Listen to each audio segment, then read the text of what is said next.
For your safety, do not...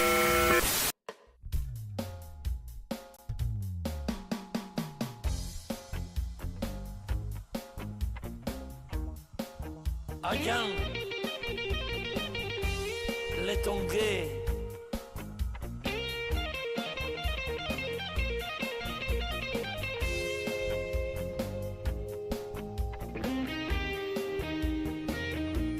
Le tongué. Yeah, yeah.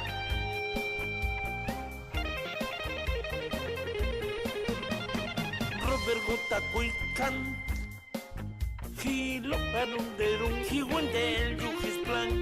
He's got a Roger cigarette. He got his mom, he's a cobot, Jachi phone, si their gun. And he dad his closet in a box of funding, and don't even know what had. But he's coming for you, yeah, he's coming for you.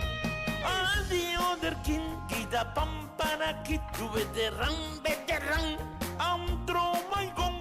All the other king, Gida Pampana, Kid, you veteran, faster than my valet. All the other king, Gida Pampana, Kid, you veteran, I'm throw my gun. All the other king, Gida Pampana, Kid, you veteran, faster than my valet. Robert Gota Kuikan. He looked at the room, he went there, do his plan. He's got a Roger cigarette. He got his mom, he's a cobot, Jachi phone, si their gun. He dad his closet in a box of funding, and don't even know what had. But he's coming for you, yeah, he's coming for you. All the other king, Gida Pampana, Kid, you veteran, I'm throw my gun. All the other king, Gida Pampana, Kid, you veteran, faster than my valet. All the other king, Gida Pampana, Kid, you veteran, I'm throw my gun. All the other king, Gida Pampana, Kid, you veteran, faster than my valet.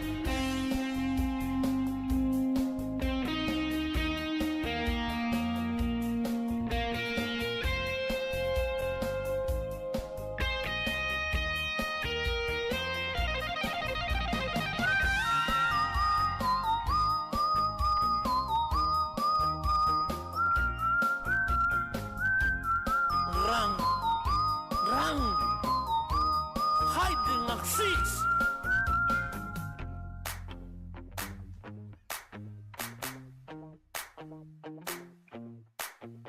Let them go! Yeah, yeah!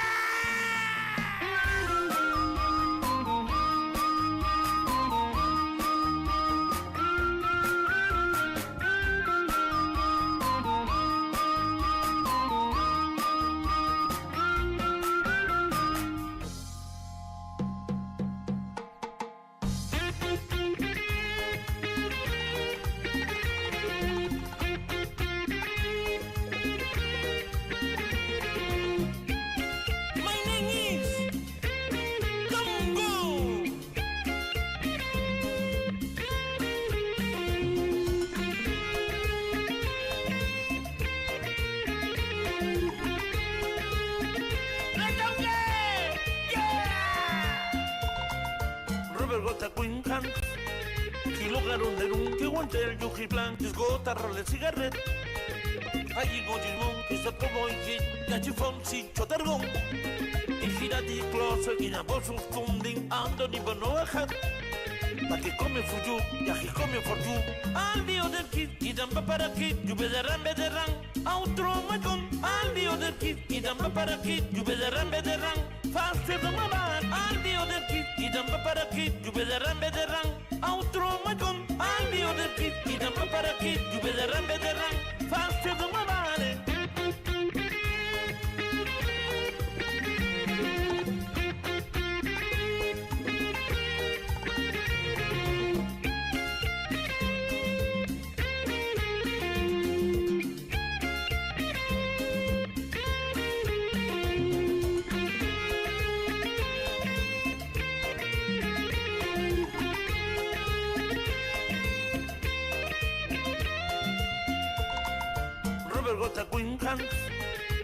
raro nerum, tiwantel, yuki blanc, esgota, rolle, cigarret.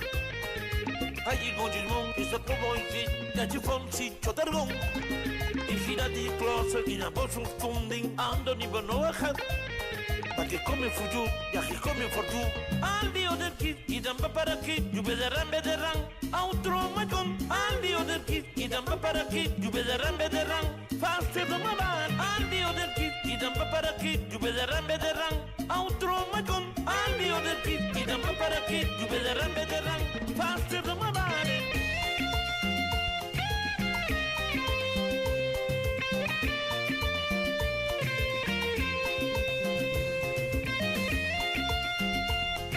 I love the whole world.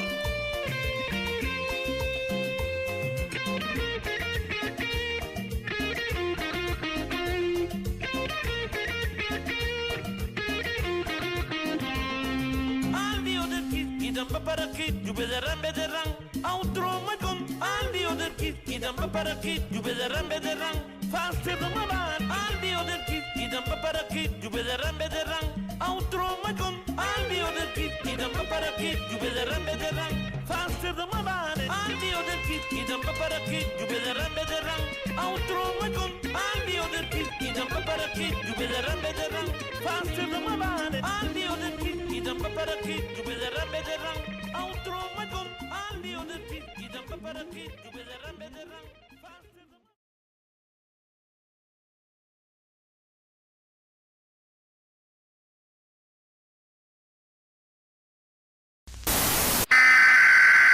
For your safety, do not. Ah,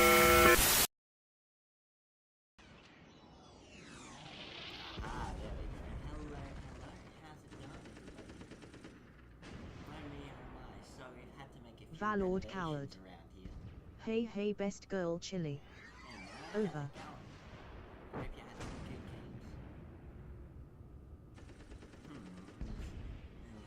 You were meant to be up there, I should be somewhere else. Valord coward. Sorry can't hear you over the gunfire too well. Oh, here we go. Over. Yeah, what if I do that, eh? How's that? There we go. That should be nice. Valord coward. Nice. Over. But oh me, oh my, we got a bit of a stream lined up. I'm just gonna spend a bit of it working on the new animation. And then later we'll have to flip over to Picardo so I can try out Clip Studio Paint, or rather animation in Clip Studio Paint. But oh boy, we have first up. We got Mr. Medica, new Mr. Medica stream where he talks about Ethan Rel. The In Celebration, a Valentine's Day Guide to Dating. Oh boy, exciting. I only caught the tail end of it this morning. So I want to come back Valord and see the whole coward. thing. I seen it live. Holy shit it was amazing. Yeah, buddy. Over. Oh, let's get back into the lore of the Gunt. Oh, but in addition to that, after this, we're gonna have to go watch the rest of Shad's response because I've seen a little bit more of it after this thingy stream crashed last time. And oh, buddy, so I now understand why it's a whole hour-long response. Valord coward. Okay, Oh god no. bro. Now you Over. don't even know. You don't even know how dumb things are gonna get. Okay, so basically, like the first 10, 20 minutes is him being butthurt, basically saying, "Oh well, you know what do we call it? Sellsword Arts was mean to me. He was mean to me, guys." And then there's that little part that we were up to, where it's the two guys talking about, "Hey, just because we don't know what we're talking about, that doesn't mean we don't know what we're talking about." And then the rest of the video, man. The rest of the video is him trying to argue that his fucking, you know that double blade he was walking around with? So we now know why he was fucking parading that around. The rest of the video is him trying to justify that that double blade is actually a legitimately effective weapon. And Valord it is... coward. Lovato, No fucking yeah, way. buddy, like, it's Over. just... It's... Oh, man. Oh, it's a real mind blow. Like... And also Valord just... coward. You're lying to And bro, me. the best part is, Over. because they're doing some level of physical Valord exercise. coward. I refuse to believe that. Oh, but you don't need Over. to believe it. You will see it with your own eyes, my friend. There is no need to believe. You will know this to be true in time. But yeah, the best part about it is they're just doing the testing with the sword, and Shad, not being a real martial artist, being the fat fuck he is, just gets so exhausted from the smallest level of exertion. It's hilarious. But we'll get to that after the Valentine's Day thing. Let's go. Valord coward. LMAO fucking Christ. Yeah, buddy. Over. And hopefully now the new stinger, we're going back to the old transition stinger, and I edited it so hopefully it shouldn't be deafening everybody. For your safety, do not. You know who could use a Oh, little? wait, hang on.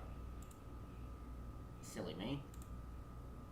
I've made a minor miscalculation. Ah, there we go. Valord coward. You lied. It's still loud. Damn it. Over. Damn it! Well, shit. I'll have to edit it again. I'll just cut the volume in half entirely. Because I got the volume at like 80%. Is what I had it at. So I'll have to cut it down all the way to like fucking 50%. Maybe that'll work. A little life coaching advice right now? Senor Ethan Ralph. I don't know if you know this, but he's in Mexico. Likes to tell people Valord quite a coward. bit. Probably get on- needs to be let's at get on with the show 40%. proper, folks. Yeah, right. Because you came Over. out here to learn how to woo a lady. Get it over at 40%. You need to learn from a man's man. I'm talking that real alpha male brain butter, penis pudding, vitality drinking kind of guy. The kind of guy that's got a poster of Andrew Tate on his wall and masturbates on stream because he don't give a fuck. The kind of guy that's willing to strong arm a woman because he knows that's what they like. Women like a lot of things, and Mr. Ethan Ralph knows what all of those are. Wild dogs in the street, a metal shed with a $400 rent, not enough money to buy proper food, but to eat tortas every day, all day. Valord coward. I mean all day Ralph long. turns out to be worse than even pickup artist. Over. Hang on, you know what? Oh, I just noticed this is in the incognito tag. No. You know what we need? We need to bring out this fucking gem again. Yeah, I'm still having a wank about this one. But I just want to whip this gem out again for everybody. Hey, this marksman shot. This fucking marksman shot I made many years ago. Where is it?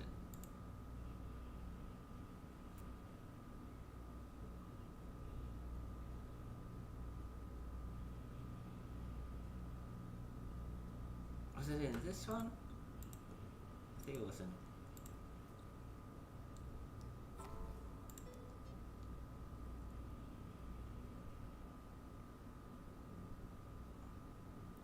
Ah, yes. Here we go. This fucking marksman shot from 4 years ago. At Ralph's highest heights, this fucking marksman shot. Hardly. Merely curious. Where do you plan to go? Why? Don't tell me you're worried about me. Hardly. Merely curious. Perhaps the will of chaos shall send me your way. Doubtful. I would never be so foolish as to tempt the will of chaos. There's no way I would be that fucking stupid. Valord coward. LMAO. Over. Mate. Valord coward. Called it. Yeah, buddy. Marksman fucking shot.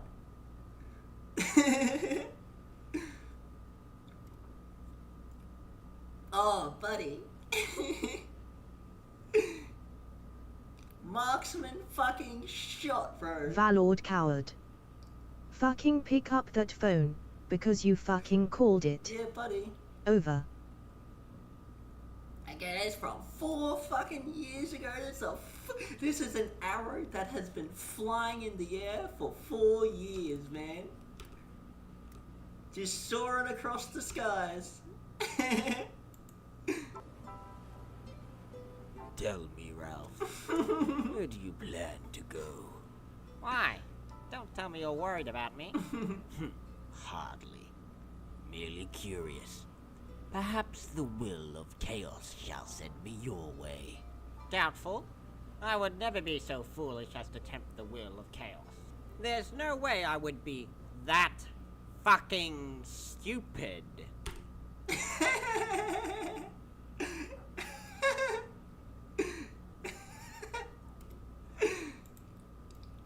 Marksman fucking shot, bro.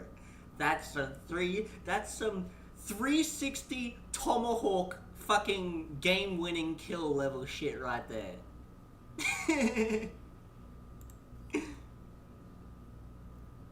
I remember one time I was having a chat with Ferroside about like what happened to some of the characters in the Sargon anime. I remember Ferroside being like, in relation to Ralph, he's like, yeah, I always wondered why you kept taking jabs at fucking Ralph. But you know, as time has gone on, I see now that you were on the money all along. You were right to have your doubts. I'm like, goddamn right I was. I seen it before, my friend. Fucking marksman shot.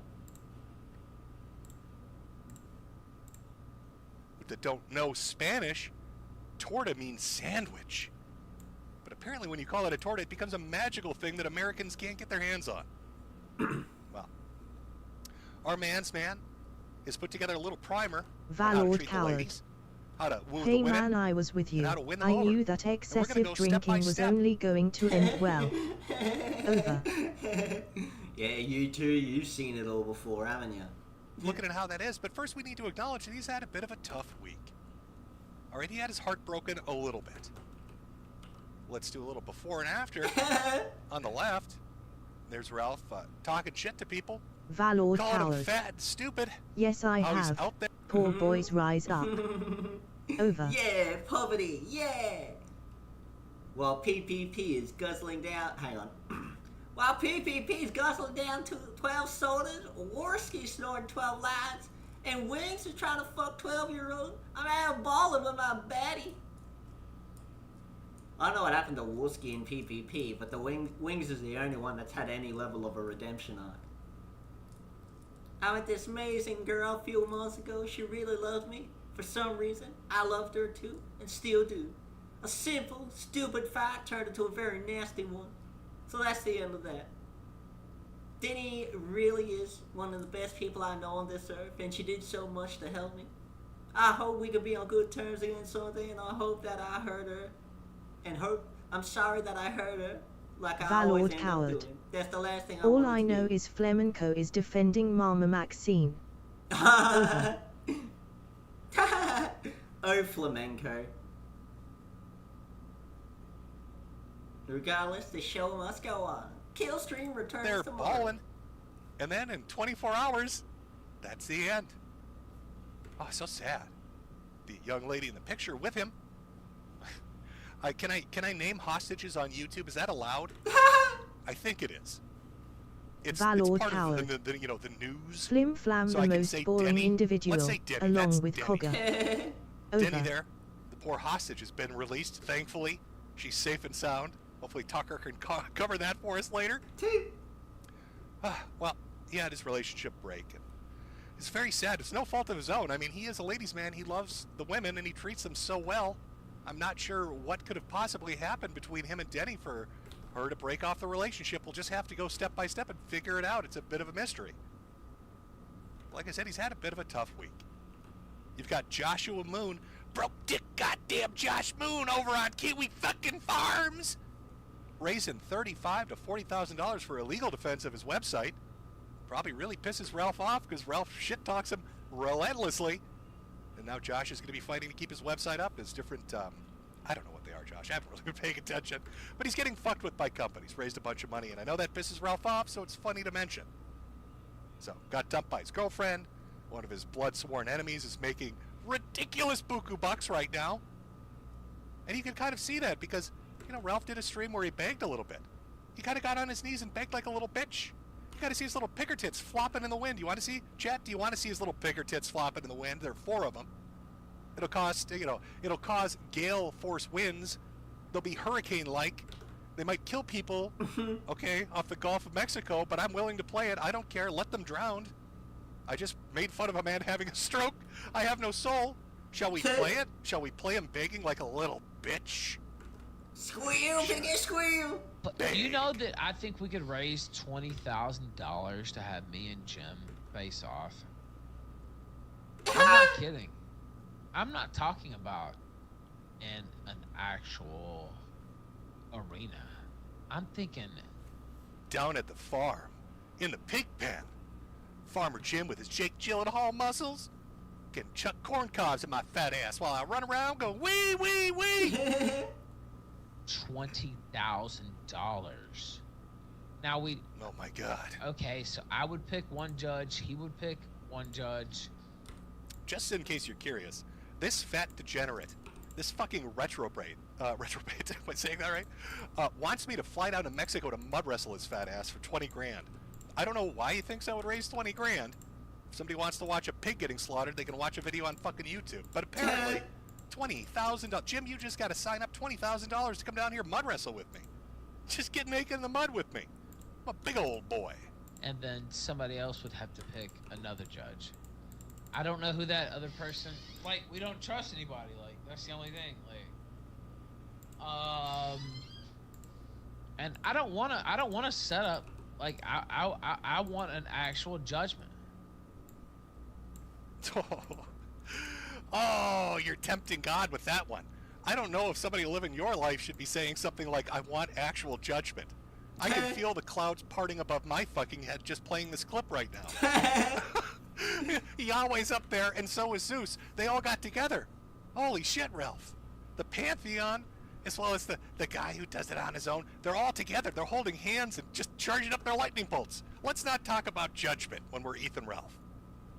Do you think it's fair to beat up an old man with cancer? No, maybe not, but like, no, I'm serious. Jim would want way more. You're a fucking skank, bitch. Are you fucking serious? Jim would want way more? Now, I want you to notice how fucking mad he's about to get. Just focus in on his fat, fucking pudgy little face. Take a good old look at how mad he gets at the thought that, like, he thinks, God, you can hear the brain damage through his voice, bro. Oh, Ralph, what have you done? Where did it all go so wrong? he's going to come to me and say, hey, $20,000. And I'm going to be like, I'm going to drop on my knees and be like, oh my God, blah, blah, blah, blah. Put it in my mouth. And then somebody's like, no, Jim would want more. Now watch how pissed he gets. He used to say he didn't want any money, you fucking skank. Valord coward. Fuck out of You here. really can. Gamergate It's a sign of retread non-stop whore. alcohol consumption. Are you fucking kidding me? Bro, I think there's a multitude of different drugs beyond alcohol to get sounding like that. Bit of alcohol, a bit of blunt force trauma as well.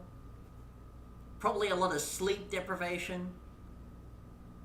A fucked up diet.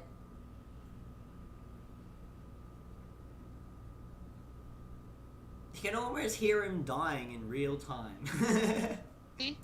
Oh, Jim used to be about no money, no hats, no merchandise, Valord coward. no subscriptions, Too many no things nothing. to count. Yeah, No buddy. membership.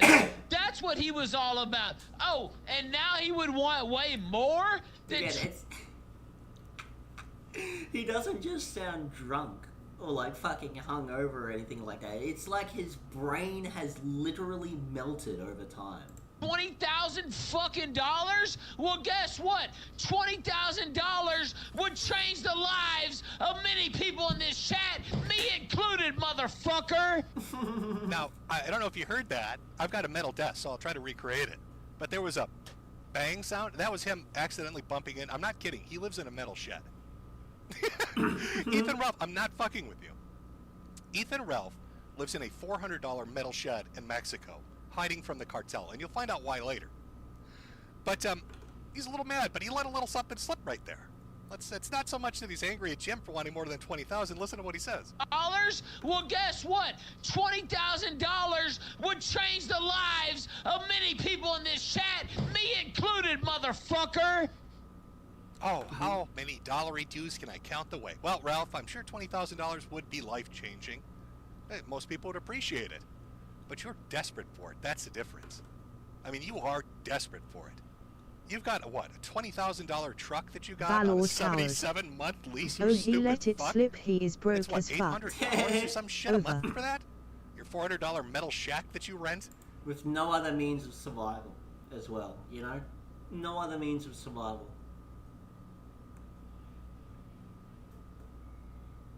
No skills he can sell.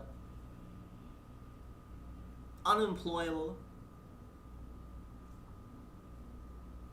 Again, in another country where he doesn't know anyone, doesn't have any connections. And his career, if you will, on the internet is being the village idiot.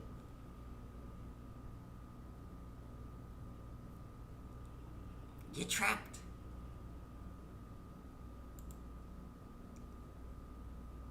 Now what? Here's some wise words. Oh, hang on. Oh no, hang on. This stinger might be a little left. Okay, we'll just go with the fake. Ah. Oh no, wait. There's no fucking thing. Hang on. Let me just Ah, there we go. Alright, here's some more wise words.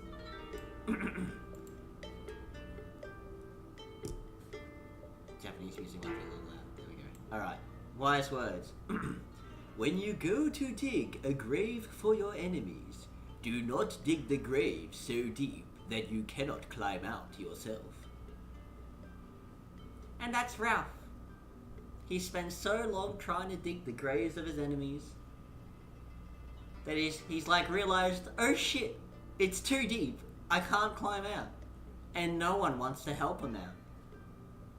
Even worse, there's no one around anymore. It's just a little piggy down in his little ditch, calling out like Timmy down the bottom of a well. And there ain't no way out, and there's no help Valord coming. coward. I once said that about Lucky. It's too deep. Over.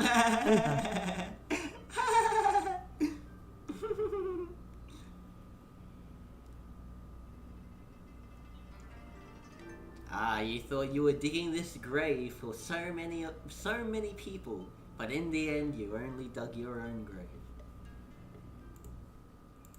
The child support, the back taxes you haven't paid, and let's not forget about the Stripe loan, where they take money directly from every super chat you get.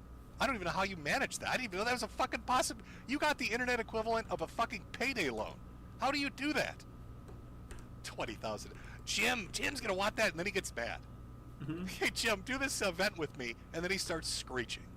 Oh, $20,000 isn't enough for this cocksucker? Are you fucking kidding me? Oh yeah, 20 grand. 20 grand for the king ain't enough. Are you fucking absolutely kidding me? 20,000. Man, dude, I'm so close to Fed Post, and like, I have to actually stop. I mean, what? I do love how like all these cunts just put Jim on such a massive pedestal, man. You know? But he's just a troll on the internet. I don't know Valord what coward. the big deal is. Right. Like in the Over. Sargon anime, okay, like the reason I have fucking Jim depicted as like a fucking chaos lord is because for a couple of reasons. One, everyone treats him like he's these 4D chess masters. You know, he's the final boss of the internet. B, his favorite Warhammer faction is the bloody Sons of Horus, the Lunar Wolves. Which, you know, has as fucking Big Dog Horus, so, you know, the OG Chaos Warlord, Chaos Space Marine. NC. Valord coward. I was thinking that while watching this stream, everyone is treating Jim as the end all be all. Yeah, they just Over. do, man. Like, I guess it really says a lot about the standards of these cunts. Like, I like Jim, you know. I think he's funny. I liked his old videos, you know. I like that old lol cow milky, and he's a great shit talker. But apart from that, he's just a troll on the internet. He's just an old school troll, an old school 4chan style troll. There's nothing else beyond that.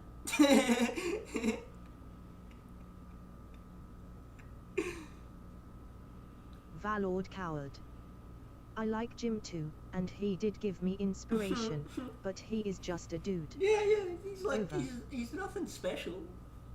He's in this fucking 40 KA0 chestnut me. that everyone thinks he is. Ralph being a brain dead pig I see. Also just grab Tekken 8. Kuma is best Mishima. Over. You are correct. Kuma is the best Mishima. And how's it going, K-Omex? Yes, indeed. We are watching the Mr. Medico live stream, the In Celebration,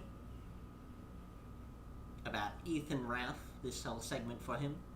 Well, we take an adventure through his love life. Valord coward. Find out what he's up to recently. Hey DSP, how you doing man? Over. I'm hitting buttons.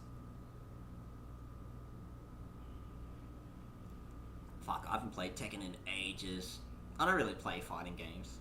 Oddly enough, my favorite fighting game was Dead or Alive. I like the counter system. I really like the counter system. Too busy pressing buttons. I'm pressing buttons. Probably my second favorite would be Soul Calibur, because you get to fight with weapons, which is awesome. Yeah, weapons. Yeah. And then probably Mortal Kombat, but I do want to add this clarification. I haven't played anything beyond 10. Valord coward. Soul Calibur was always my favorite. Yeah, buddy. Over. The only thing I wish in Soul Calibur is they had bigger rosters of characters. Or at least bigger rosters you didn't have to fucking pay for. I only got into Soul Calibur cause of Darth Vader that one time. Over. Fair point. But Soul Calibur's fun. I mean, hey, you got to create your own fighters, which is hilarious. Everyone making the memes. But yeah, look, I never really liked Tekken that much. I prefer Street Fighter over Tekken. Valord coward. I wish they would keep the move sets the fucking same. Every game, every character does weird shit. Over. Well, the thing that annoyed me about Tekken is a lot of the gameplay is just kind of memorizing combos. And I guess Valord coward. Mortal Kombat has kind of evolved Soul into that. Calibur 3 was the best one. It had an amazing story mode. Yeah. Over. And like because there's all the different weapons, I just found that there's so much more variety in the gameplay and shit like that. There's also a lot of environmental stuff. One of the other things I loved about Dead or Alive is there was a lot of like environmental element. Kicking people to other parts of the stage and shit like that. Hilarious. But like, look, I get that Tekken's a big competitive thing, but I don't know. I'm not a big fan of like the having to learn all these combos for characters, having to study, man. Yeah, I just find that tedious, having to study characters, especially with a big fucking roster. Like, for Street Fighter, there's no like combos. Whatever combos are out there, you make up yourself. You know, you just get given like quick attack, heavy attack, you know, quick punch, light punch, and then you got your half circle or forward back, you know, sort of thing. Just really simple controls, and then you make up your own combos. And Mortal Kombat had really simple combos, you know. Again, I think the last Mortal Kombat I played was 10? 9 or 10. The one where they kill everyone. Where everyone fucking dies. And they have to alter the timeline or some shit like that. Sub-Zero gets turned into a robot, that one. But yeah, that had very simple combos. Everyone had like a punch-punch-kick, or kick-kick-punch, and kick-kick-kick, or punch-punch-punch. Soul Calibur had the same sort of thing, where like, all combos were functionally the same. Like, if you played one character, you had the basic gist of how to play every other character. But obviously, what happened in those combos and how to best use those combos would change between characters.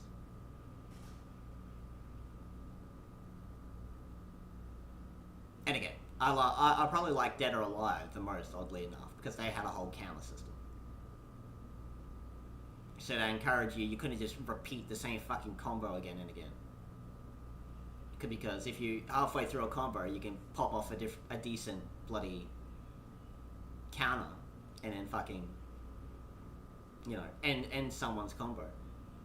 It was just kind of fun to play when you're bouncing between counters and shit like that, and you've got to keep putting out more variety in your combos, just to like avoid getting countered. Whereas Tekken, you know, it's all just about juggling, you know. It's all about just getting a combo that starts a juggle, then juggling your opponent for as long as possible. And I guess that's kind of what Mortal Kombat's devolved into too. Just get a setup so you can get somebody in the air and then just juggle them as long as possible. KA0 Mick. It's all about pressing buttons. I'm pressing buttons. I'm pressing buttons. By the way, that wasn't me. I didn't say shit to him. I hadn't even seen this clip till well after it was, you know, done and dusted. And he's that infuriated at the thought of me telling him no, that he's got to have a cigarette. I made this motherfucker smoke. The thought of me telling him no was so much he picked up smoking. That's powerful. I have power over pigs. Instead of St. Patrick and the snakes, I've got St. Augustine and the piglets. So poor Ralph, literally and figuratively, poor Ralph, having a tough week. Gets a relationship broken, shattered heart. Also gotta say, fucking nerd Medica. So I was like, hey, we need to go change our name because you're attracting too many retards on the internet. What should we change our last name to? Fucking Medica? Augustine. We're gonna get named after a fucking Byzantium emperor. Fucking nerd. Finds out his blood enemy Joshua Connor Moon is making the buku bucks, coming around begging me for dollars, sniffing in my ass like they're fucking truffles up there. Then of course he accidentally lets it slip, because he's drunk and high like usual, that he's going to IFS therapy, something I'd never heard of before. But internal family systems, which is a really interesting way of fancying up an old Tumblrisms term. He has headmates. Almost as nerdy as Warhammer. Is going to yeah, buddy. Because he has headmates, not multiple personality disorder, not schizophrenia. He has invented headmates. Inside Ralph's head right now, screaming at him in Piglish, are at least 10 other Ethan Ralphs, all with different opinions, different personalities. Imagine this broke, fat motherfucker sweating to death in a metal shed in Mexico, and all he hears in his head are little Ethan Ralphs oinking at him, incessantly, never-ending oinking. Ooh, that's a tough week. Now I know you're thinking, Jesus, man, this kind of fucking brutal, right? Dumped by your girlfriend, begging for money, people you hate are getting rich, you've gone psychotic and are now going to Tumblrisms therapy for some reason because you're a little girl. How could it get worse? Well, how about masturbating on air? How about jacking off in front of an audience accidentally? You might think I'm joking. The full clip is up. This is a little bit of a playful one. I had to edit it down to make it appropriate for the viewing audience. I don't want to give you fucking nightmares. But I'll play it for you. It's a little inspired by another incident. I hope you enjoy it. Sound good?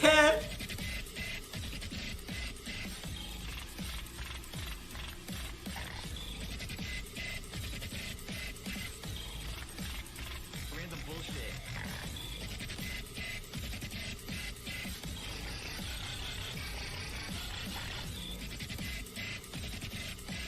I did nothing wrong.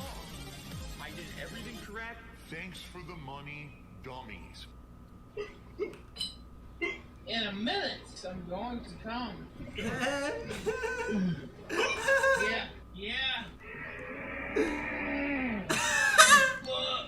Oh, the camera's on. The camera's been on the whole time, huh? I don't even know. Hello. Oops. Oopsie daisy. Uh-oh, Ethan Ralph's touching himself on stream again. Oh, God. He did that, by the way, for about 2 straight minutes, and then noticed that, oh, he was on camera. Uh-oh. He was watching Nikki Haley. He's cranking one out to Nikki Haley in front of his audience, and he's so zanny-looped, he doesn't even notice. And I don't blame Hell him. yes. His audience is like Oh 2 my people, fucking one of god, which is a furry that Mataker's probably stream enjoyed was it. How you phenomenal, doing, bro. Wolf? Yeah, buddy. Also, hey, best artist, Chili. How's it going, Hey, Deadpool? best peace pie, American Val, lol. Over. That's why we're watching it right now. Why don't you send in one of your cherished $1 donations and tell me your stupid fucking political takes? But I won't masturbate for you like Ethan will. I'm sorry, I've got some pride. Valord So coward. there you are, broke, Hey, sweating in Deadpool. a Mexican shack Over. with your headmates, people making money who you hate. Yeah? Dumb, caught masturbating. So what better thing to do than to jump on air and tell people that you're going to, of course, I'll try not just come in front of your audience, but literally ejaculate on corpses. Yes, Ethan Ralph is a no worries. confirmed necrophile. This man is aroused by the dead. He Ted? seeks to pleasure himself in graveyards. And they talk about me jacking off to Nikki Haley. I'm gonna jack off on your fucking casket, you cocksucking son of a bitch. And you ain't gonna be able to do shit about it. You understand? I'm going to come nut all over your fucking grave. Do you understand? And if your mama's dead by then, I'm gonna come on her grave too. I'm gonna come all over your grave, and I'm gonna come all over her grave. That's what I'm gonna do to you and your mother. And you can't stop me. The best quarterback in the league. It's not against the law. Nick Recato told me that wasn't against the law. Nick Recato told me that wasn't against... Deadpool XIX85. Do you understand? Did you Nick happen to catch the Recato pre-stream told chat? me I could come on your The grave. gunt was in the stream Nick chat and Recato everybody told was me I fucking could roasting Ralph. ejaculate. Oh, nah. It was fucking glorious. I only saw the actual Over. live stream itself. I only caught the tail end of.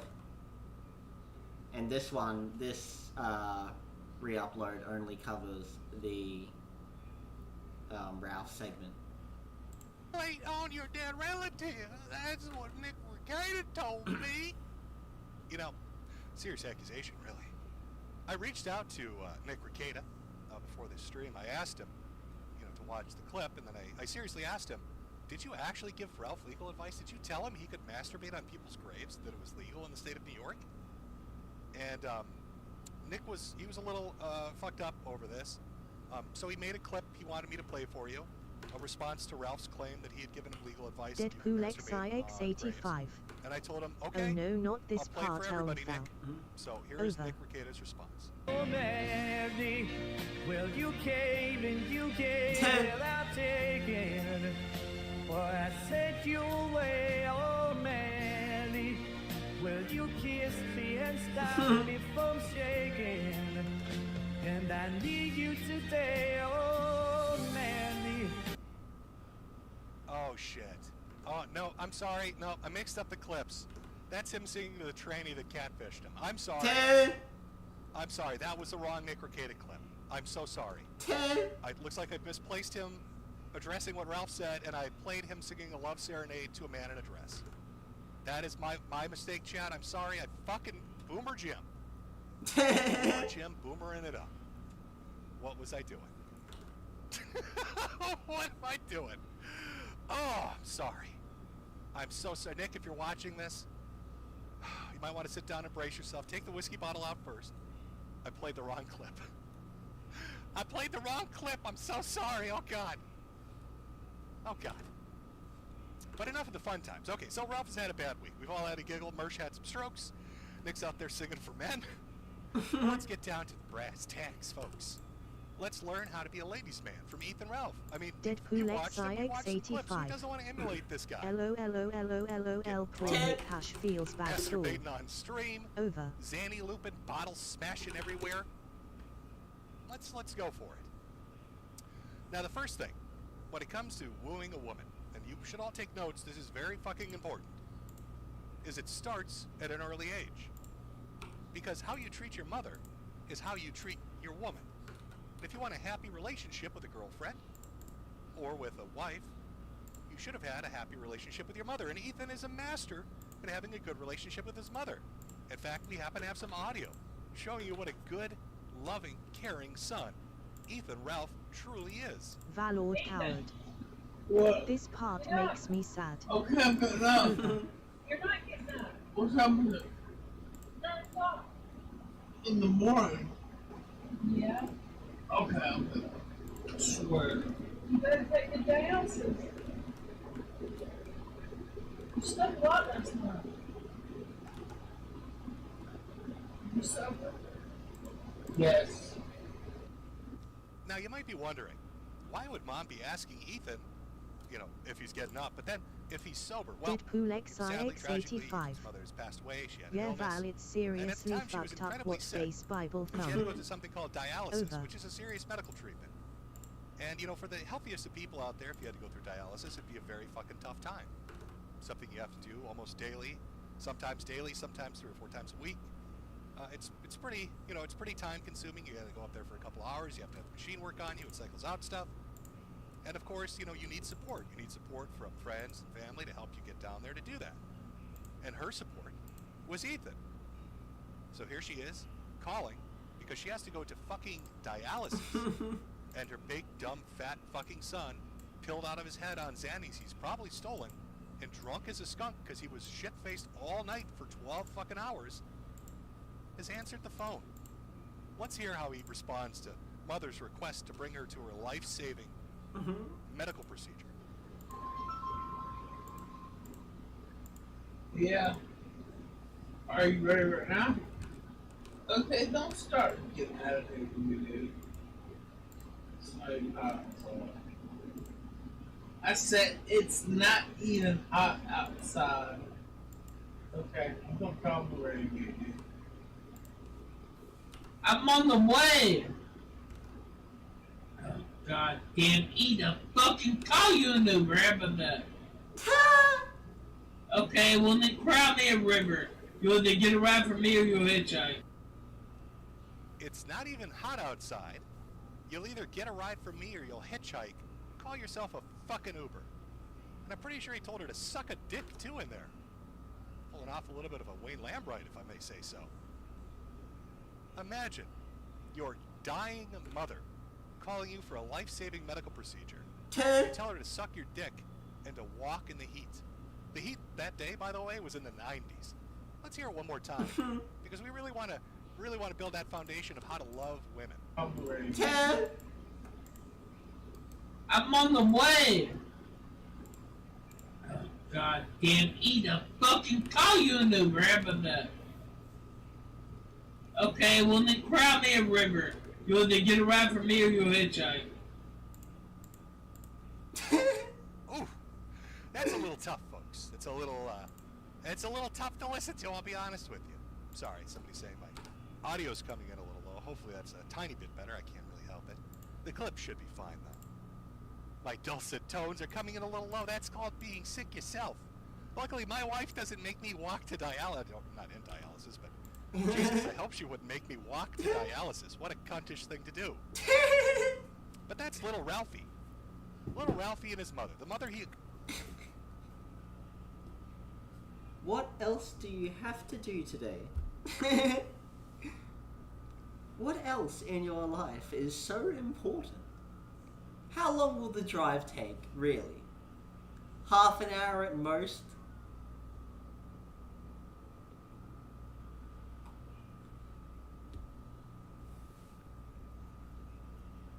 What else is so important in your life? constantly talks about how much he loves her and how much he misses her and how dare you ever bring her name up or talk anything about her. And when it comes to how he treats her or how he interacts with her, treats her like shit. Treats her like the stuff you'd wipe off the bottom of your fucking shoe. Because he's a soulless monster. But of course, after your relationship with your mother, you meet women, you start to date, you get relationships, maybe you get married. Maybe you marry a British woman who's going to become a doctor. And everybody seems to really like her and she doesn't really have any enemies. but because you're such a reprehensible piece of shit, you completely fucking ruin the relationship because you're just scum. Even though she sticks it out with you as you're in jail for a year, running your affairs, taking care of your business, making sure your pets are fed, doing everything you could possibly ask of her. And your horrible, caustic fucking personality destroys a relationship, and you're totally at fault for it. But you just can't help yourself, right? Because you're a ladies fan. And you know ladies love to be fucking threatened. So you blackmail her and bribe her and terrify her.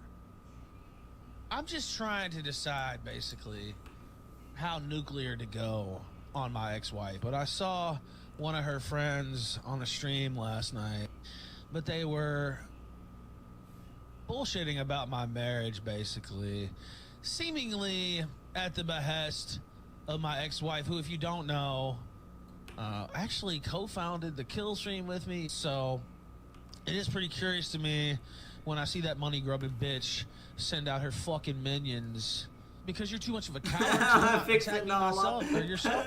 I'm sorry. I just got to pause it there for a second. Let me just fill people in on this. This is to the best of my understanding. I could be wrong here.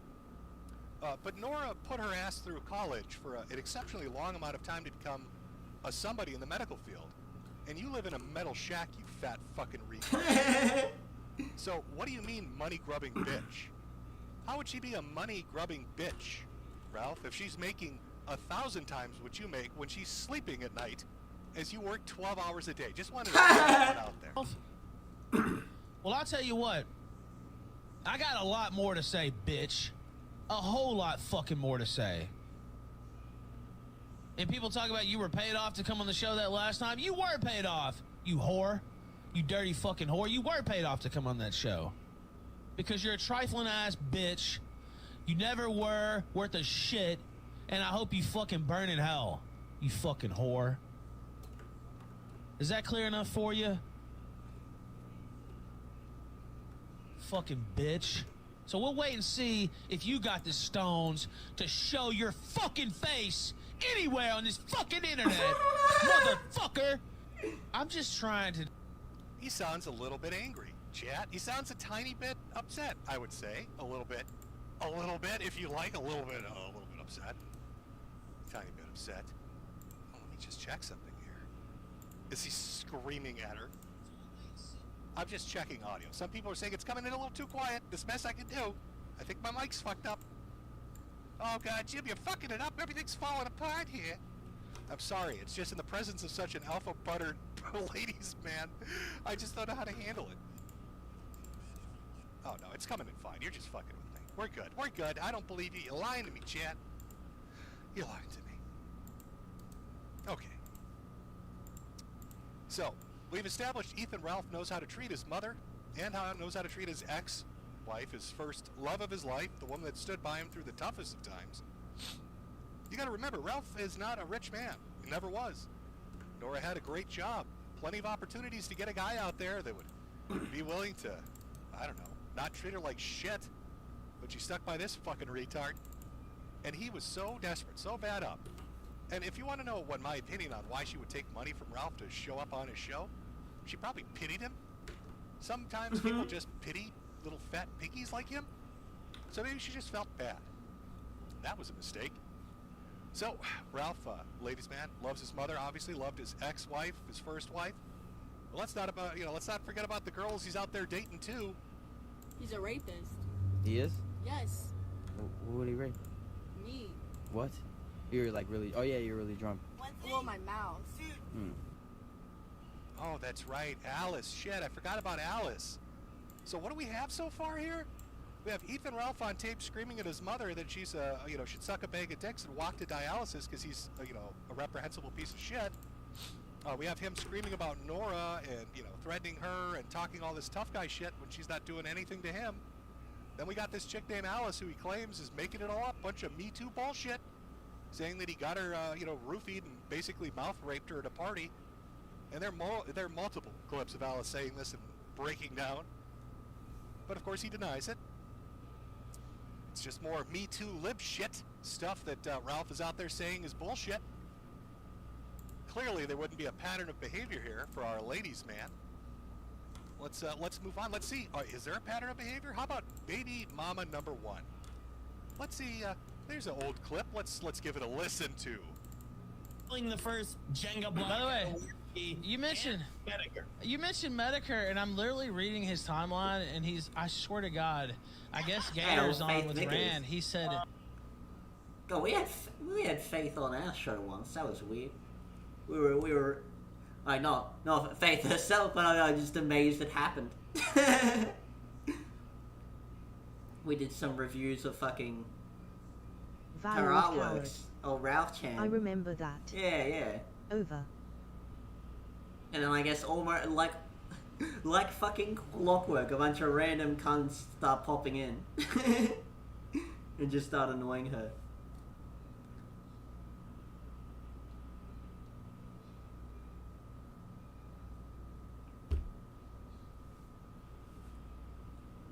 Valord coward. Then everyone kept asking her legal shit and ran her off. Yeah, because she's like, I can't talk about it. There's literally a court in session. Oh well. I hope she liked the little Ralph Chan drawing we did for her. Wish her all the best. Apparently she is doing well. You know. She's not a complete and utter fuck up, and now she's getting her life back on track. Good to hear. This never happened. Like, I don't even know where he got this from at all. He said he grabbed his pregnant girlfriend by her throat while he was drunk and high and dragged her out of the house. What? Is the claim that Medicare is making on Twitter. Well, that wasn't the claim that I was making on Twitter. That was the claim that your ex was making on Twitter. When Augusto Kinoche asked, did Ralph grab you by the throat and harm you the night when Pansu accused him of rape? To which she responds, he grabbed my arm. I think there was a misconception with Gator on that aspect. He did take me out of the house, however. Riley tried to stop me because he was scared of what Ralph would do to me next, based on what he had said. Ralph may use my pregnancy to get back, to get him off, to get him to back off. Follow up to that was, he did grab you by the throat another time though, right? That's when you did leave? Yes. When I left, he grabbed me by the throat, which is why I think T got confused of the nights. November would have been the time I left and he grabbed my throat. So now we've got the next woman that Ralph was with, after the last woman. Okay, well, let's back up first. First he screams at his mother, then he threatens his ex-wife, then he gets accused of raping a woman in her mouth, and here's the baby mama number 1 saying that he not only, physically dragged her around, but grabbed her by her fucking throat. Now watch his reaction to this, because he's going to go off on Gator, because of course this is all Gator's fault. Goddamn Gator. Which I don't even know, like, that's just complete fantasy. Like, I don't even know where that came from in the slightest. I mean, like, literally, they're just making up complete fan fiction. And Gator did this. The whole reason I put his information out there, now I didn't dox him myself, but I put out that he was in Carolina and that his name's Brian and all this stuff. And then Zoom doxed him the next day. The reason I did that was because he was on Kino Casino and he's like, yeah, I know for a fact that Ralph runs Pantsu's accounts and this and that, like literally just making up stuff wholesale. And I was like, okay, well, if you want to just make up shit wholesale and try to fucking like torpedo me with just absolute lies. By the way, there's a lot of real shit that I've done that you could talk about. You're just gonna go out there and just make shit up? Okay. Fuck you. Your information is not private with me. I don't give a fuck. You want to try to lie about me and fucking libel me, bitch? Fuck you. Fuck your information, and I'll be goddamned, because if you actually did fucking say that, you're looking at a fucking lawsuit, goddammit, and I'm not fucking kidding at all. You see how he misplaces his anger? He gets angry at Gator, accusing Gator of that. Gator's not even in this screen cap. Gator's not a part of this fucking screen cap. There's a conversation going on other people. Gator's making shit up. It's pretty clear what's being said there. But of course, all women are liars. Ralph's mom's a liar. Nora's a liar. Alice is a liar. Faith is a liar. You know, Harry Morris is a liar when he put this out. Now this is this is something. I could read you the tweet, but I'm just going to let you listen to the audio. You know, baby mama number 1 had some allegations against him. Wife number 1. Apparently very, not treated very well. So what about baby mama number 2, wife number 2? Well, let's listen to some secretly recorded audio tape, because Ralph said he doesn't threaten people, he doesn't hurt women, he doesn't do any of that. Clearly, a ladies' man, this Lothario, knows how to treat him. Gotta wind up that wrist and hit him real good. Get that inappropriate, and I don't give a fuck whether you're rude or not. Clean that shit up. Stop.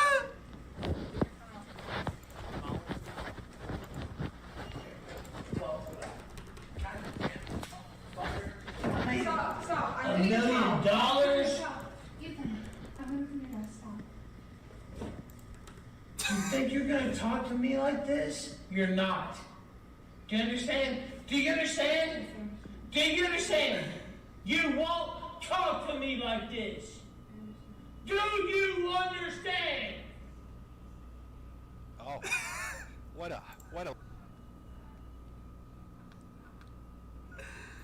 Oh, man. Oh, what the fuck? Deadpool Oh, XIX85. A bunch of people were spamming pill emojis at Ralph in the chat before the stream started.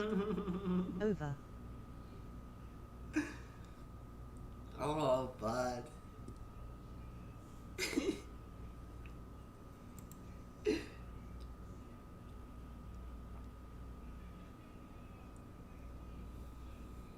Hey, do I even need to say anything? Just...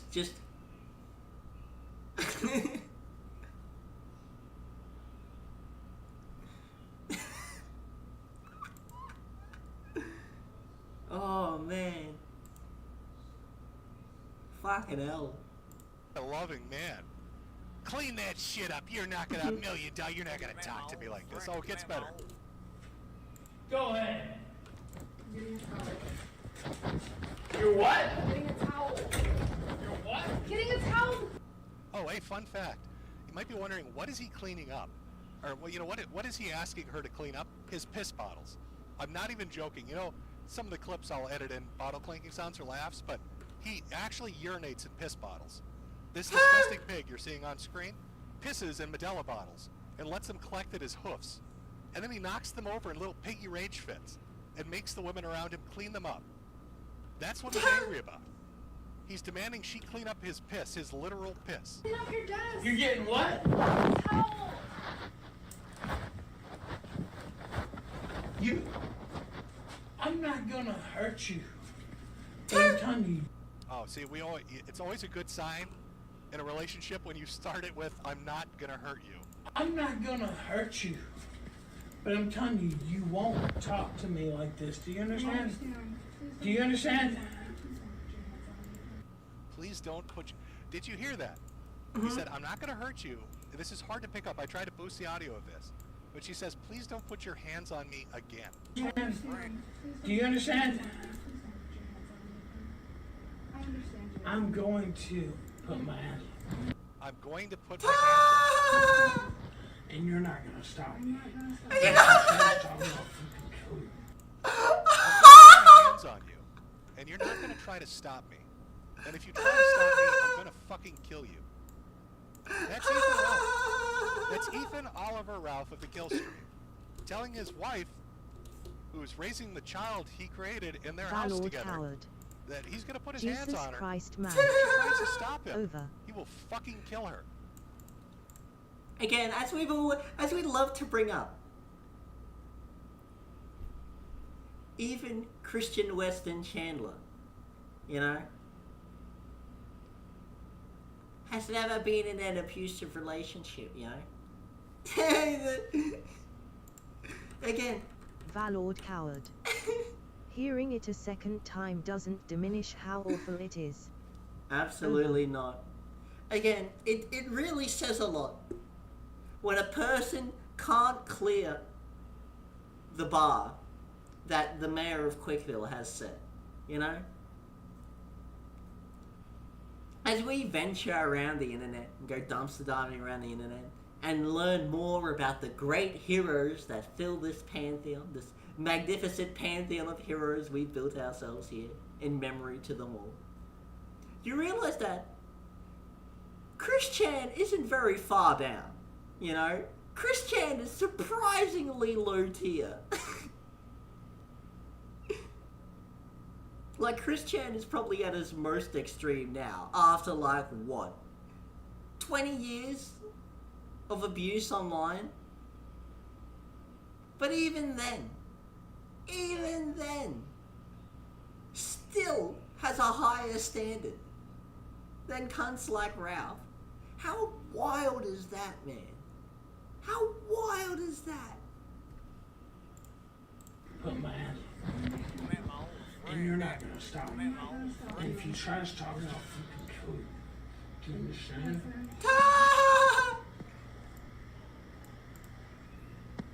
Hey, quick question to all those conservative guests that go on the kill stream and talk about, you know, traditionalist values and nationalism. Talk about the nuclear family and how important that is. Why are you going on a stream with a man that treats women like this? I know you can do the Me Too bullshit and lib cuck this and lib cuck that, but he treated his mother like shit. You heard that. He treated his wife like shit. You heard that. And you can hear him clearly on audio saying he would kill his wife. He begs him not to hurt her again. Valord coward. What the fuck is the matter See, with this you? is the part I And why want should to I show listen to any Bunker of you Dunker. scummy Over. little grifting fucks when it comes to conservatism or traditionalism or anything political or anything to do with society as you bitch and moan about tranny story hour at the library when you're willingly associating with a piece of shit like this. Maybe you should, I don't know, leap off a fucking bridge.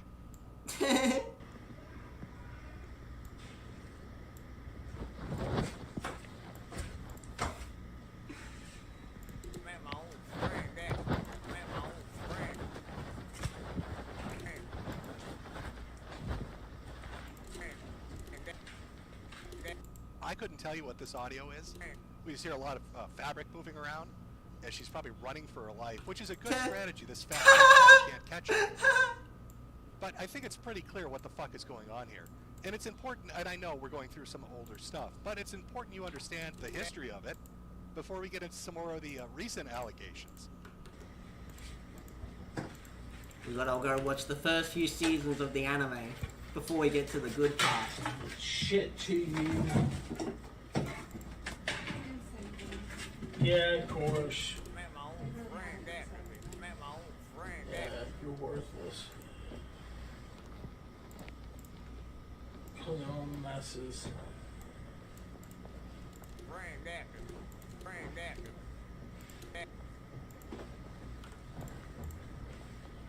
Not sex, but I mean, you're really kind of a worthless wife.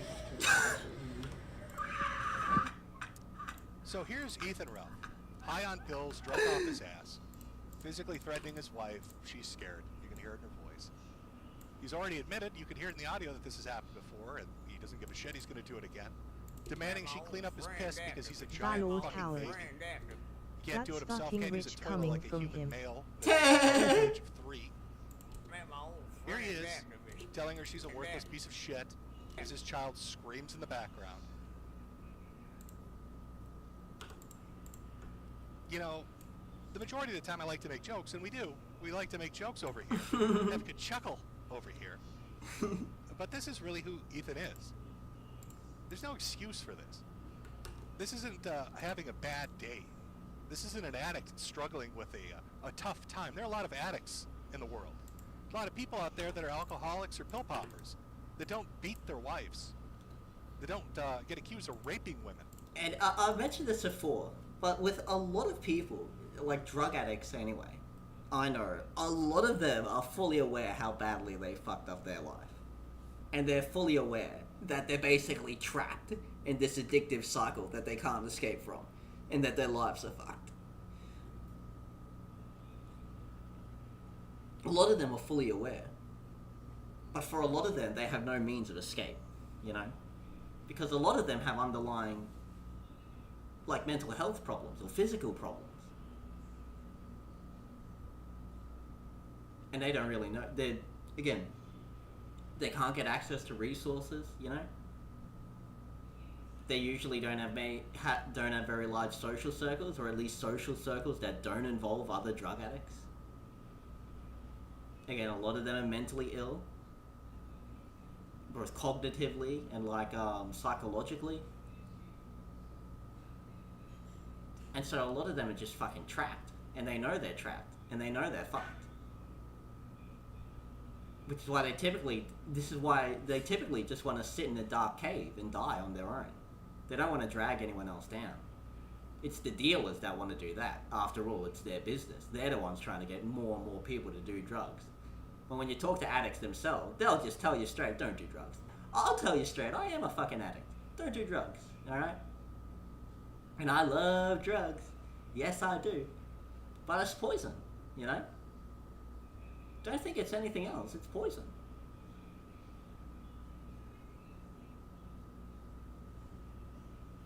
But a lot of them are fully aware, man.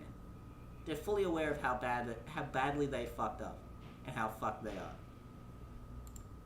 That don't tell their mother to suck dick and walk to their dialysis appointment. Because they still have a shred of fucking decency in them. Because their personal plight is a personal one. They don't use it as an excuse to bully women and to hurt them. So yeah, we like to have, laughs over here, like to have jokes. But this man is a monster. And I just want to show you how much of a monster he is by laying it out piece by piece and bit by bit. What do you have to say about it? Nothing. I think it's true.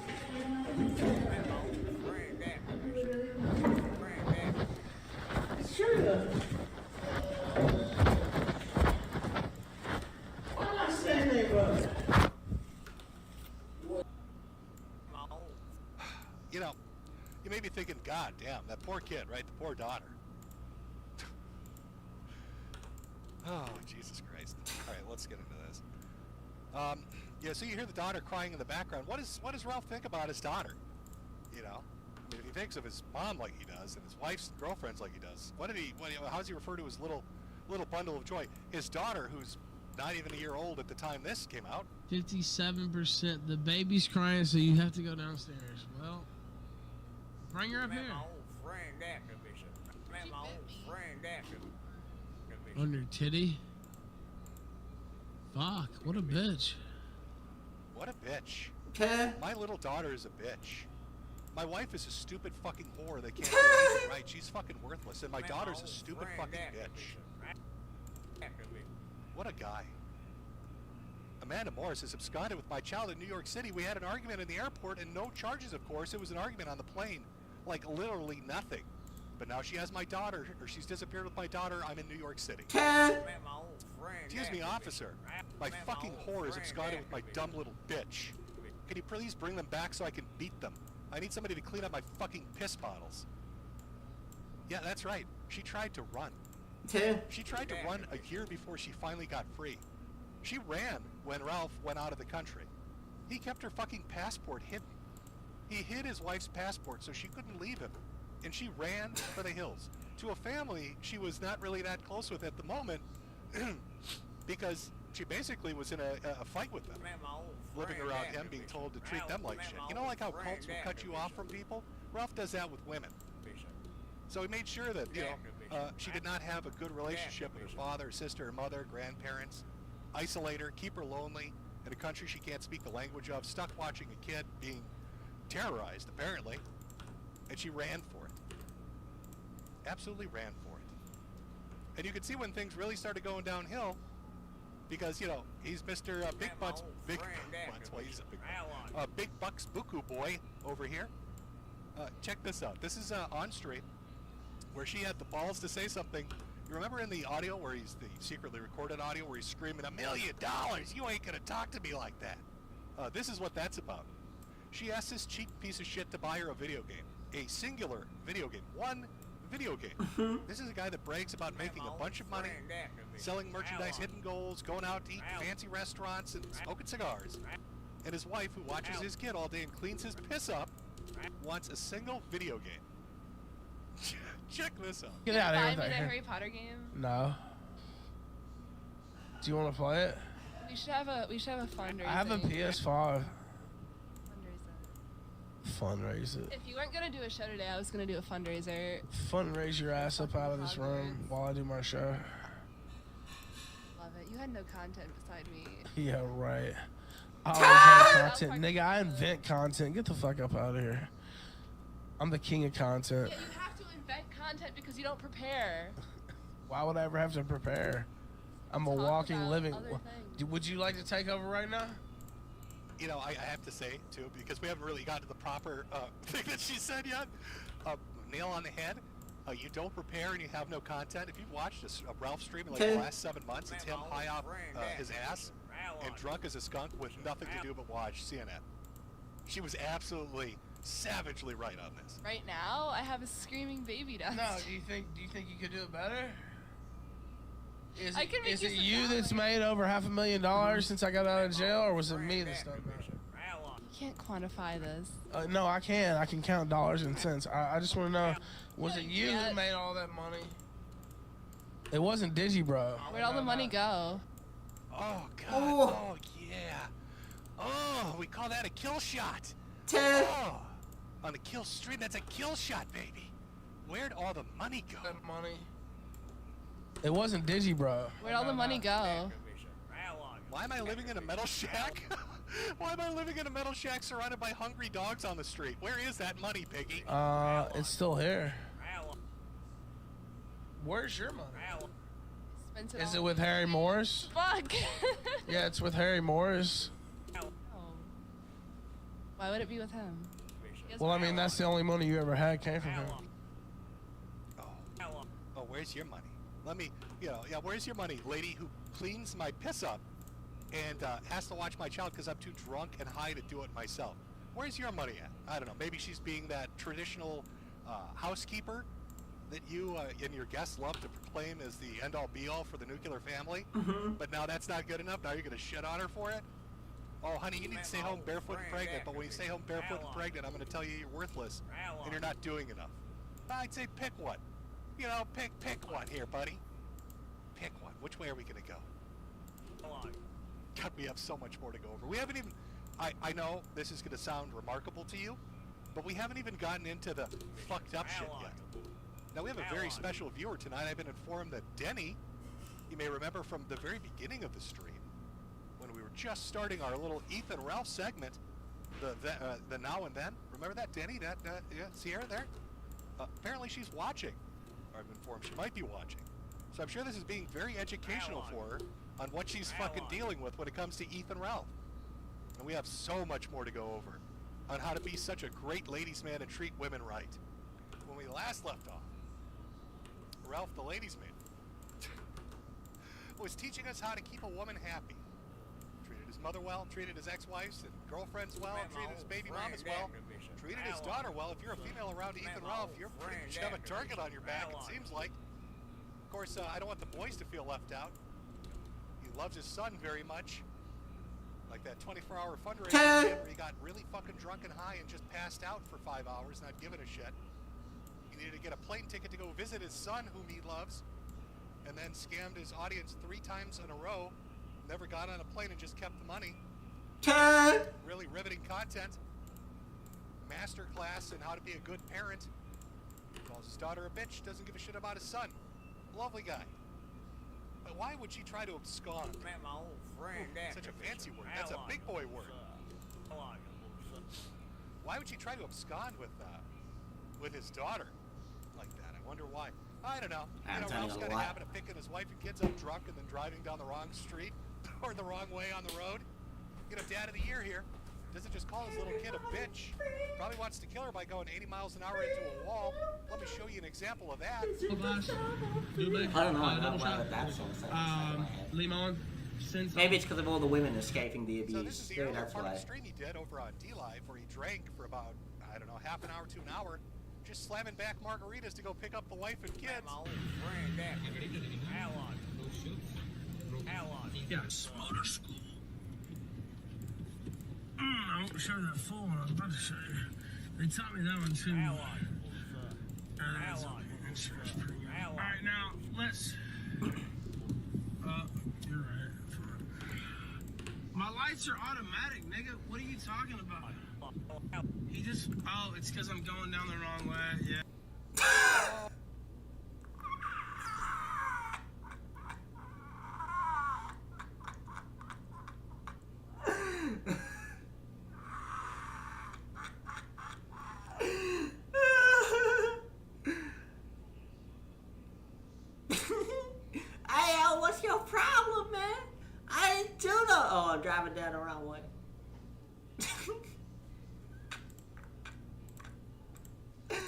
it's because I'm going down the wrong way. It's a one-way road and I'm drunk and I'm driving drunkenly down the wrong way in Mexico. Better go pick up my wife and kids while I drunk drive the wrong way down the road. Load him up in the back seat with no car seat. You know, I cut out some of the video in the earlier part of the video when he gets in his truck. You can see a liquor bottle in the fucking passenger seat, or on the passenger side on the floor. There's good old Dad of the Year, Ethan Ralph, drunk driving the wrong way down the road in a country he's not born in, going to pick up his wife and daughter whom he loves dearly.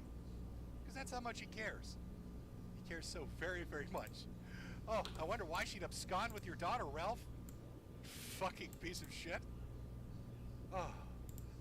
Now, he didn't take that breakup very well. You saw how he acted about Nora, threatening to destroy her life. How did he react when, when Pantsu left? What was his reaction to that one? Oh, typical Ethan Ralph. Got really drunk and made it, Where do you want us, sir? Ooh. U.S. Homeland Security? How's it going, mate? No, I'm sorry. We don't have any information on the whereabouts of Ralph. But hey, you're welcome to enjoy the stream while you're here. So I guess I should just say it here as well. But me and Pantsu have separated, which is different from a divorce, of course. For those who know. Us _ homeland _ security We _ separated and hello, how are you doing? That's not a word. That's not. Over. Very good, sir. Very good. We are fully legally compliant, I assure you. We have not crossed any borders, not without passports and proper credentials. And I assure you, all these weapons in the back are strictly for farming purposes. It be cold today, so I'm about to rebundle up in my thick fuzzy blanket, mostly so that my toey seas don't freeze off. Over. That's good to hear, mate. Well, I don't know that problem because I live in North Queensland, Australia, where it's either hot or way too hot. Currently, it is way too hot as we are in summer. As is the nature of things in upside down land. But I hope you're doing good, eh? I hope at the very least it might be cold outside, but I hope you're nice and warm and snug in your little blanket. Everything is through the lens of wrestling. I think he must have brain damage from some prior incident. I don't fucking know what it is. Maybe Ronnie hit him with a guitar. I don't know what happened to him in his childhood. But he thinks he's in a wrestling show. Like, he's stuck in the mindset that this is like WWE, and he's like the heel. I mean, it is kind of like wrestling if he wanted to go for a Benoit angle, because that's kind of where he's going with this. But not like wrestling on TV wrestling. There's no joke behind that. I wish there was. I think it's bullshit. I hate her whole fucking family. I hope they all burn in fucking hell. I hope they all burn in eternal damnation. But that's the status. God, can you imagine it? Like, put yourself in the place of the woman that's stuck living with this pig. Like, listen to him talk. He's just super obese. He's got like a brain damage slowness to the way he speaks. Constantly doing that shit. High off Xannies, drunk off his ass. He pees in bottles, probably no shame. He'll probably just drink a beer and then piss in the beer in front of you. And then he talks like this. And he's always wearing sunglasses. This has got to be some kind of like Geneva Convention restriction against this for torture. Like the world courts need to step in. I don't know. Except for, you know what? Like her grandmother and certain people were actually good to me. And her grandfather. Anonymous sent $10 suffer horse. Yeah, suffer horse. I don't know what that means. Bitch. Now, check this out. Watch how quickly his personality changes. It just turns on a dime. You've already seen a clip of it earlier. with that $20,000 thing. He was so happy. $20,000, Jim, you and I can wrestle. In seconds, he was fuming, seething angry. Now look at this. He's talking about, oh, we separated. It's not really a divorce. He seemed a little sad about it. And now he hears the phrase suffer horse, and watch how quickly, look at the sneer on his face. I guarantee you that's the look he has on his face when he's slapping a bitch.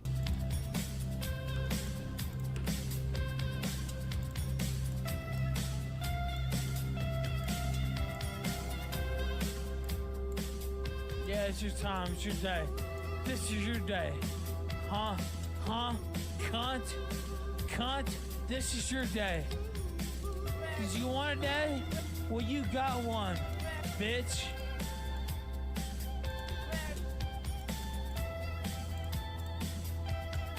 Did you want a fucking day? You got one, cocksucker.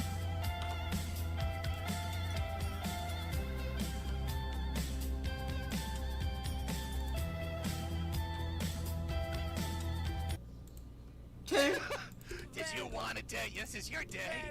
This is the day of the horse. The day of the horse has come. Are you ready, cocksucker? Instantly, on a dime. Just instantly. Just look at him. Look at the brain damage. Here's a couple clips of just brain damaged Ralph. I can easily let those go. Like,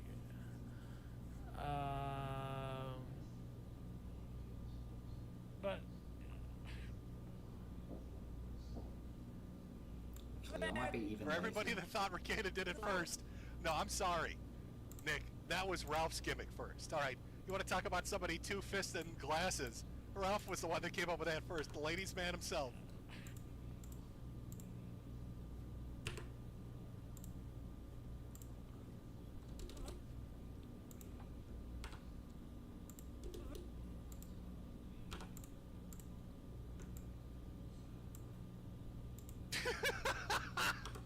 I wonder, remember, he's got headmates.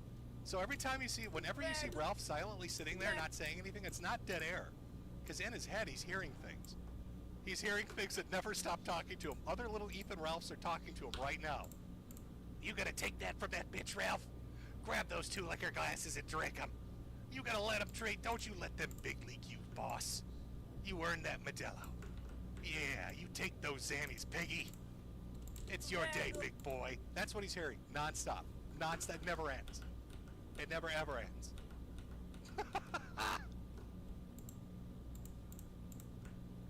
And that, of course, brings us to our more, recent, what do we want to call this? How do we explain this? I mean, I wouldn't really say girlfriend, because she was only with him for about 2 weeks. Well, I guess he's speed running, ruining relationships. With the past ones, it was at least, a few months to a year. But with Denny, if I'm saying Denny Soares, I don't know how you say your username, but with her, it was only, I believe, 2, maybe 3 weeks. Met a girl down in Mexico. Said he fell in love, fell head over heels for her. Oh boy, you know how that's gonna end. Because I have screen caps here that are literally listed as cut every corner possible. That's the key to good animation. Cut every corner you can. Not even gonna do little mouth animations for this cunt. We're just gonna animate his mustache. Look, as long as you know who's talking, that's the main thing. So, it all starts with Ralph meeting a girl, falling in love, and going to meet her. Now, he was going to go meet her in an area that's a little spicy. It's a little spicy for an American expat down there. Not the safest place to go. So, of course, Ralph thinks he's pulling a big old trick on people by saying he's going down to Taxo or Taxico, or I don't know what the fuck they call it. But he's leaving his metal shed to go visit the girl. And instead he decides he's going to Mexico City and he's going to make her go through a cartel war zone instead. I want you to really understand that I'm not joking when I tell you this. There were reports of cartel violence in the area that Ralph wanted to go visit, and instead, because he's the world's biggest, fattest pussy, the kind that would threaten his wife and make her clean up piss bottles, he instead made her travel through a cartel war zone to visit him in Mexico City, and then told everybody what a big baller he was. Big baller shot caller.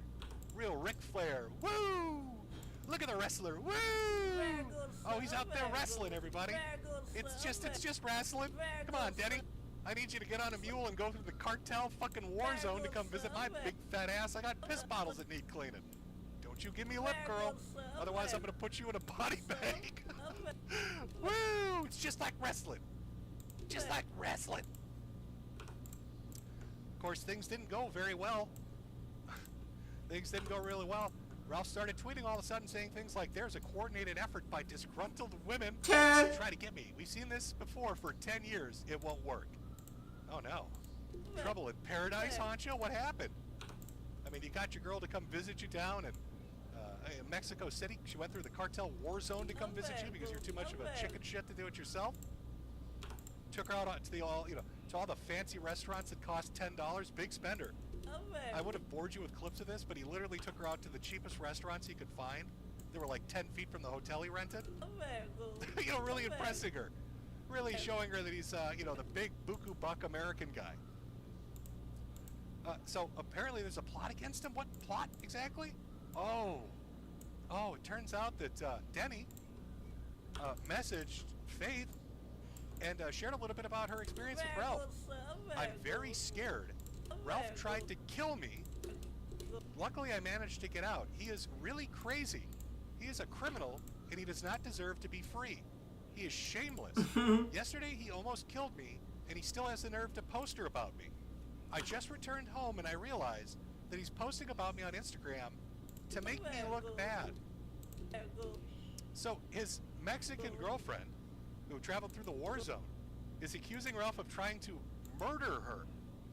Now, I know you might be saying, oh, that's hyperbole. She must be over-exaggerating. Do I need to play the audio again where he literally told Pantsu that he would kill her? Do you think that he hasn't uttered that phrase to a woman before where he said, I will fucking kill you? Because we heard him do just that. So now here she is saying, he told me, this fat, crazy American just told me, he's gonna fucking kill me. Uh-oh. No. Ralph decided he needed to defend himself against these horrible women, all these Me Too women. I mean, look at all these horrible women that have come out against him. His mother, his daughter, his first wife, his second wife, the girl he dated, the woman that bore his son, and now this Mexican girl. All 8 of these females that are all a part of this conspiracy to get him. He needed to go and make a public statement about how these terrible Me Too lip shit women are making things up. All these women, all these girls that he encounters, every single one of them that he ever has a relationship of any kind with, they're all making it up. So he decides to get drunk, of course, and high, of course, and do a Twitter space to defend himself. Where's the pictorial ambulance? Where's my ambulance? Oh, you're gonna love this. So I could have done a stream if I was trying to make money off this, and maybe I will. Okay, you know how those video clips earlier I put the the clanking bottle sounds in for last? That wasn't me. This is really what he's like. Like when you're listening to his audio, you'll hear clanking bottles. He really is this, but that's the piss bottle you hear under his desk. He literally kicked it over. So I was trying to make money off this, and maybe I will at some point. I don't know if I end up doing my trip, but now will I stay here? Will I go back to the U.S.? I don't know. I haven't decided yet. There's no evidence whatsoever for what's being claimed against me, which is nothing new, by the way. These people claim things without any evidence, no photographs, no witnesses, no nothing. Okay, well, if there's evidence that I tried to kill you, where's the photographs? I'm sure we've all been in that position. Out on the street, maybe, walking down a dark alley, somebody pops out with a knife or a gun. They're like, I'm gonna fucking murder you, you're dead. And you're like, wait a minute. I need to get my phone out and get some pictorial evidence. Because nobody's going to believe this happened. Without pictorial evidence, this never ever did happen. But they have nothing except 2 harpies Valord coward. commiserating about how they got or it didn't happen. fucked by the Alpha Over. male. I committed no crime here in Mexico. I did not try to kill anyone. There are no physical injuries at all. I did not have sexual relations with that woman. There are no witnesses at all because these things didn't happen. You know, because usually when you threaten to murder a woman that you're abusing, you always make sure to do it out in public. That's a smart place to do it. Never happened. No pictorial evidence that it ever did happen. Clanking piss bottles everywhere. How surreal is this? What kind of life are you living, champ? You're in a metal shed in Mexico, and you actually said the line, "There's no evidence I tried to kill anyone." You were living in a metal shack in Mexico talking about how you were not trying to murder Mexican women. What the fuck happened to your life? But when you get online, you can just say whatever the fuck you want. Okay, well, if you have something, show it. And, you know, making threats Ant's about trying how to you steal know me beer. politicians and how you know judges down here and what you'll Fuck do to off, me. Ants, it's mine. Well, you still have to have evidence. Too young to drink. And I'm still a United States citizen. So, nothing that's been said about me is true at all. I didn't do nothing. I'm a good boy. I'm innocent. I didn't do nothing at all. You know, this sounds real familiar. Again, very strange. Very strange that Ethan Ralph runs a show that has a lot of people that come on from the right wing to talk about race realism, talk about black people and how black people are these violent savages just out there raping white women. Just abusive and terrible and doing all these terrible things. They're a bunch of didn't do nothings. And they're on the show of a guy who's literally that stereotype. It's literally what they're talking about. Ralph has been accused of rape and abuse and death threats against women time and time and time again. And you'll go onto a show and you complain about black guys saying that they're doing it when the host you're talking to Valord coward. literally is on audio threatening to That strangle his reminds fucking me of wife. an exchange Am I in the between my Twilight mother Zone? and Mouse. Mouse, hey, the pan is smoking. Mother, damn it, it's not even old enough yet. Over.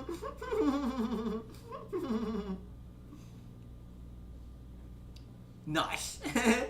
Swish. The fan is smoking. Damn, it's not even old enough yet. Do I live in the Twilight Zone? What the fuck happened to the right wing? All these talking heads, these political pundits that keep going on his fucking show. Valord coward. And you know who you are. Such a simple joke And you got have the me real balls to good. talk to me and other people Over. about race realism and nationalism and conservatism and the traditional nuclear family with a guy that's been on tape this many times treating his mother like shit, his girlfriends like shit, his wife's like shit, his son like shit, his daughter like shit, sitting there drunk and high, unrepentantly so, grifting off Christ, grifting off fucking politics, grifting off everything. But I mean, the Medicare is very right. And like, apart from the fat beer gut and the neck beard, Ralph is like the most negative African American stereotype. All the way down to using the N-word all the time. You know, all the way down to that fucking thing. He's a deadbeat dad, no fucking career prospects, no fucking education. Beats are abusive to all his women, straight up raping some of them. On the run from the law. And again, he even uses the N-word all the time. And acting all hood, you feel me? Like he is. He is a negative black guy stereotype in America. But you know, a short, pudgy white guy. you're such clout-chasing whores that you'll just close an eye to it. And I'm supposed to take you seriously? It's Slit your fucking fucking hilarious. throats. But what has been said is completely untrue. And the fact that you would team with Faith Vickers, I mean, says all it needs to be said, really. You know, I'm considering a few different things. I'm not gonna lie, because it's like, you know, now it's like a sitting target on my back or whatever. It's just two women. It's just two disgruntled women who I used to fuck, thinking they have me beat, or thinking that they're gonna scare me or whatever. Now, is it worth staying here in light of all that? I don't know. I don't know, maybe. Maybe I'll stick around. Hang on, have I ever showed you guys the felching clip? That, what's her name? Fembot sent me? Hang on.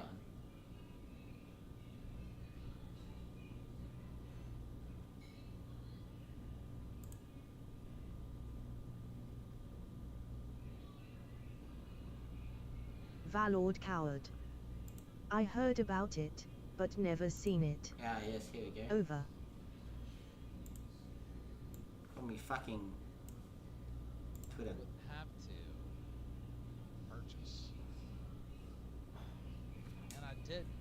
I felched instead. And I'm sorry because I told What does that mean? He felched instead. I wouldn't have to purchase. And I didn't. I felched instead. And I'm sorry because I was told. What? And just for the youngins in the audience, we'll whip up the old and felching. Felching, sucking or eating semen out of someone's anus. It is a sexual behavior about which virtually nothing has been written in scholarly literature, despite the fact that it appears to be a not uncommon practice among certain subpopulations of men who have sex with other men. Felching. Noun. Valord It's a verb, coward. It's a doing word. Hold up, let me go throw up. Over.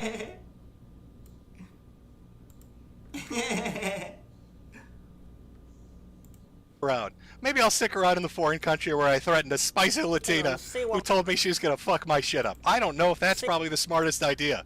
He got very mad at Josh Boone for saying run. Run for the hills, you stupid fucking idiot. He got very mad about that. Like, oh, Josh is trying to get me killed. No, nobody's trying to get you killed, idiot. You were literally in a foreign country. You're a guest in a foreign country. You're not even a resident there. You're not a citizen there. Very good, sir. And you're going around doing the shit you did in America over there. Somebody's gonna do something about it. I wouldn't be sticking around, you dumb fucking idiot. What a moron. Maybe not. And if they weren't liars, well, where's the pictorial evidence? If you try to kill somebody, where's the evidence? Do you understand what I'm saying? Valord coward. It's clear what they're Also trying to loud. do here. Over. Sorry, I forgot to turn it back down, my bad. Just blasted everyone's ears. Oh, I'm sorry, chat. Oh, come here. Let me kiss it better. There you go. I saw Still somebody in loud. chat say Africa arc. Let me tell you what's going to happen if Ethan Ralph tries to go to Africa. Valord coward. LOL, thank you. Over. God, imagine Ethan Ralph, Africa, man. Oh, it's just a death trap, bro. I mean, Mexico is already a death trap. Isn't it the joke everyone's been making that, like, Ralph, if you were born in any other country than America, you would not survive, alright? Even other first world nations, you know, they are nowhere near as open with their free speech laws. You would not survive. You can't go around saying the shit you do. And you know, we have evidence to back that up, considering every time he leaves the country, he gets assaulted by someone. He tries to find himself in South Africa or Sudan or Chad or just anywhere Valord on the coward. continent of Africa. It's a miracle he They're isn't not going to dead stick yet. you in an oil barrel like the cartel Over. would. They're going to put tires around you, Ralph. Light them on fire and kick you down a hill. I've watched those videos of what they do to people like you in Africa. He won't even get that. They just hack him to death in the street with machetes. They wouldn't go through the formality of getting, you know, putting him in fucking tires and setting that on fire. You know, they do that to send a message, to get a point across. There's no point to get across. They'll just fucking kill you. They will literally, it's a pig in a blanket. They're going to light you on fire inside of like 3 or 4 rubber tires and send your ass hurling down a hill at 100 miles an hour. And they're going to laugh. And I'm going to laugh. Everybody's going to laugh. It'll be on, well, Live Leaks doesn't exist anymore, but somewhere. I would not go to Africa. That's going to be even worse. And you know, you have women bragging about their connections to Claudia Sheinbaum, the future Jewish president of Mexico. This is my favorite part. I love that he did this. Remember, Ralph is like a, I don't know, a chameleon? It just, there's no true Ralph. All his politics are bullshit. He tells you he's conservative, but he votes for Obama. You know, it's just, there's nothing he says is true. But he likes to go back because a lot of his guests are idiots. And he'll go back and he'll harp on the Jew thing. So here he is, talking, just listen to this. You understand what I'm saying? It's clear what they're trying to do here. And you know, you have women bragging about their connections to Claudia Sheinbaum, the future Jewish president of Mexico. Miss Scheinbaum. You know, those Mexican Jews, the lost 13th tribe. A lot of people don't really know about it. You're going to have to go ask Gabe Hoffman. He'll give you the down low on the 13th tribe of Israel, the Mexicans. Gloria Scheinbaum. Miss Shecklestorm down there. You know, the Mexican Jew, 13th tribe member. Coming to get him. Oh, gotta watch out for those Mexican Jews. They're popping around everywhere. Oy vey. You know, the Hasidic Jew. I gotta say, one of the funniest things, probably not the funniest thing, but still a funny thing to see, when I went to Singapore, which is a multicultural country, but, you know, still predominantly Muslim. While I was last there, I was going around seeing all the different temples, you know, you got the Hindu temples, you got the Taoist temples, you got the Buddhist temples, you got the Muslim temples, you know, you got all the Christian churches, and you find them all over the place. And then there is only one synagogue, Jewish temple, and it's just completely in its own little district, disconnected from every other temple, just out on its own. Meanwhile, everywhere else, you'll literally have, like, down one street, you'll have the Buddhist temple next to the Taoist temple, next to the Muslim temple, next to the fucking Christian church, next to the fucking Hindu temple. And I was just wondering, I'm like, is there a synagogue anywhere? Valord Where are the coward. Jews and all this? Jews never integrate. Over. I mean, hey, I don't know what sect of Judaism it was, but look. They most certainly were not comfortable hanging out with the other religions. Well, look, they got history with the Muslims and the Christians, and the Buddhists and the fucking, Valord coward. the Buddhists and the Hindus. The money grubbing one. Over. The Buddhists and the Hindus have the fucking swastikas, you know, as their symbol, because it's a proper Asian culture, you know.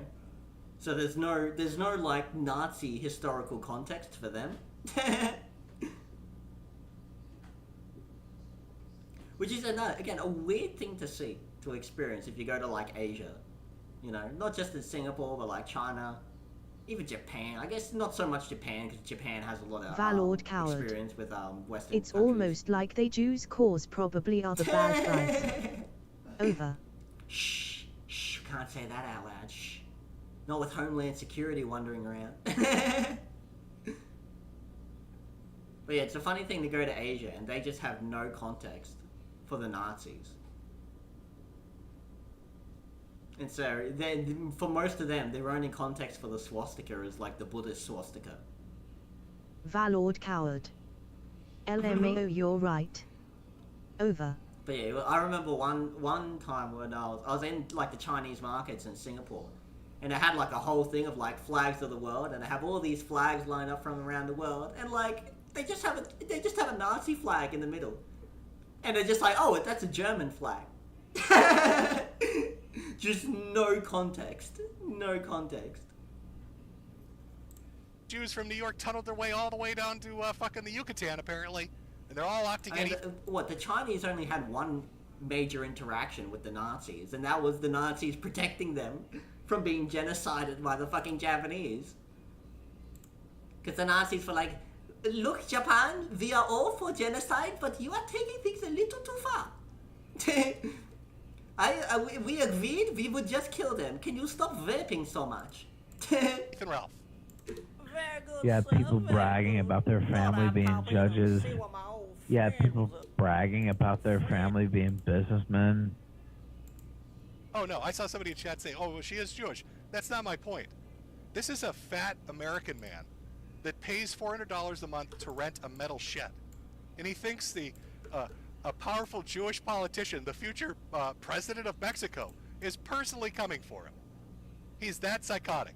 He's ingested so many Xanax that he thinks in his metal shed on his dirt street surrounded by stray dogs that a powerful cartel of Jews are coming to get him because he is the truth speaker. Ethan Ralph, the Xanny addict, is the truth speaker, and only the most powerful of the 13th tribe can stop him. This sounds like a TV show. I think I've written a new TV show. It's AI TV. I've outdone AI. I've made a crazier plot than it could do. Okay, well, I'm still a United States citizen. In no way did I attempt to kill anybody. I did not physically harm anyone. There is no pictorial evidence at all of that happening. Like, I mean, you know, a person accused me of trying to kill them. Where is the pictorial evidence? Where is the any type of evidence? I love how he says it, evidence. There's a video of this black dude who gets his shit rocked on a bus where he keeps saying, call the ambulance. Call the ambulance. And here's Ralph asking for the evidence. Oh, where's that evidence? I need my evidence. With almost no issue. The only thing is, I have 2 cats here, and I care more about these cats than I do, like, anybody or anything. Oh, see, this is a part where I should have, like, had the clips ready to go where a childhood friend of his said that Ethan Ralph murdered puppies. I mean, you know, that's how all serial killers... Further proof that cats, the worst types of people like cats, alright? Further proof on that, alright? Start, right? It probably would have made sense in the flow of how things are going. But I can't confirm if that's not complete bullshit or not. But some dude made the claim that made Ralph go fucking retarded with rage, and it was somebody he knew from his childhood that claimed that Ethan Ralph used to hang puppies over chairs, and that him and his dad cooked them in ovens. And then Ralph, I swear to God, there's like a clip out there of Ralph saying, no, my dad and I only wanted to warm the dogs up. I honestly believe only terrible people don't like dogs. Wow. Attempted murder. I agree too. Look, dogs are awesome. I understand being afraid of dogs. Look, they got sharp teeth. But just not liking dogs at all. They're dogs, man. They're so good. They just want to hang out with you. Dogs have been bioengineered by humans over many years to be our perfect friends. We have literally bioengineered them to be our perfect friends. And if you still can't make friends with them, after these things have been purpose-built to be our friends, I think that says a lot about you as a person. Has, like, pictorial evidence. It has witnesses. It has just anything besides 2 disgruntled women gossiping amongst each other. Don't, you know, oh, what, this Valord order, coward. oh, I have a DVRO. Exactly. Preach it, Chili. Against Faith Vickers. Oh, here's a fun fact for people wondering, what's a DVRO? That's a domestic violence restraining order. And that's not the only one he has. Ralph has multiple restraining orders against him. Some of them normal restraining orders, others domestic violence restraining orders. You know, for women like Faith, for women like Aid, just, you know, other women, you know, they're all lying whores though. We can't forget that. It's a collective, you know, a collective of women me-tooing him. He's an innocent baby boy. He didn't do nothing. Show him the evidence. He's an innocent little baby kissed by cherubs, right on his fat little fucking cheeks. You need to get the evidence. all those domestic violence restraining orders. Oh my Those are all draw bullshit. Ethan's an this innocent frame. boy. With Faith Vickers. By the way, I signed that willingly. I might draw this frame and then I might go play some Yakuza, eh? I'll be keen for a bit of Yakuza. We have Kiryu finally in back in Kamurocho. It's 7:30 now, but I reckon after dinner we'll probably pack up and head over to Picardo and figure out how to animate porn on Click Studio. Admitted to Valord 0 coward. crimes Yeah, during I'm that game. DVRO Yeah, buddy. because Over. I did not commit any crimes. I did plead no contest to revenge porn. That's true. I committed no crimes except for the sex offense of revenge porn. Okay. I signed that domestic violence restraining order against my ex, who bore my child, because I'm completely innocent. And of course, when you're completely innocent, you're always going to sign a domestic violence restraining order. And I committed no crimes except for the crime of revenge pornography, where I released a video of myself eating shit out of her ass. Oh, by the way, he eats shit. A real winner here. I wonder if Denny got around to that yet. Maybe that's what started the fight. We don't know what started the fight and the fallout. Maybe she was like walking down the street after they had some delicious tortas, and all of a sudden she felt the wind, what she thought was the wind, but it was really Ethan Ralph hunched over on his little piggy hoofs, trying to sniff her butt, truffle hunting, for his next chocolate treat. Hey, man, I can't lie. I can't lie about that. Well, I say bring it on. That's what I say. Or let it go. Let it go. Because Let it go. the only way to take me off these fucking Oh, airwaves snaz. is to fucking kill me or lock me up for life. Ooh, tempting fate again there, champ. I don't know if we want to go around saying the only way to take me out is to kill me. You'll find out in a Valord moment coward. why that was a stupid statement Big to make. bless you. Thank you very much. But that's Over. Ethan Ralph, Valord coward. our ladies' man, Medicine. teaching us the way Okay. to woo the women on this Oh, in I will have to celebration later, huh? early Valentine's Day special. And of course, we've got, Piggy on the run. We don't know, is he going to stay in Mexico? Is he going to go back to the United States? Is he going to go to South America, maybe Africa? We don't know. I don't know. Where's he going to go? Who knows? He's out there evading the law. A little piggy's out there truffle hunting. Oh, Daddy, let me smell your butt. Oh, I want to bury my snout up your shit. Oh, truffle hunting. I'm going to drive drunk down a one-way street, call my daughter a bitch, and choke my wife. Let me eat shit out of your butt. That's not a crime, except it's a crime when I release the videotape. I'm Ethan Ralph. Truffle hunting, woman abusing pig. Hybrid monstrosity from America. Can't stop me. I want to take a gander down under. I want to savor the flavor of your shithole, honey. Ooh-wee! Ethan Ralph. Just like wrestling. It's just like wrestling. Now, of course, all of a sudden, from out of nowhere, after Ralph, they have this breakup. She talks about him wanting to kill her. But then all of a sudden he starts putting up tweets and doing streams saying, oh no, she's actually the world's perfect woman, and I was so wrong. The Ralph male was wrong. Oh no, I love you. I love you. I was so wrong about it. I love you. You might be wondering why that is. Oh, might have something to do with this. And so I know that things were going pretty south for Ralph for a while, and there were some issues. Medicare covered it. He was pretty funny about it, and then they covered it and they kind of beat it to death. Oh my God, that guy was pretty funny about it. I Okay. agree.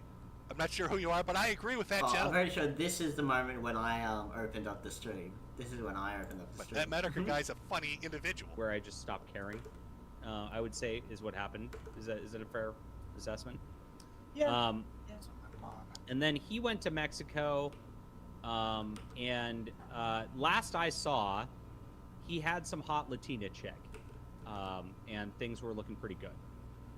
So I was like, "Oh, cool! You got a hot Latina chick. I got a hot Latina chick. Cool. I like hot Latina chicks, right?" And he goes, I like them hot and spicy. You know, them Latin Americans, they love it. Ooh, spicy. "Well, things are actually not going so good in that department." I'm like, "Really?" I'm sorry. I'm. Okay. You're gonna love this part, chat. Listen to this really carefully. This is what Ethan Ralph told this dude in confidence. And this explains why Ralph suddenly has become a good little boy who kept his fat little mouth shut. Just listen to this. Literally, What a downer. honest Injun, am not following the drama. I had no clue. And he said that she is now alleging that he tried to kill her, and that she has potentially some cartel connections, and he's very scared and might be fucked.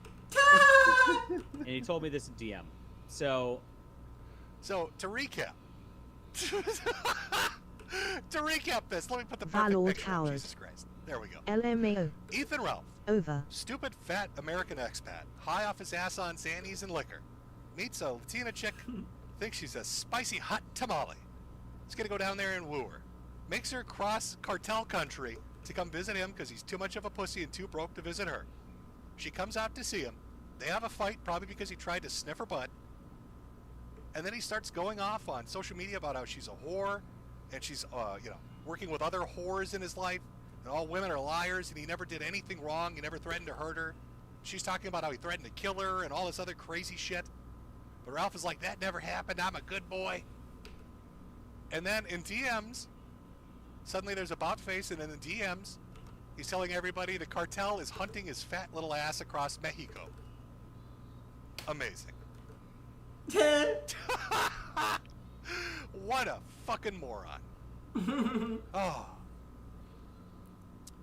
What an idiot. Ralph, what the hell has happened to your life? You know, it's all the result of the things that you've done, right? You can't blame it on other people. You host a show where you talk shit about everybody's family, about everybody and everything they've ever done. You call it entertainment, you say it's wrestling, and you say everything's fair game. And then when people look at your life, the life that you live, and the fuck-ups you make, you get enraged about it. You become furious and seethe about it, because that's suddenly off limits. You call people's wives whores, their children retards. I mean, shit, Nick Rekieta, I have no idea how he forgave you. It's not just that you called his wife a whore. You called Nick Rekieta's kids like fucking, fucking retards? Like you attacked his children. I don't know how Nick is going to explain that to him when they're older. Like, Dad, why would you let this fat, woman-abusing pig talk shit about us and then be friends with him? What the fuck is the matter with you? Like, what the fuck are you thinking?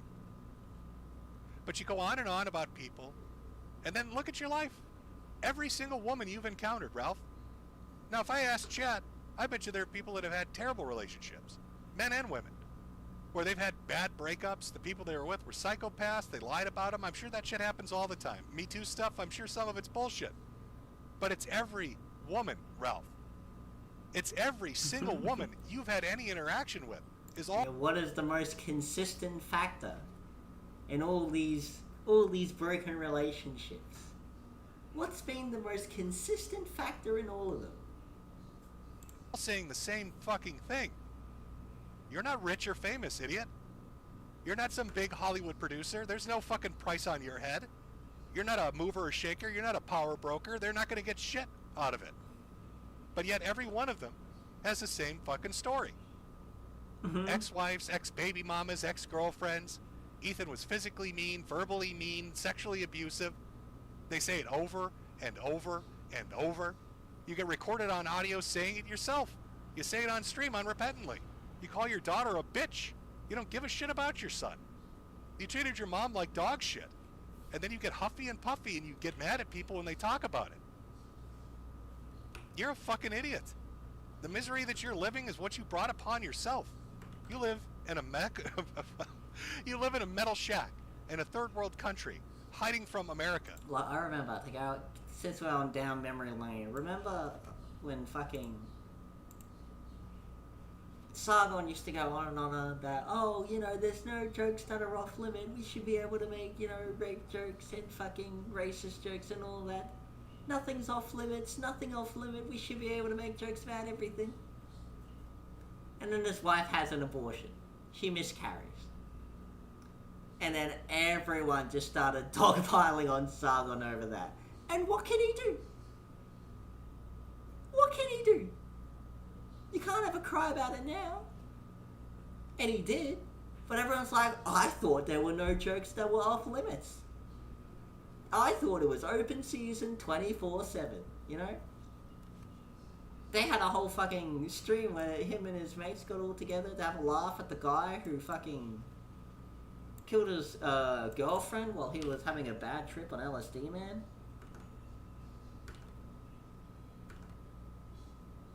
Having a good laugh about that. Oh, it's funny because he was a feminist. And then something bad happens to you. Valord something coward. that cuts deep. Oh yeah, that one, and the bitch removed Yeah. it. Over. Ain't so fucking funny now. Well, I remember, like, what's his name? Thunderfoot. When they put up that stream, man, that was when Thunderfoot was like, nah, these cunts are fucked. Having a whole fucking Valord celebration party for a cunt that died. Scrubbed completely from the internet. Over. At that point, Thunderfoot was like, nah, all these cunts are the same. I'm never gonna be a part of any group on the internet ever again. Fucking Atheism Plus was a shit show, then the Skeptics became a fucking shit show, and then fucking Thunderfoot was like, nah. I'm gonna live in my own little island in the middle of nowhere from now on.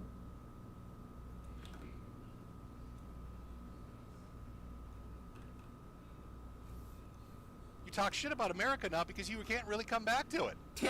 You'll get brought in for civil litigation. You'll get brought in for other shit. Who fucking knows?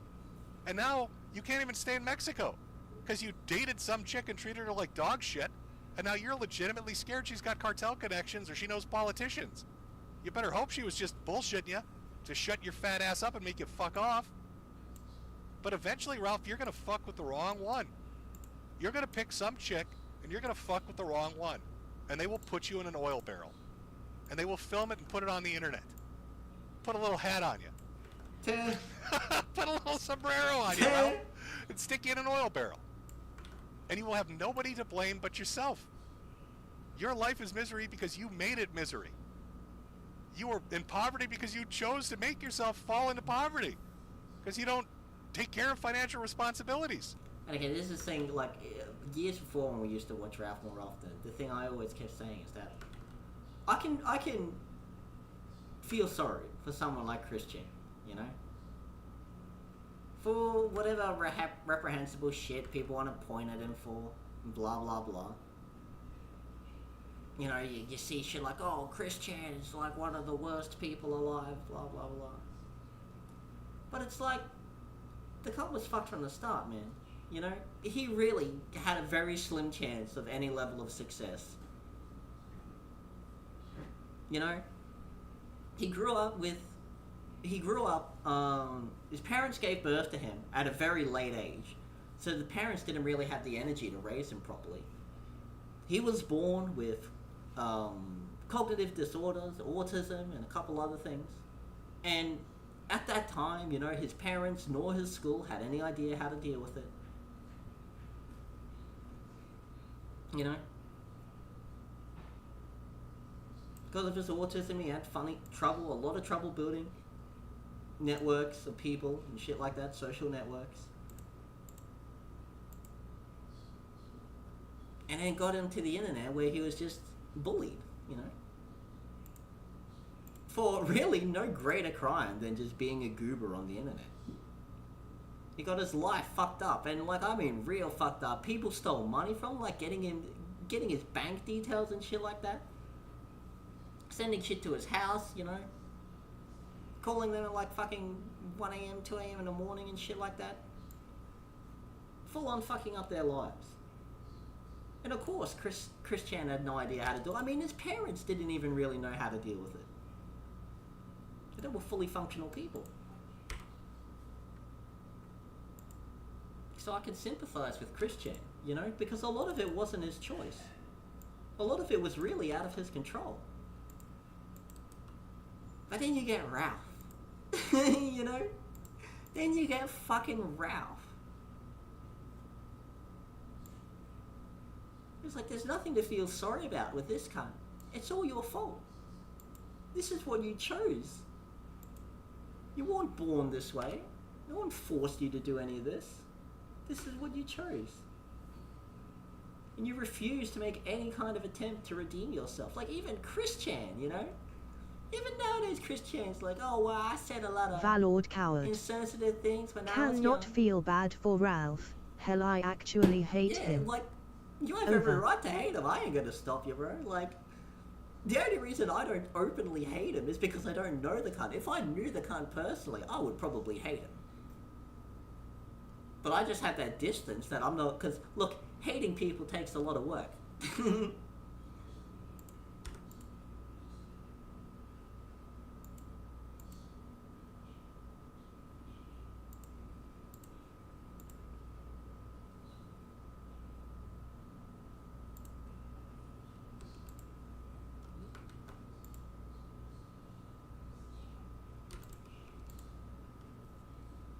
That's alright. But like, yeah, even Chris Chan has made some level of evolution over time. Believe it or not, you know? Chris Chan has grown to understand, you know? Like, nowadays he's like, oh, well, I'm not homophobic, you know? I don't want to be racist and stuff like that. I want to move beyond that. I want to be a different person. I want to spread love and kindness and understanding, even if you don't exactly know how to do it right. But he's still trying, man. Despite everything, he still tries. And again, that's why for me, like, I can't help, I can't hate the cunt. I just can't.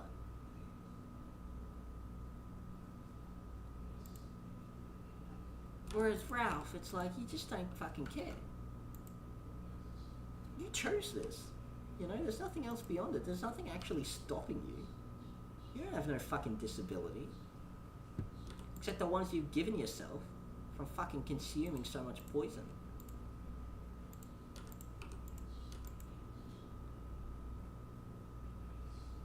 This was your choice, you know? You chose this life. I hope it was worth it. I mean, you need to be babysat. I don't think, have you ever lived by yourself? Have you always had to have a woman take care of you?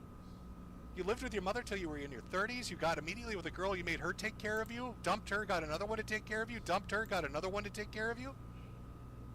You're near middle age. You're halfway through your life, Ralph. And you've never taken care of yourself. And when you take care of yourself, you end up in a metal shack eating tortas. in a third world country. What the fuck happened to you? Did you not ever learn how to be a man, Ralph? What it means to take care of yourself, to be responsible financially, to be dependent, to be a rock for your family to lean upon? That's what you're supposed to be. Not, you know, telling women to clean your piss bottles up and calling your daughter a bitch. Not driving drunk down the wrong way of the fucking street in a third world country because you don't give a shit about their safety. All you care about is how high you can get and how good that'll feel. You know, most of my streams are supposed to be lighthearted, but Jesus Christ, you make that difficult, don't you? All these people trying to save you, talking about a redemption arc, you're undeserving. You're undeserving, You're Ralph, undeserving. of redemption. Leave redemption to God.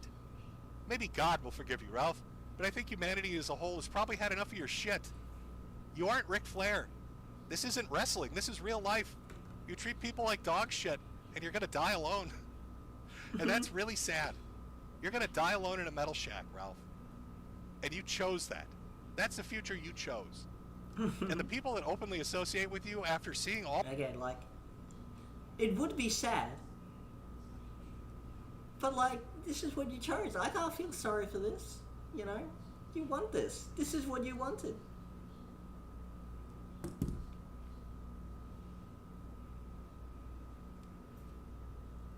Hang on, there's a fucking... I don't know what that is. There's some bugs flying around in my room. The big one. It's not a wasp, but it looks like it. Oh, not really. It don't look like it's got a stinger on it, so I guess it's just annoying. I mean, I wouldn't be worried too much if it was a wasp anyway. If a wasp was in my room, it's just a scout. He ain't here to pick a fight. And besides, I'm like fucking 10 times the size. Can you imagine? Imagine being like an adult human and being scared of one wasp. Can you imagine? Man, this is Valord coward. Hang on. Feeling called out.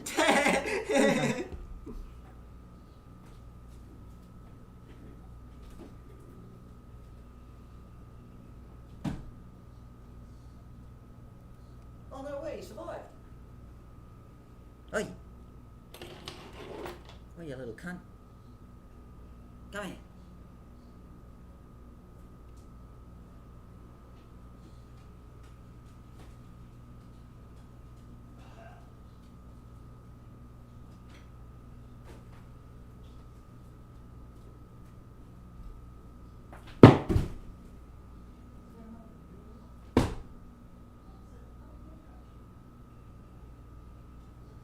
Trying to murder a bug.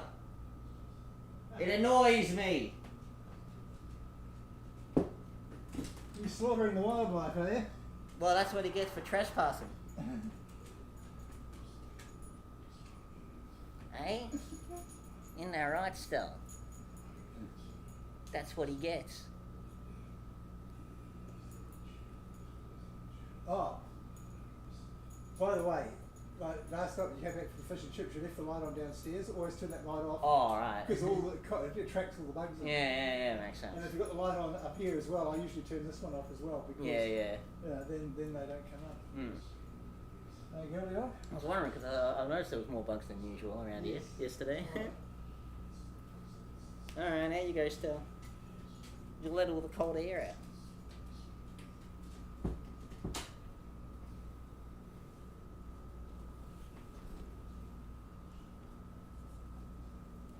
Ladies and gentlemen, we got him. We got him. All of this, and hearing all of this, are con men and grifters.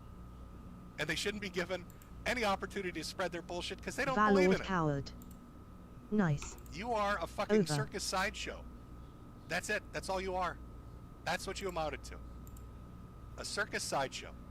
Some people pity you, but really that's just a fear they have internally because they don't want to end up like you.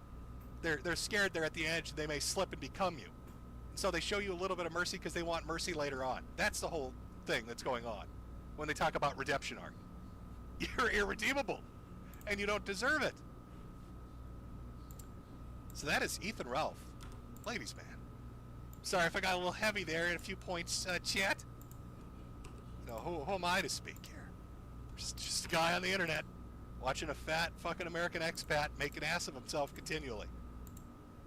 But there's a point. I think there's a point where it just happens so many times that you have to really just concede that it's probably true. I know you want the evidence, Ralph. Like CCTV footage of you strangling a whore or something. I'm sorry I can't give you that evidence. But I think at this point when 8 different women, well 7 women and a girl that you called a bitch who's your daughter for no reason. I think when you add all those up, that's pretty good evidence. It starts to show maybe a pattern of behavior, Ralph. A repeatable pattern of behavior that shows that maybe your personality is shit and you're fucking flawed and just not fixable. I don't know. Maybe that's what it is. Maybe that's what it is. And again, what does society have to gain from fixing you? What skills do you have to offer the world? None. Why would anyone want to fix you? What's the point?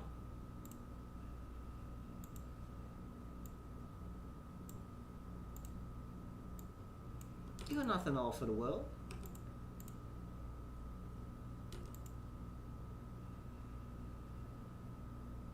Not even your body, you know? You can't even do manual labor. It's not like you can fucking prostitute yourself either. They ain't pretty to look at. Why would anyone want to save you? What's the point? There's nothing to gain from that.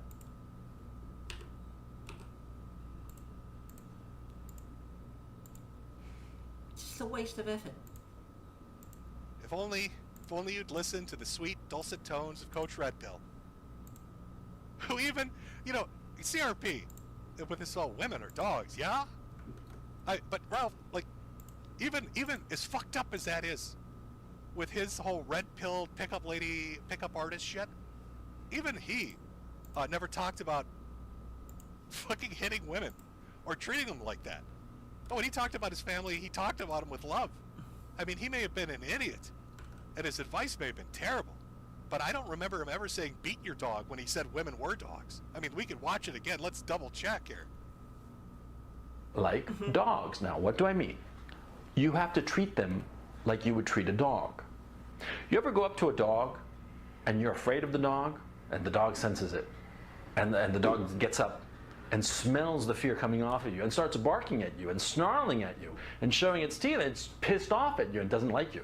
And you're like all insecure and tentative, like, I'm sorry, hi, can I get you a drink? I just want to be friends, please don't bite me. And what's that woman gonna do? She's gonna snarl at you. She's gonna look at you like, ew, creepy, ew, rough. If you're firm and self-confident, they respond. They get relaxed, see? Just like dogs. You go up to a dog, you know, a big, mean Doberman Pinscher, right? Or whatever, some Germanic, what's a Rottweiler, right? Or a pit bull, you know? You go up to that dog, you know, and you say, hey, don't fuck with me, dog. So that's what you have to do. You have to treat women like dogs. See, Ralph, I don't remember. Also, not a good idea. Don't go up to a dog and say, don't fuck with me, dog, because the dog might be pissed at you because they think you're trying to invade their territory. And if you start getting aggressive with the dog and say, don't fuck with me, dog, the dog will bite you. The most important thing to do with dogs, in my experience, drop to one knee or even sit down on the ground, put out an open hand with your Valord palm coward. up, and leave that on the Nah, floor. fuck that. Kick the bitch in the nose. Over. The big things for dogs is they just want to make sure you're not a threat. That's the thing for them.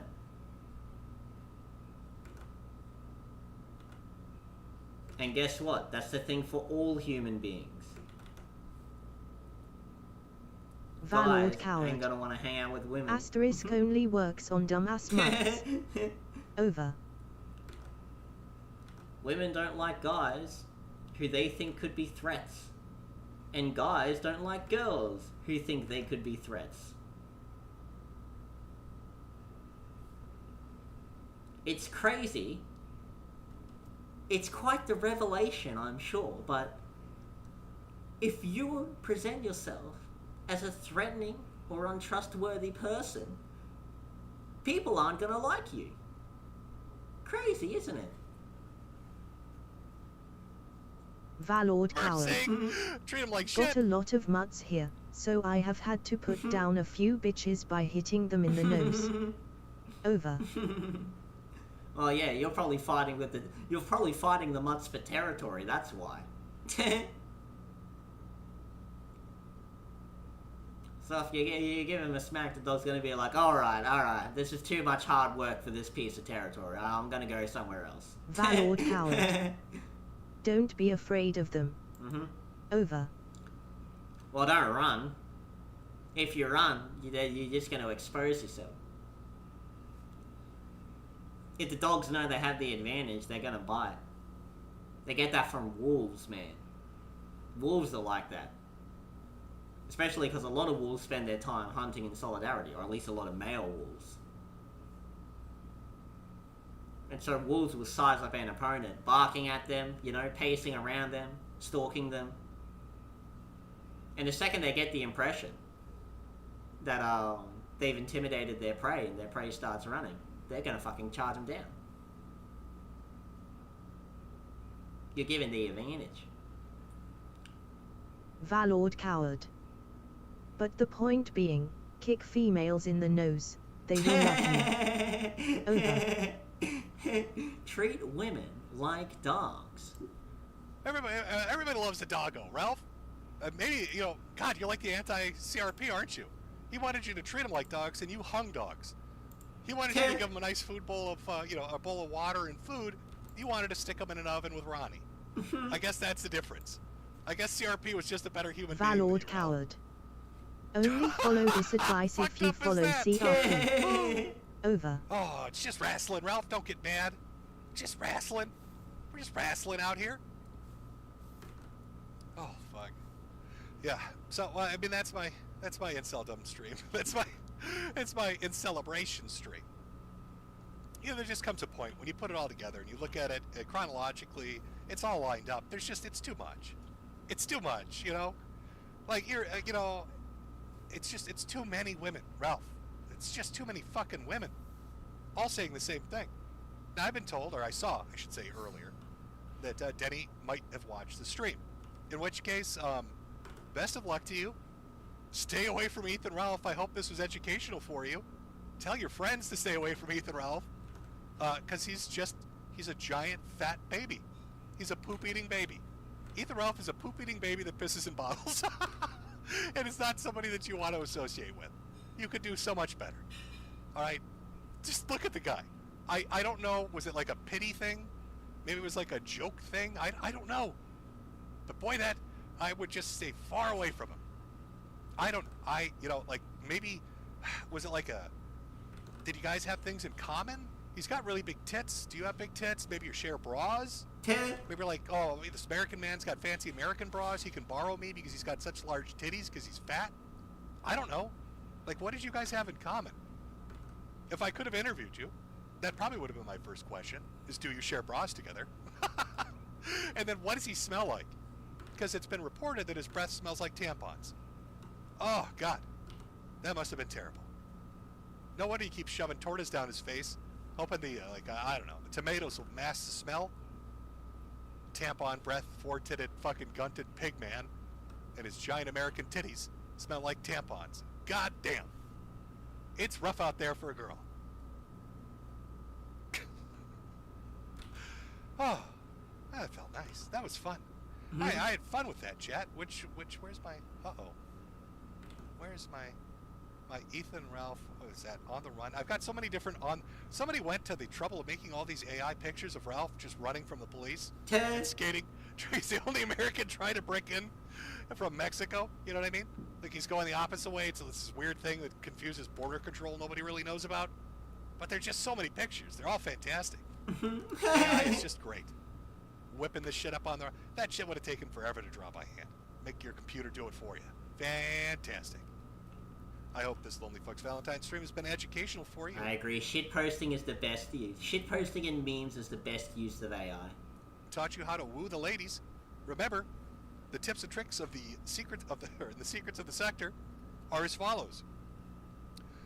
Scream at women, abuse women, tell women they're liars, rape and molest women, treat them like shit if they're your progeny, treat them like shit if they're your, it's a matriarchal relationship, they're your mom. Deny ever doing anything wrong, demand evidence at every turn. Feel free to threaten their lives whenever you want, even if you're caught on tape, just deny that it ever happened. Everybody's a whore that has a vagina. You are the ultimate sensation that's ever existed. Even though you may be obese and smell like tampons and have 4 tits and 2 stomachs, and even though you've been verifiably caught on tape eating poop, you are the center of the universe, and every woman should throw themselves at you. Their vagina should instantly explode into a stream of wetness just at the mere sight of your visage, because you are everything there is and will be. That's the secret of the sector.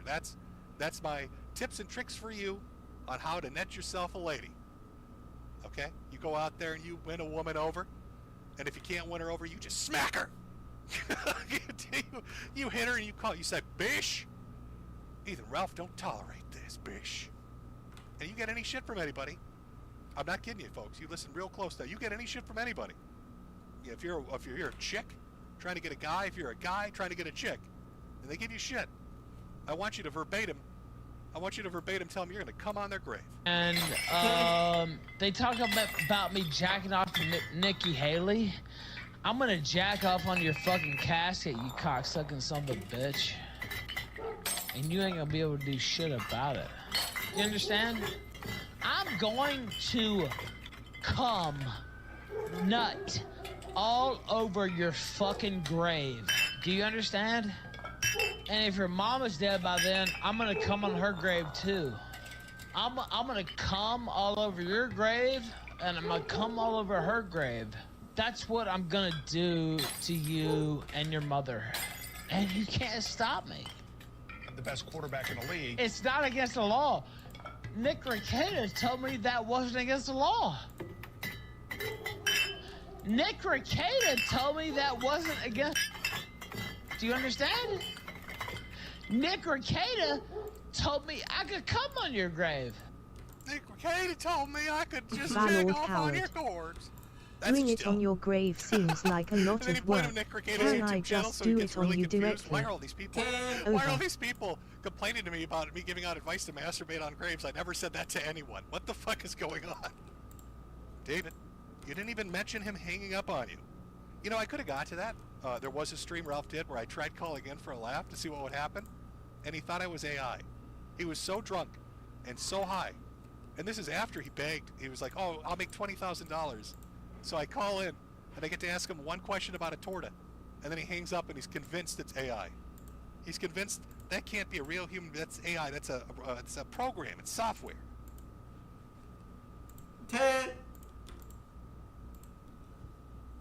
Hilarious. Hilarious. But on the topic of hilarity,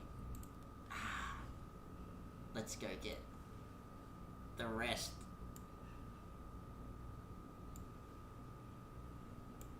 Of Shad, where he shows off the genius of duct taping two swords together.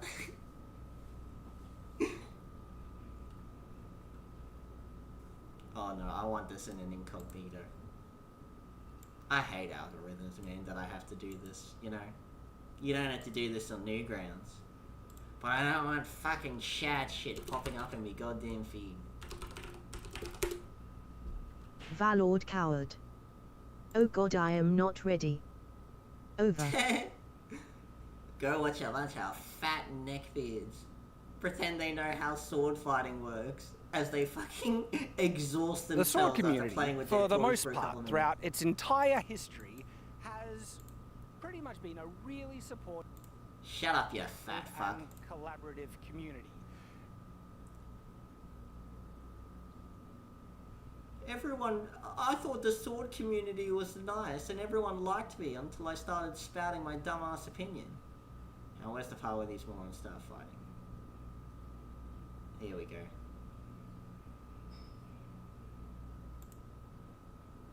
But it seems like he can't understand this basic principle.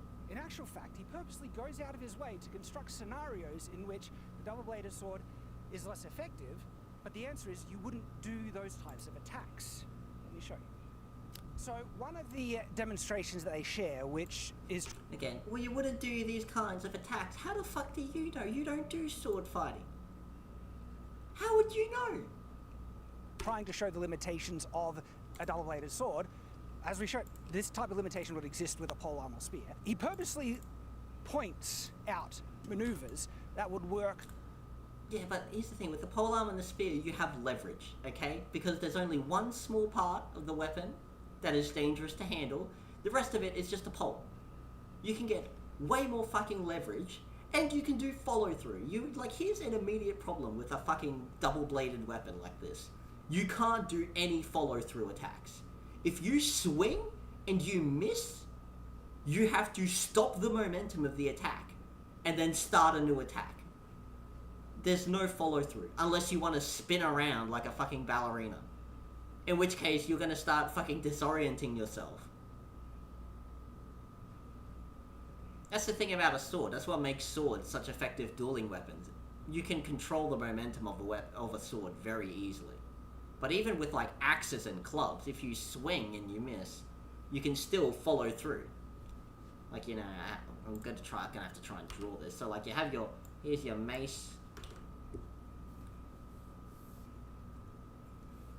Here's your fucking mace over here.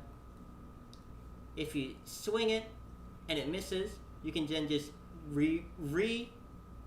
follow through with that momentum and bring it back around there and then swing again. And if that misses, you could just keep the momentum going and keep doing that like a figure of 8. You could just keep that momentum constantly going and laying on the pressure. You can't do that with a double-sided blade. You can even do that with a polearm, you know? It's more awkward with a pole arm, but if you're using a pole arm, you want to use your distance, you know? You should be holding the far end of the fucking spear, you know? Here's your fucking spear. You'll be holding it around here, making the most out of that fucking length. Otherwise, you could just, you know, you maximize that leverage and with a big fucking killing blow. Otherwise, you're going to be jabbing it. But, you know, you're going to be hanging around the back of the spear, maximizing the length. You can't do that with your double fucking blade. You can't follow through on attacks like you would with a single blade, and you can't fucking make the maximum use of the distance, the length of the fucking weapon, like you would with a polearm. And you know what, here's the thing, I don't even need to argue all this. You want to know how we know a double-bladed weapon won't work? Because they don't fucking exist. We know swords work, because they fucking exist. We know spears work, because they fucking exist. We know guns work, because they fucking exist. We know crossbows, bows, knives, brass knuckles, karambits, curved things, discus, man, for fuck's sakes. You know, discus were fucking weapons, you know? That's not just an Olympic sport, that was an actual weapon the Greeks used. Big heavy metal discs that they would fucking throw as skirmishers. You're in your hoplite ranks, a cunt runs up behind you, bang, you got a metal disc to the back of the skull, you're out like a sack of shit. We know these weapons worked because they fucking existed. This thing does not exist. That's why you had to duct tape two swords together. Because this weapon is not a real weapon. It's anime. It's not real. It's like people who fight with... It's like the scythe, you know, the anime scythe. That's like a harvesting scythe with a straight handle. No one fought with scythes like that. They had a special kind of war scythe, which is where they just... They had a vertical... They have the scythe blade... Hang on, let me just show you.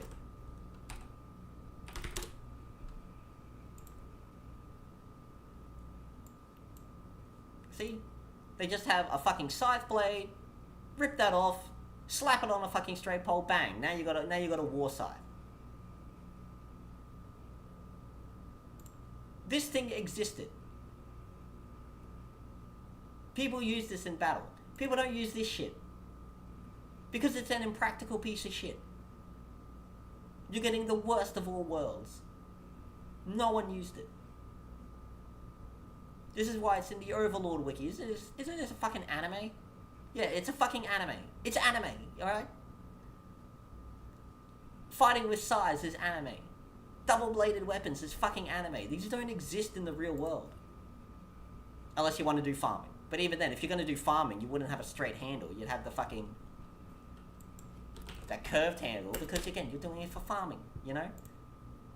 Like, look at this shit. You do this, it's meant to be comfortable to use, so you're gonna handle it like this. You don't use it to kill people. Hell, there's even war sickles, man. War sickles are fucking things. That's how we know it doesn't work, because if it worked, it would fucking exist. Less effectively with a double-bladed sword, I don't think giving it an honest try, but that's stacking the deck for it to fail. Okay? He came in with a bias, saying that he doesn't think it's an effective weapon. Oh, I have to admit, I have a love-hate relationship with this sword. I love to hate it. I really love to hate it. But, yes, there were things that were missed or that had particular biases that he may not have realised. The biggest one was when they were trying to show an overhead cut that gets blocked. And so, like this. If he's there, all I have to do is find this. And now I'm any totally situation where I can get underneath this sword, and this is the same problem with reverse grip, any situation, he's screwed. So when his opponent was holding it like this. No, he wasn't. That's how he's holding it. And he's absolutely right. If you can get underneath and get the leverage, you can control the weapon. Basically, if your blade can get into a bind with that, you can control the weapon. Okay. In this position, he literally says, well, they both say, the sword is completely locked away and you can't do anything. It does seem it at first. Like, it seems like I have so much advantage, but...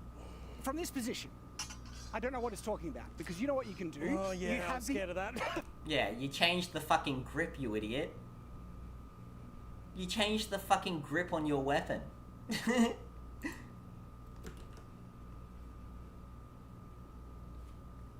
He was literally just saying a few minutes before, oh, well, they're just being biased and they're doing it in a way so that it won't work.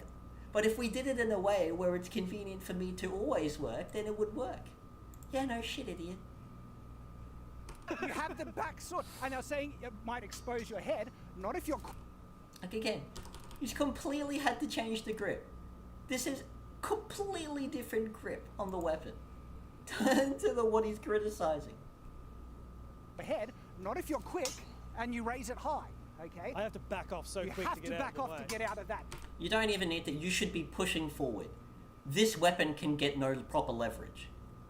You could just run straight. If you just had to catch the weapon once and then get inside the guard and there's nothing the cunt can do, then you could just grab the handle. Then what? Someone runs in and grabs the handle, what else are you going to do? Again, this is the same problem with polearms.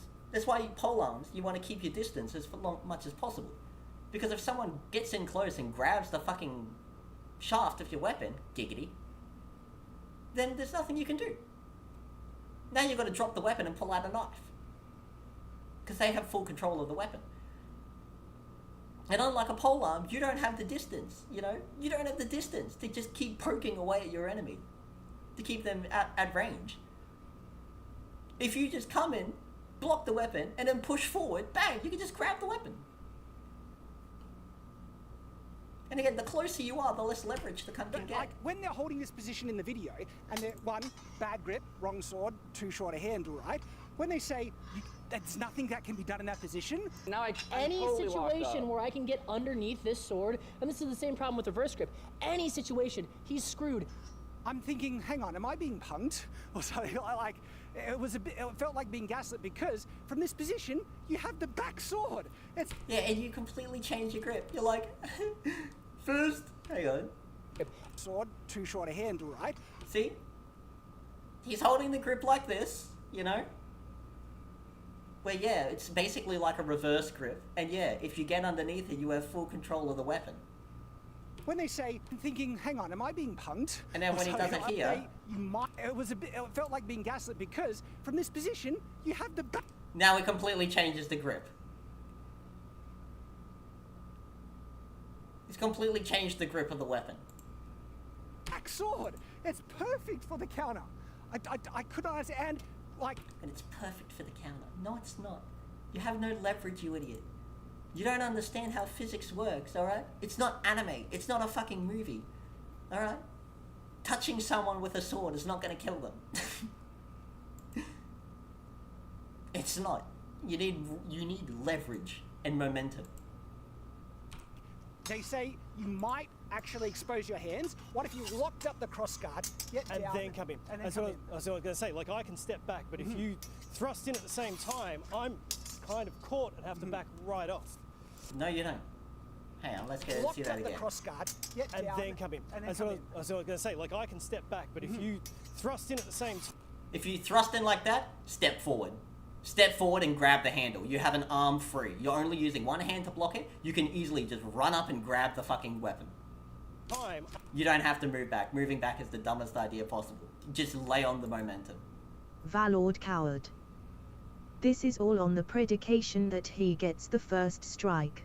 But let's say it wasn't in hand at that very moment and you were getting ambushed. It's too fucking unwieldy to be worth anything. Yeah, well, again, Over. You're absolutely correct. That's a whole other topic entirely of why this thing would never work and why it doesn't exist, full stop. What situation do you honestly think this sword practically serves? You cannot use this on the battlefield because you cannot use it in a formation. Because you have a double-bladed fucking weapon. You are a threat to everyone around you. Including your teammates. So you can't use this in a formation. You can't use this as self-defense. It's too unwieldy, too fucking heavy. You'd probably get fucking arrested if the guards saw you with it. Because they'll be like, that's not legal. So you can't use it as a self-defense weapon, and yeah, as you said, you can't draw this weapon quickly. You have to carry it around over your shoulder the whole way. So you can't use it in war. You can't use it as a civilian, as self-defense. You can't use it indoors. It's too big, so you can't use it in any kind of close quarters. Again, which is exactly what I keep saying. If instead of backing up, this cunt stepped forward and grabbed it, there's nothing he can do. He'd be fucked. But again, the cunt probably doesn't have the confidence to go in, because he's probably not a real sword fighter. Well, I remember there was one time when I was hanging at the farm, and one of the other... I was talking some martial arts stuff, because one of the guys there, little German kid, not a little German kid, but, you know, young German adult guy, he was asking me about some self-defense stuff, and I was teaching him some self-defense. And as a joke, he, like, picked up, like, it was like a rake or something. And he was like, "Oi, if I swung this at you, what would you do?" And I'll be like, "I'd step in." He's like, "Are you sure?" And I'm like, "Yeah, I'll show you." And he, like, holds the weapon up. And as he goes to swing it at me, I step forward. And then as the thing hits me, it hits me on the back. And I'm literally just grabbed his collar and I got my fist ready to punch him in the face. And he's like, "Oh, I see what you mean." Because, yeah, if I step back, I'm going to be in the range of the fucking rake part, you know?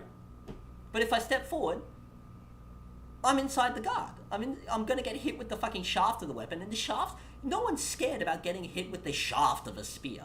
No one's scared about getting hit with the shaft of an axe. It's the head. So, yeah, and because I was inside the cunt's guard, I just grabbed the dude's collar and I had my fist cocked and ready to go to punch him in the face. And obviously, I'm inside his guard, so he can't do anything about it. Tell that to Chibi. Over. Well, you know, Chibi, she's an amateur. She's not an expert. I'm kind of caught and have to back right off. Oh, hate that sword. I hate to love that sword. So that example was just baffling to me because they're standing at there's such an obvious recourse. Not only that, there are so many things that you can do from that position because you have a second blade. And again, he has put a lot of... Yeah?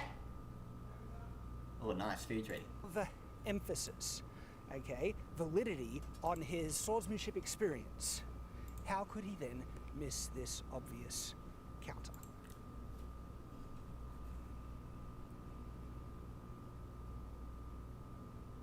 Because it doesn't work, you idiot. That's not how it works.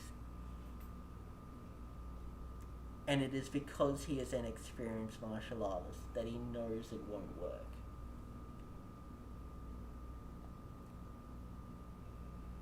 It is the worst of both worlds. You don't have the length of a polearm, and you don't have the leverage control of a sword. And there is no practical use for this weapon.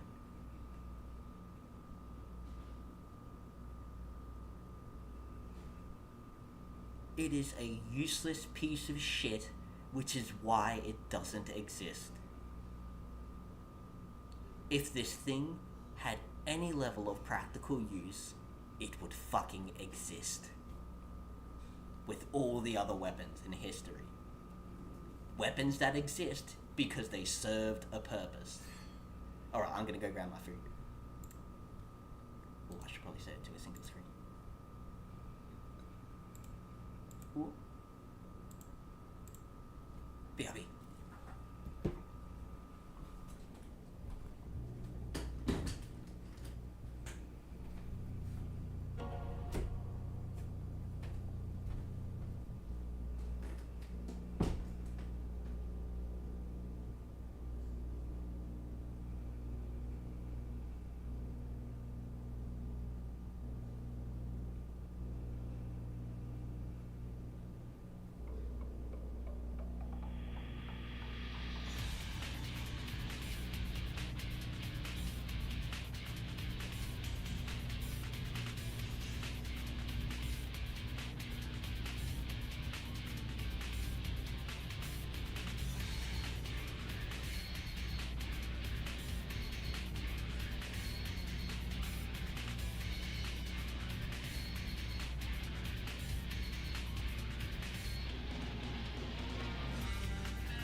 buddy. I'm back. Oh man, I got a fat beat, bro. Rico slapping that guy.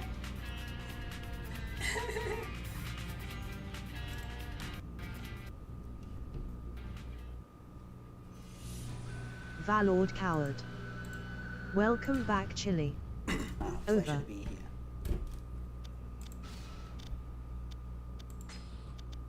Go get it windowed. Yeah, so we can keep making fun of Shat.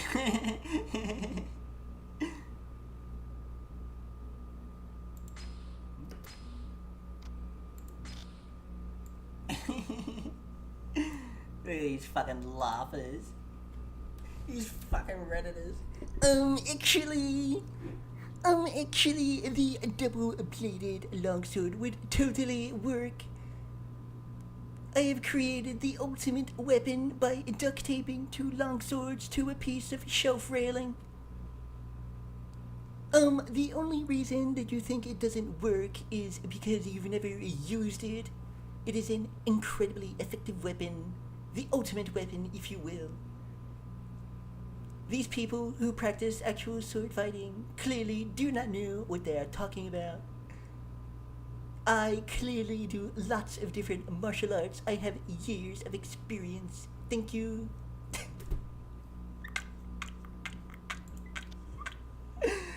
Oh man. This fucking goober. Valord Coward. Shad is such a massive idiot. Yeah, what Over. a fucking goober. You know what I reckon? I reckon Shad's one of those cases where he's probably not an idiot, but he's just, like, again, I think he's a very intelligent person, but with very little wisdom. And so he has a brain that can hold a lot of knowledge, and that knowledge is full of abject fucking crap.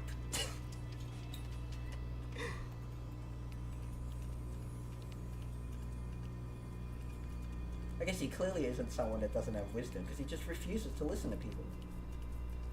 He's just so self-absorbed.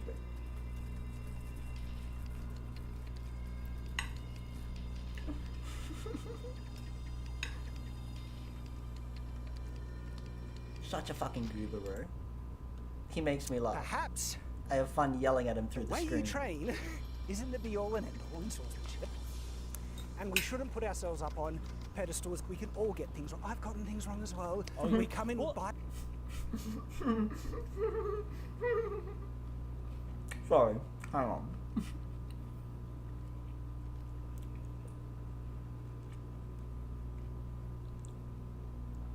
Hang on. Sorry. Again, this is why I love this. I'm sorry. I'm sorry if you hate this, but I love this. Some of the shit this group is The way you train isn't the be-all and end-all in swordsmanship. Okay, I need to jot these down, like one by one. That's the first problem. And we shouldn't put ourselves up on pedestals. We can all... Point number 2. We'll get things wrong. I've gotten things wrong as well. Oh yeah. 3 fucking... This guy... Oh, yes. I kind of like this guy. He keeps taking these, like, little jabs. I think he's been trying to be his best to be polite and understanding. But I think he knows... I think he's one of us. I think he's one of us, Valord boys. Coward. The only reason I stopped you last stream was because you were talking in circles was all. Over. Well, again, look. We'll see how things go. Maybe I'm gonna get some mind blowers, eh? Maybe we're gonna stumble on some real mind blowers that I hadn't anticipated. Valord Coward. No disrespect intended, bro. Bro, disrespect or Over. not, you're just straight right. Like, again, I'm sorry, but it just amazed me trying to process how these cunts assume a person gets a sword back in the Middle Ages. You know? Surely they don't believe it's like in a video game where any cunt can just walk up to a blacksmith and buy a sword and then just start training with it.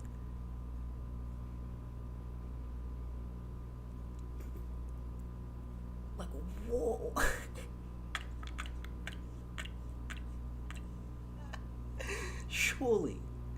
Surely they can't think like that.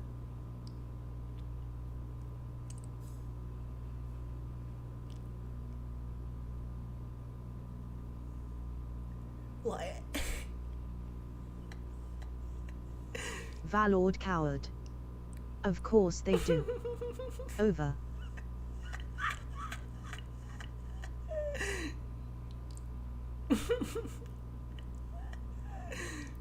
you're probably right too, you know? But like, come on. You know, you just can't believe it. You can't be that, like, seriously, bro. You can't be that dumb. Valord You can't be coward. that inexperienced. They played Kingdom Come Deliverance once and they think it worked like that in real life. Over.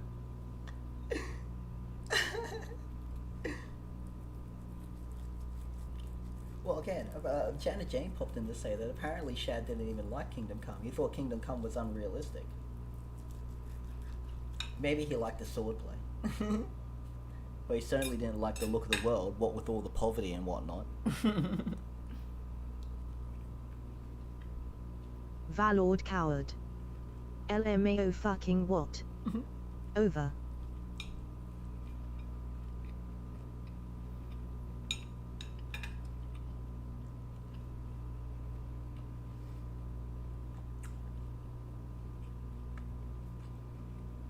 Valord coward.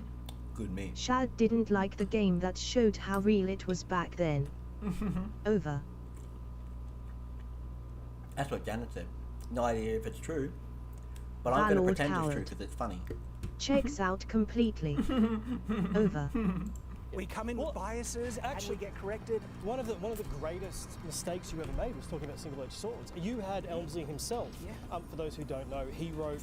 Oh, look how pissed Shad is! Bro, maybe I'm wrong, but bro, does it look like Shad's real pissed when this guy points out one of his flaws? And we get corrected. Like, what's Shad's face? Hang on, we need this in... Oh, fucking 4K, man. This goes up to 4K. I'll see if I can get in better. Oh, no. No, it's just bad at video editing. I think it's just out of focus. I'll just put it down to 720. One of the greatest mistakes you ever made was talking about single-edged swords. You had Elmsley himself. For those who don't know, he. Is it just me? Or does he Valord look so coward. pissed? I thought he was mad pissed. Over. I don't know. But it looks like it stings. I don't know if he's pissed, he's depressed, he's hurt, but it looks like it stings being told he made a mistake. He wrote the typology. Yeah, he actually wrote the book on the types of single-handed swords. Come to you and correct you. So getting things wrong, and I know, David, you've gotten a few things wrong before, and you've been corrected, and you make correction videos. It's great. Great. I don't know. I kind of love-hate this, and it does definitely have some valid points. There is a couple of other assertions he makes. He tries to say that. I think this guy's talking ass. I like it for real. I like this guy. I think he's just trying to be really, really nice. He seems like he's just trying to be as diplomatic as humanly possible and get this all to end. He's being like, you know, everyone makes mistakes, alright? Everyone can be wrong, you know? So let's just let bygones be bygones. And then chat. And, actually, on another point... A practiced swordsman will easily be able to defend against a double-bladed sword because they can track the sword. Essentially, that's essentially what he's saying, right? So when you come in with an attack in one way, right, and you block, that because where one blade moves, the other one... Sorry, I need to get... Again. Sorry if you just want to watch me play Yakuza. But, again, it just blows my mind. What is he talking about? Like, it's not even... Like, was that even a sentence? Valid points. There is a couple of other assertions he makes. He tries to say that a practiced swordsman will easily be able to defend against a double-bladed sword He says that a practiced swordsman will easily be able to defend himself against a double-bladed sword. Because they can track the sword. Essentially, that's essentially what he's saying. That So because they can track, and then he stops it there.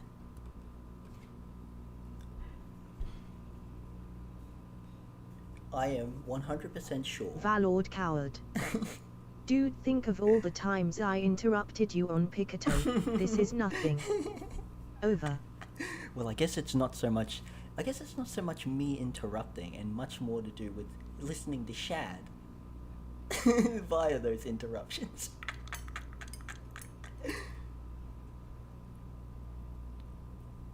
But I am 100% sure what Cell Sword Arts was talking about is that any level, there's nothing special to the weapon, that any level of person, whether they, even like a beginner swordsman, would be able to defend themselves properly against a weapon like that.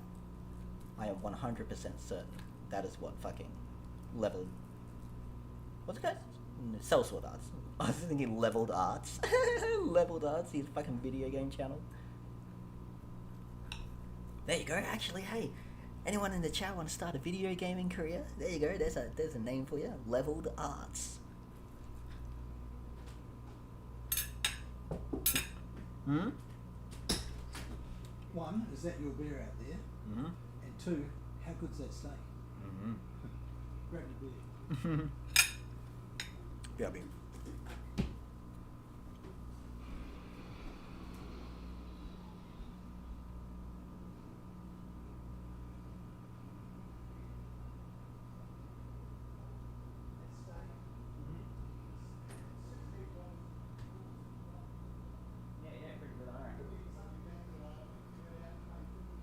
Yeah, well, at least it definitely tastes like $16, eh?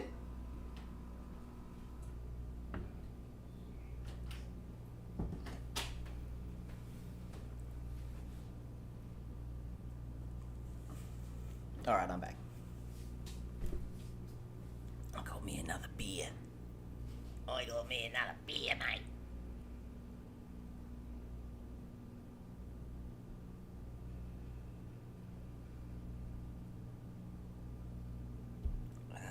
Now to give myself a small amount of brain damage by ingesting some poisons.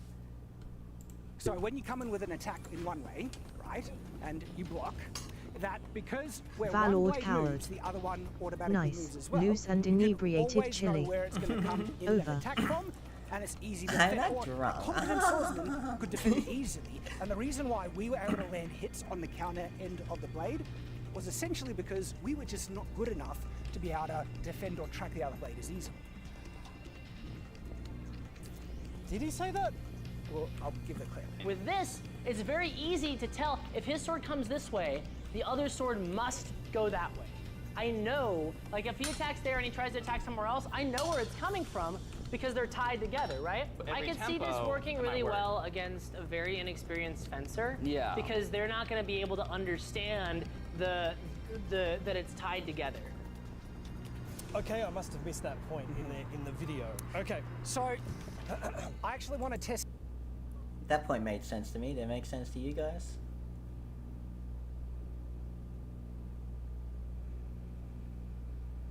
Basically means you can pay attention to a much rather part of the weapon, a much larger part of the weapon. Because obviously in sword fighting, you want to be paying attention or looking at the tip of the blade because that's the part that's going to kill you. And in a sword, just a regular sword, your handle is kind of covered by your hands. So you can't really see what it's doing in the peripheral. So you're only going to know where the sword is going when you see the tip of the sword moving. But if you have the long bladed weapon, like this, using it in this way, you can avoid this with a spear because you're always thrusting, and you're always going to be right at the very back of the weapon. That it's tied together, right? I Every could see this way. The other sword must. And yeah, he's right. So your peripheral, you could look at this and see your peripheral over there. So you just have more of the weapon to observe, the momentum. Because again, that's all it's about. That's all combat is about. Just momentum. Things moving very quickly at each other to hurt and or kill us. Nothing has changed from the from before the Neolithic era, when we were still smashing things to death with rocks, all the way up to modern warfare where we're shooting each other with bullets. All it is I need to make something move as quickly as possible to kill a cunt. If you can predict that one specific mechanism, you know, like perfect the understanding of that specific mechanism, you have a pretty good understanding of how, you know, who's gonna win a fight. Go that way. I know, like if he attacks there and he tries to attack somewhere else, I know where it's coming from because they're tied together, right? I could see this working really well against a very inexperienced fencer because they're not going to be able to understand that it's tied together. I forget where I meant to go. I'm getting to the Okay, I must have missed that point in the video. Okay. So, I actually want to test this with intent and speed. We have the safety equipment, because one of his other contentions is that steel, right, in this specific test, would render such significant results that would prove, and I'm paraphrasing, but this is what he was meaning when he says, you know, they were using light swords in their tests, that's why they got different results, right? He used that as a reason. We were being safe because, you know, we have different levels of armor. Like right now I'm in costume more than armor, even though I do have some armor on. Yes. But he honestly believed that using a steel sword would prove that it's an ineffective weapon versus if the light ones, the foam ones we use. I don't believe that, because even though foam swords are not perfect, they can be good enough to give you indications, point you in the right direction, what the results would be, even with steel, as David mentioned, because his stuff has foam as well. Yes. All right. And I'm actually, like, that gave us... What was your name again, Squire? As to the benefits of What this was your name again, I'm Squire? confident to say that a steel version No, of they this, can't. you'll get as Over. many advantages as we found Like, in the tests. And again, like, all fighting with foam swords can really do is demonstrate your technique. That's all it can really do. It cannot demonstrate practical effectiveness or lethality. Again, like slap fighting. Slap fighting, it just demonstrates your skill. It doesn't demonstrate your killing power, if you will, your ability to hurt someone and win a violent confrontation. Because that comes down to your ability to deliver force. Because again, that's all fighting is. Who can make the most amount of things going quickly at the other person? There you go. You guys all have fucking yellow belts in martial arts. Literally any martial art you want if you just understand that basic mechanism.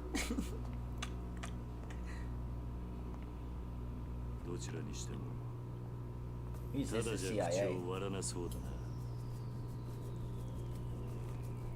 ここで殺されるわけにはいかない。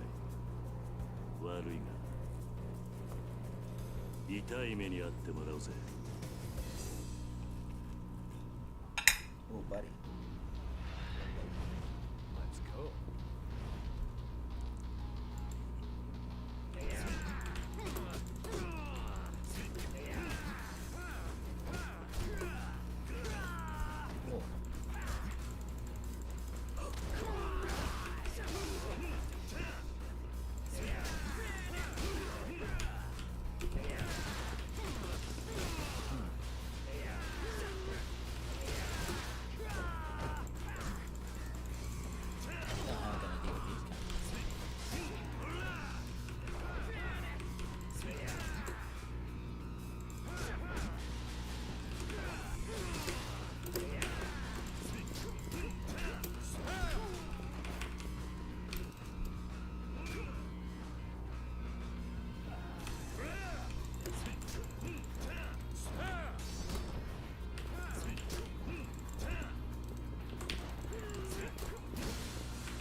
after I grab a quick snack.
Fucking hell, man. I don't know why they all just decided to grab weapons.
just need to readjust to the fucking combat system. Let's go.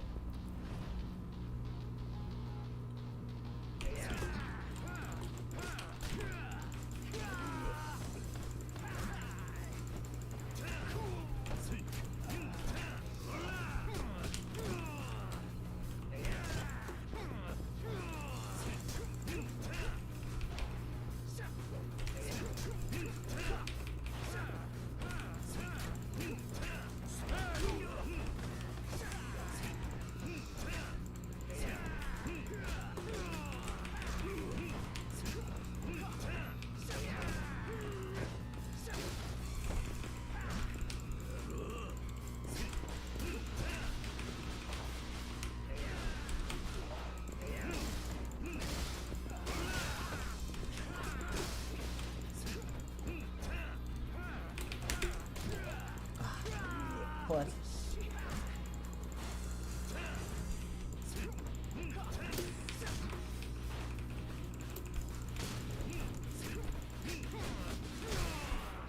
Fucking hell, man.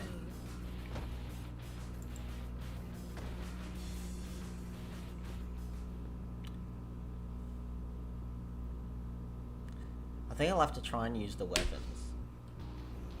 And then use the heat actions from the weapons on the goons to try to clear them out. Because they do way too much. This comes fucking pain in the ass to deal with.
I thought I took one of those guns in.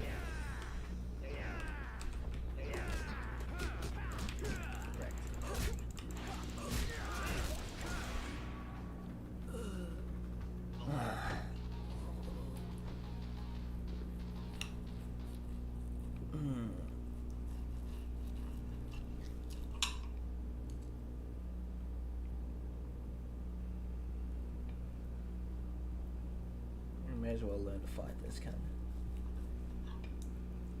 I don't even think he's meant to be the final boss or anything of the chapter. So things are only going to get worse from here, right? So may as well learn how to fight the cunt.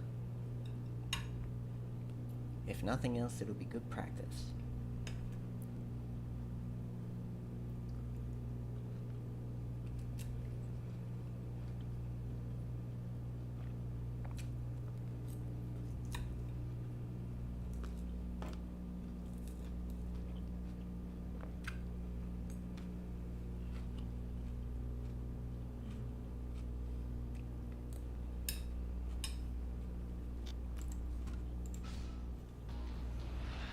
Valord Coward.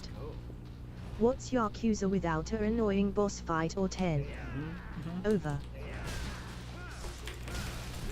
Playable. I think that's what they call it.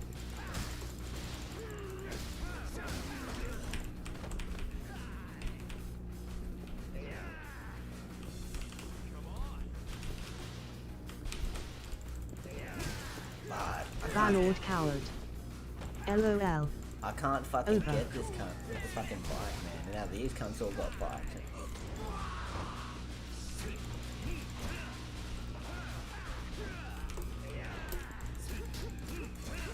I don't have the time to fucking pick up the bike and fucking swing it before this cunt can get his big fucking jumping kick on. And I can't be anywhere near it, otherwise these cunts just pick it up on their own.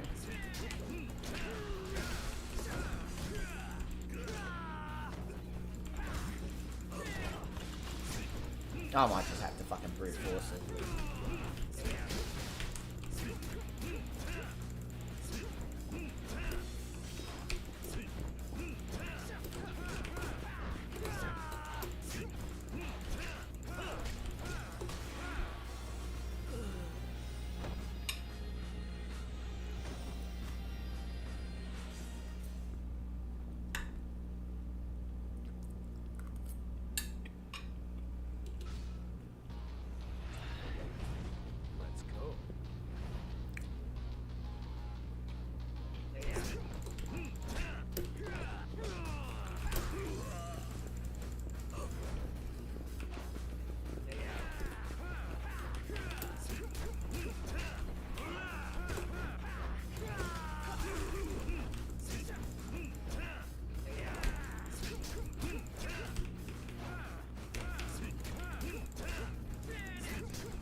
Fuck, man.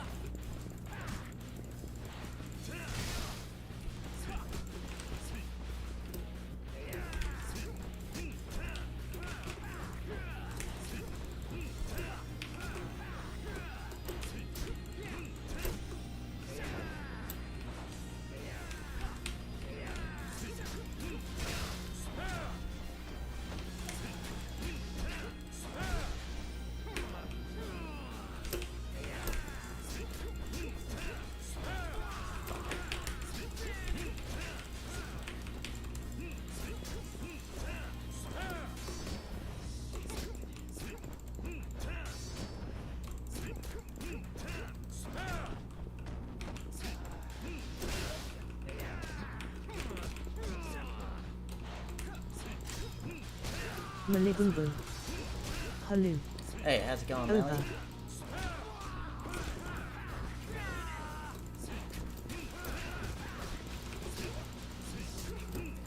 Oh, sorry.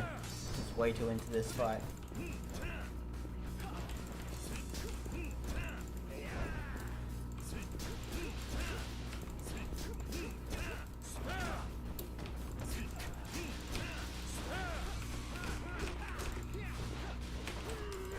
Malibumbu. Jimmy and I just watched the weirdest fucking movie. Over. What was it?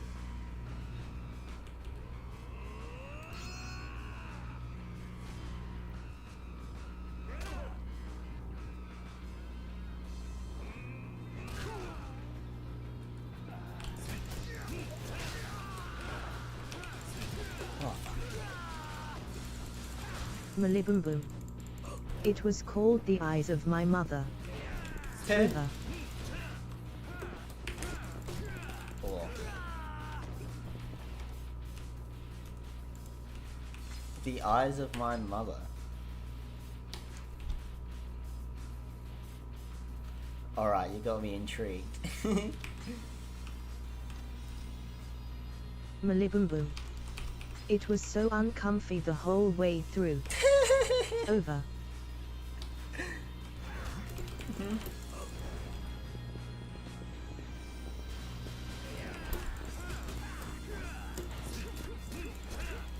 Like you were getting watched by the eyes of your mother?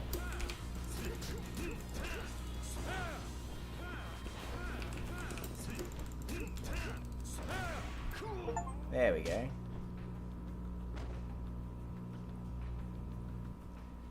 Oh, that was a bit of hard work, wasn't it?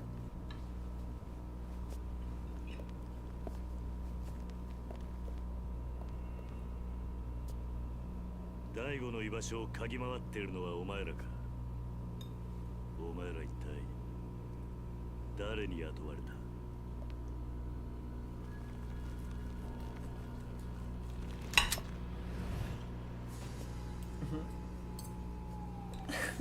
？This guy, of course, I should have done this from the start now that I think about it.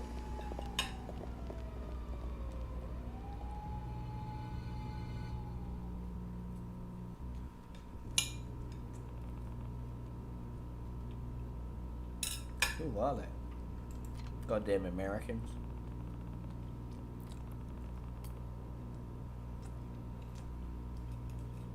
Malibumbu. It was in black and white and I didn't know what I was expecting, but it was weird as hell, lol. Over.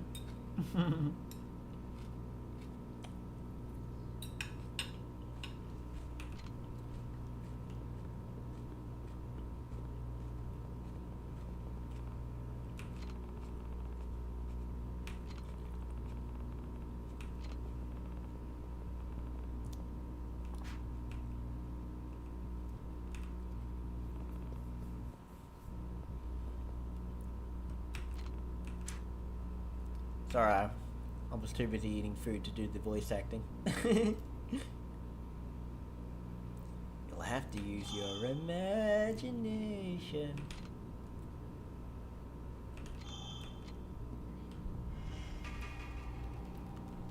Malibumbu.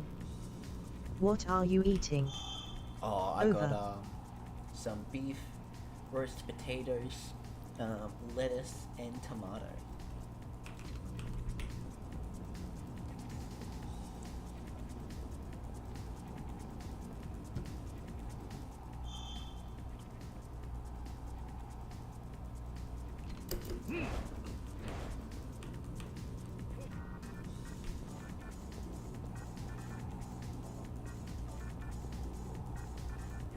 Malibum.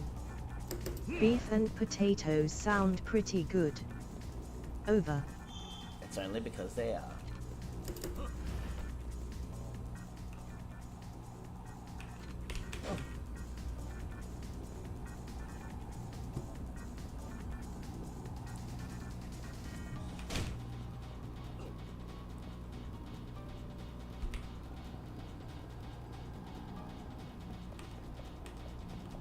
It's a weird fucking... Malibum.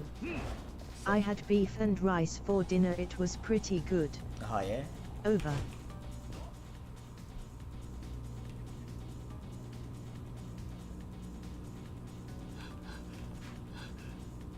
Damn it, I can't keep this up. Oh wow, really?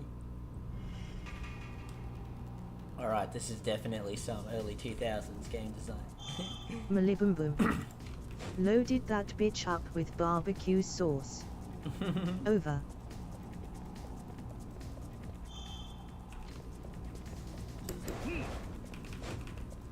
How is it not in range?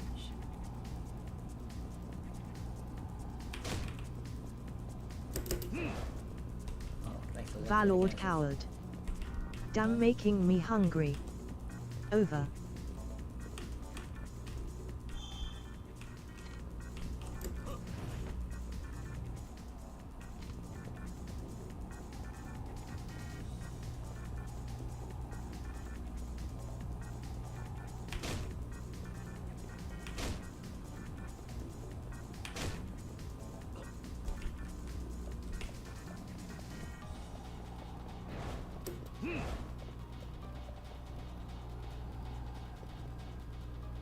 Oh, what?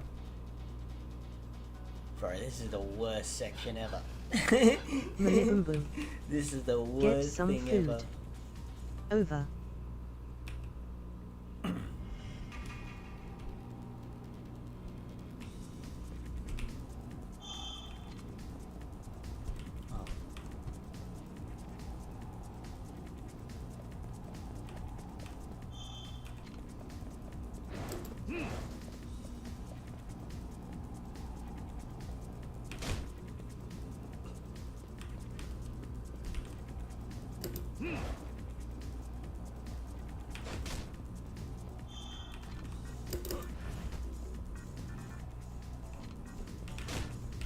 Valord coward. Oh, okay.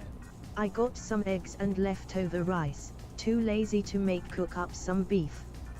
Over.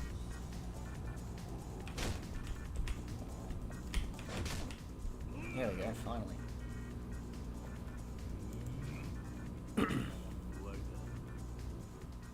That's to be the worst section ever. Hey, are you with those guys from before? Wait, don't touch my beautiful face.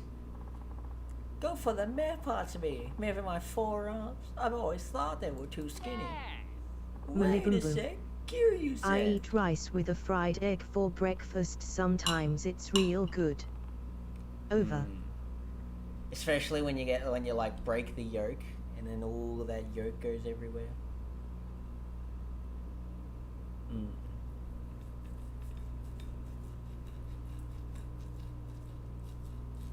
It's like a special sauce.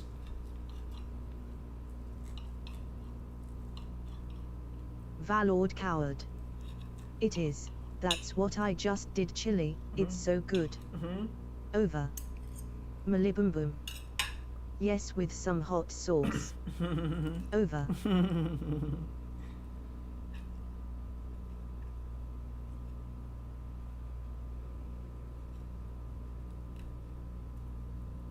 Hey, you're that guy I met in Okinawa. Mac, right? What are you doing up in Kamurocho? Didn't I tell you I was gonna give the world a search for the perfect shot? Well, it so happens this grimy old town was the first stop of my global getaway. Gotta keep it local before I let the Mac attack loose on the unsuspecting people of the world, you know? Forget I asked. Why did you run from me? Well, think about it. I just strolled up to see the most amazing flash of fists break out in some random little alleyway. One lone man versus an entire thug army. My eyes were splurged to that shit. Super glued to that shit. Splurged. I don't know why I read splurged. I'm gonna need to get my mind out of the gutter. Oh, I wish my stomach could handle anything spicy these days. Over. So I kept watching. I've gotten more and more accustomed to spice over time. Still not as good as Jimmy though. Jimmy's eating some crazy spicy shit.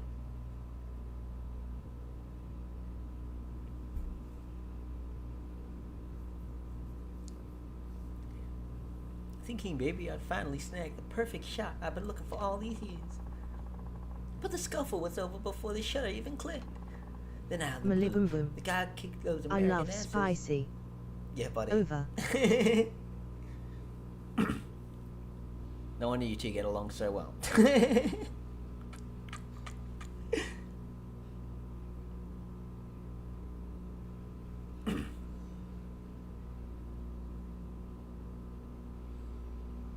Valord coward. Ever since I got Rona, my body refuses to intake spicy food these days. Fucking sucks because jalapenos were my favorite. Over. Damn, eh?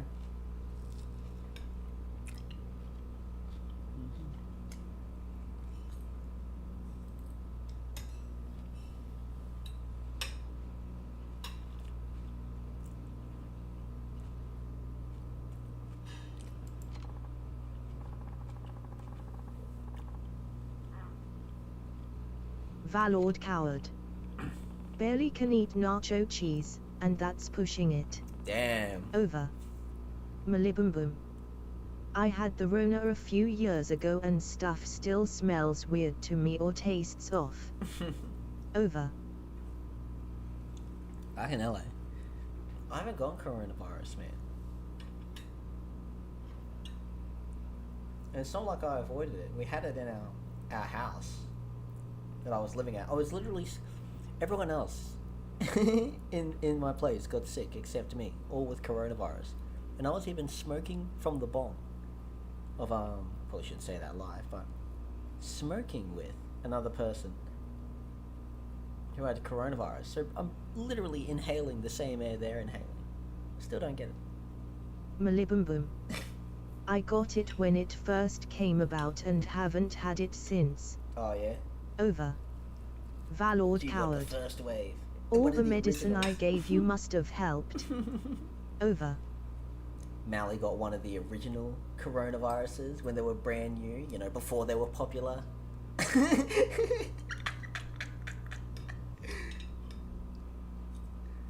I mean, these newer versions of the coronavirus are just like so overkill. Valord coward. I got it in 2021 December. Over. Oh yeah. Malibum. When was that? That I'm would've been- not vaccinated either, lol. Over. Going hard. Playing hard mode, eh?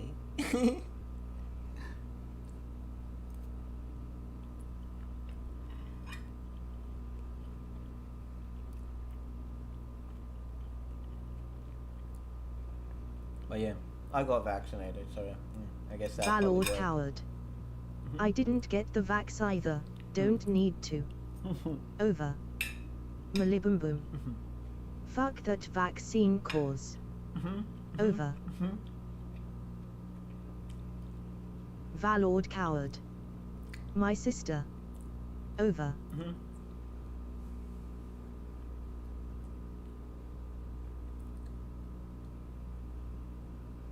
Malibum. Yeah, boy. Over.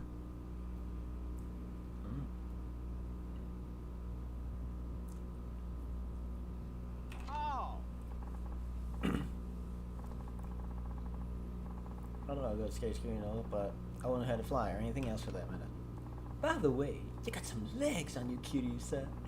They used to call me the scampering chicken in No my high school Pool track team. World tonight. Over. Nah, we'll skip on Power World. We'll play some fucking Yakuza. And, laugh at Shadowversity. I don't know if you know who this guy is, but he's a bit of a goober, bit of a dork, Valord bit coward. of a dweeb, if you will. His PC did the big die last night. Yeah, yeah. Over. I basically spent the day Malibum organizing boom. shit. Oh no. Okay. Over. I mean, to put things into perspective, Mally, what we're at right now is he's made a rebuttal video to another guy who practices HEMA, which is basically sword fighting, historical European martial arts, not fencing. Distinctive difference. But anywho, he made a video as like a general PSA saying, hey, you should be careful which, swords guys you listen to, because, when they talk about how weapons would be used in actual historical fighting, because, these guys don't actually do historical European martial arts, so they probably don't actually know what they're talking about. And so this cunt got upset at that general PSA, assumed it was about himself, and made a whole hour-long response video. And we're at a part in his response video where he's just completely gone off the main topic and is now going on about other things that he doesn't like. And one of them is the original HEMA guy said that double swords, like what he's got holding here, there you probably see it better. Well, if it loads, there you go. So it's got like a double blade, and this cunt's trying to argue that a double blade could definitely work as a weapon.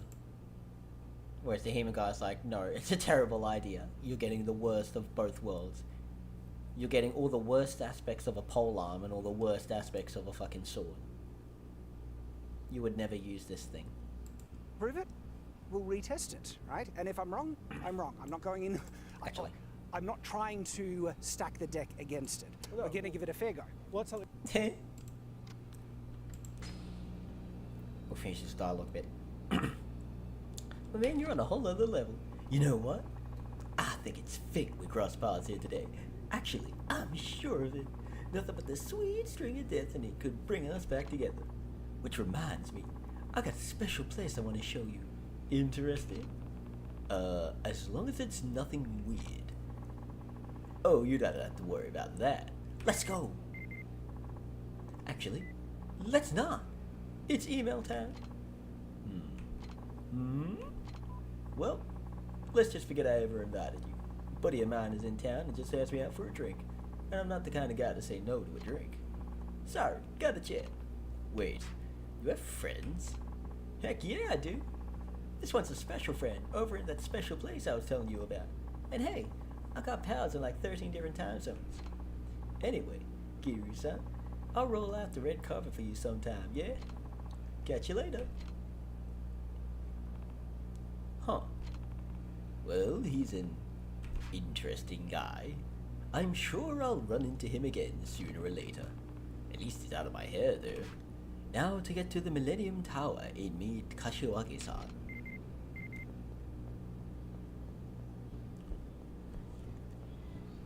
Well, it has been quite the effort to walk down the street, isn't it? What's up, Kiryu-san? It's Kamiyama. We met in Okinawa. Kaminawa in Okinawa. Just wanted to let you know my brother has a shop in Kamurocho. It's called Kamiya Work Kamurocho. Tell him I said hi.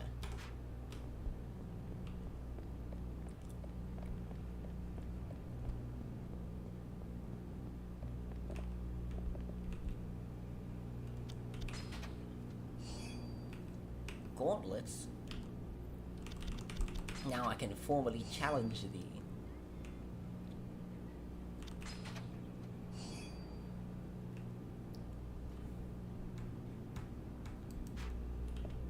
Block of brass? What the fuck am I gonna do with a block of brass?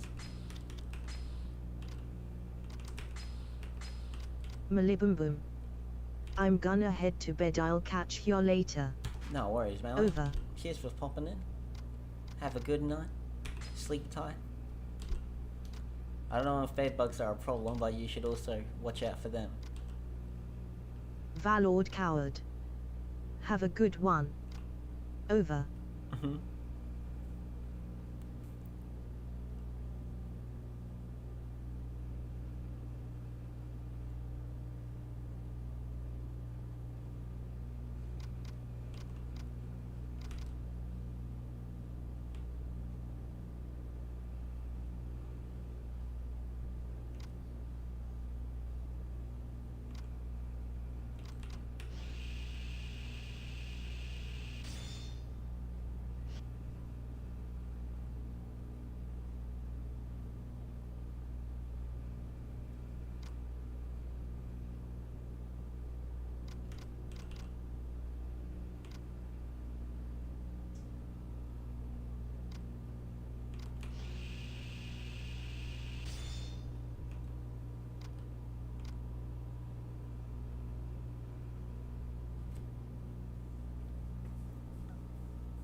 listen to these We do it Cubans. Shadowversity. Like we go in with preconceptions, but we don't force those conceptions. And when we're wrong in the Oh, yeah. tests, we are not only sometimes we're happily surprised, oftentimes because it's sometimes. Well, actually, maybe not always. I'm not always happily surprised. Sometimes I get grumpy.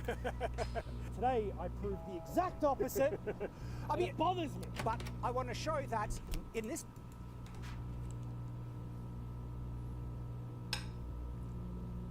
I thought there'd be a longer walk up. よく来たな、桐生。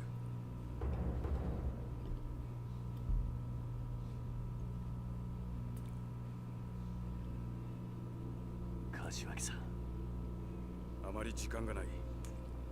お前とはいろいろと話しておかなければならないことがある。はい。今日の幹部会のことだ。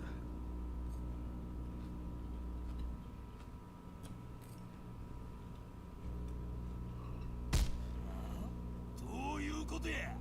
四代目呼び戻すやと。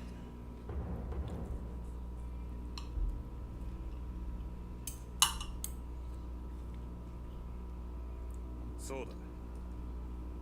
今6代目が現場を離れたら登場界の基盤が揺るぎかねん。ここは最悪の事態も想定し、他の組織も承服する人間に登場界を任せるのが先決だ。何やと。私は賛成です。我是打给明年chairman of the Haruho Hakuro Karuho family. Damn it. 神田の兄貴、ここは桐生4代目に出張ってもらうのが最善の策です。何やと。頭、俺は6代目と直接杯を交わした間柄です。本来なら何があっても大悟さんに戻ってきてもらいたい。ですが、近江連合やその他の組織のこともあります。ここは早急に他の組織が納得できる代行を立て、大悟さんの帰りを待つしかないと思います。今さら何言うとんじゃ。国道が頭取られて落ち着いとる場合か。株ばっかりやったら頭おかしいとんちゃうか。おおみね。俺も神田と同じ意見です。極道だったらまずやることは後目のことよりも返しが先でしょう。 Go Hamasaki, patriarch of the Hamasaki family. 浜崎。浜崎。俺が仕入れた情報は会長を跳ねたのは風間のおじきによく似た男と聞きましたが。浜崎お前、それほんまか。浜崎。そういうこっちゃ。6代目の側近の話だと、大悟が会長室で撃たれた時、 Valord coward. Having a lot of fun with names. Over. まあ一度死んだはずのおじきが生き返るわけ His もあり name's ま very せん。 fun to say. 別 Say の it. 人間だと Hamasaki. It's fun to say. なんかご存知なんじゃないですか。いや、俺も全く見当がつかない。どちらにしても今登場会がすべきことは会長を撃った男を捕まえて誰が戦争を仕掛けたのかを探ることでしょう。4代目桐生さんを戻すのはそれからでも良いのでは。いや、それは違う。 Valord coward. LOLOK, here it is. Over. 99団体、桐生さんを代行に立てて一枚岩になっていかないと組織は崩壊してしまう。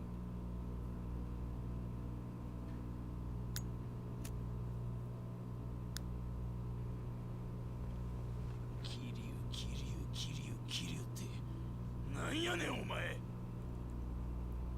そんなに桐生に後目渡したいっちゅうやったら、いっそのこと俺が桐生の首取ったるわ。神田お前。頭、この際やから言うときますわ。うちら三代目錦山組、桐生の下に入んのはお断りや。初代も先代も桐生にやられた。 Edras Rex.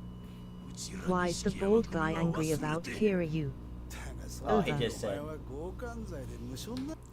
Because the last two heads. I guess the rest of the Nishikiyama sees Kiryu as the killer of both of the heads of the family. They want revenge on Kiryu.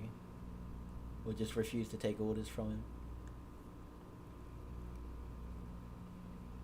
Edros Rex. Get wrecked, then. Over.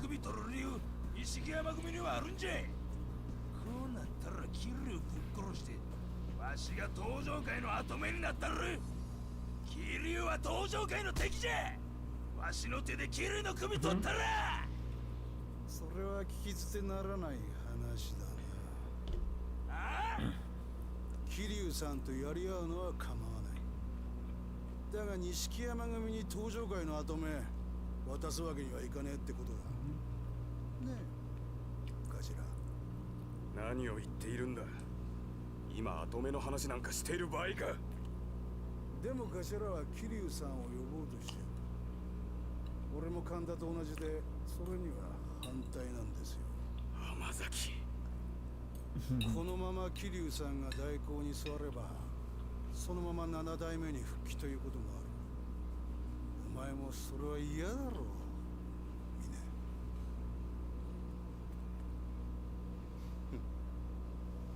もう一人の幹部の意見も聞きたいね。真島の兄さんよ。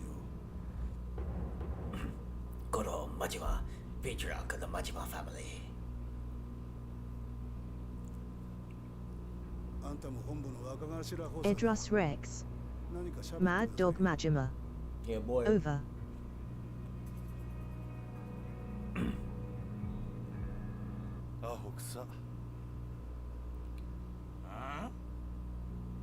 Edros Rex. Oh wow wow wow. Over. あんたらで好きにやってくれや。どういうことや。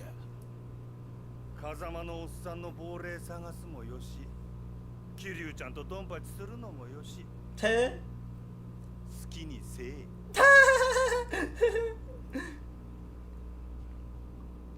そうや。一言言うとくわ。喧嘩すんのは結構やが、もしうちの島に入ってきたら、そん時は怪我するだけじゃ済まへんで。マジか。Look, if you guys want to murder each other, go ahead. But don't touch any of my stuff. Stay out of my room.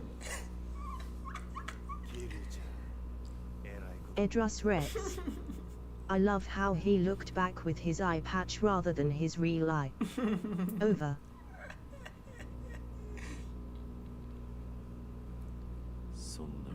You can see you just as well in this fucking bad eye. 町に戻ってきたことを知っている組もあるだろう。特に神田の動きには気をつけろ。はい。おそらくそれぞれの組がそれぞれの行動に。Edros Rex. He's like, I can't see you right now, but I know you're super scared and stuff. Yeah, I'm such a badass. Over.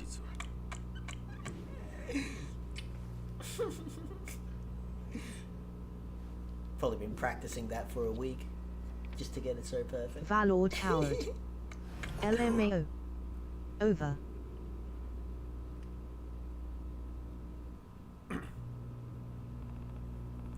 Last night, the man in this sketch shot the patriarch of the Ryudu family down in Okinawa, a guy by the name of Nakahara. And you're sure this is what the attacker looked like?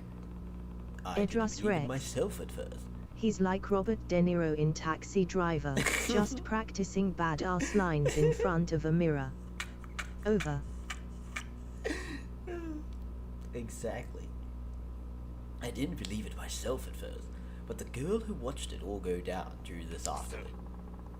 Which means the 6th chairman and the Nakahara were assaulted by the same man. The pieces are all falling into place. What do you mean? More likely than not, Daigo's involvement in Okinawa deal has led to his being attacked. You mean the resort? That also could have been a military base. Yes. As you're well aware, the Tojo aided the Ministry of Land, Infrastructure, and Transportation in acquiring the land necessary to build Minister Suzuki's proposed resort. Right, but Daigo told me you guys backed out. That the government was trying to negotiate with the locals instead. They were, but it seems someone else has started scooping up the land. There must be another party involved in all this. Speaking of, the man in that sketch didn't just shoot at Nakahara. He also stole the deed to his land. What? I'd bet the man showed up asking for the deed, but then put a bullet in Nakahara when he refused to hand it over. Then it's safe to assume the assault on the 6th chairman was for the same reason, specifically for the land your orphanage rests on, Kiryu. So Daigo knows who these people are. In all likelihood, yes. The truth is, the resort deal could have brought massive cash flow into the Tojo clan. Minister Suzuki was eager to remind us of that fact at any possible moment, but Daigo was firm in his resolve. He refused? Why? I think you know. It was because you were orphanage, Kiryu. Once he learned that you would be evicted and your kids would lose their home, he washed his hands of the whole thing. So he put himself in harm's way to keep us safe. Where is he now? Somewhere safe. I've checked him into the hospital. Which one? I think it's best you don't know. I can't have you going there and risk someone following you. You'll just have to trust me for the time being. I could do that. How's he doing, though? Balancing on the knife's edge at the moment. The next week or so will determine which way he falls. Right. だが、もしこの絵の男が犯人だとして、どうやって沖縄と東京の移動を？中原が撃たれたのは昨日の4時過ぎ。大悟が撃たれた時間が6時半頃。差し引いて2時間半。沖縄東京間は飛行機でもそれくらい時間がかかる。どうやったって空港から東上海に来る時間はないんだが。これは停電か？変だな。カムロ町の明かりはついてるみたいだ。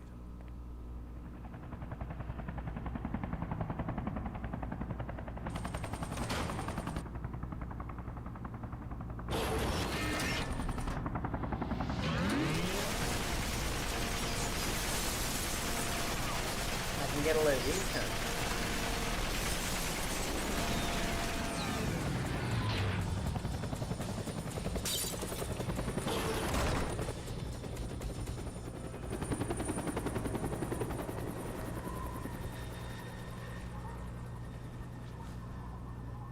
It was a wild ass fucking hit and run.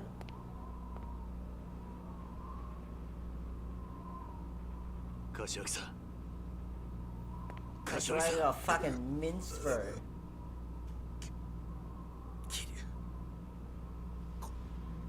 この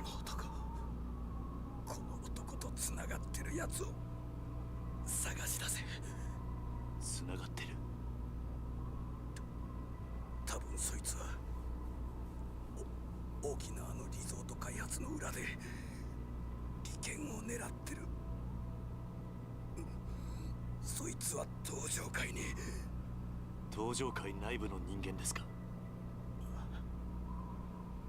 そいつを探し出せ。いいな。はい。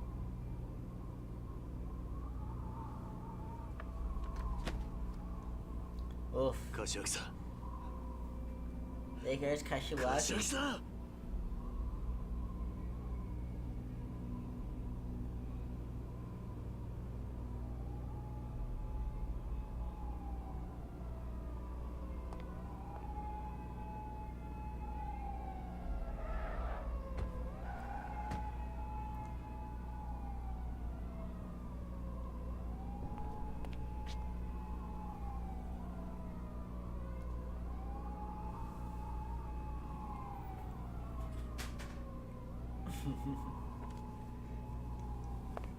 Well, guess he won't be in Yakuza 4.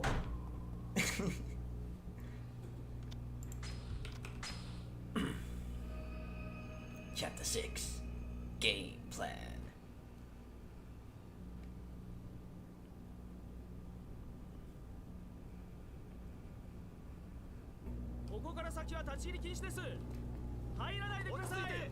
Valord coward. LOL. Over.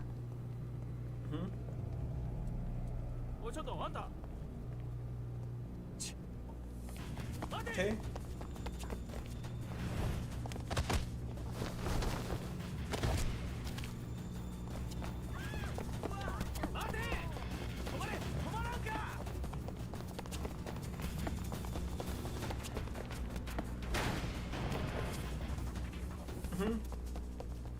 Edrus Rex. Run, Kiryu. Drop kick a cop out a window, it'll be fine, just do it. You're stronger than the police. Stronger than your law if you put your mind to it. Can't go back that way there, huh? Hey, you there!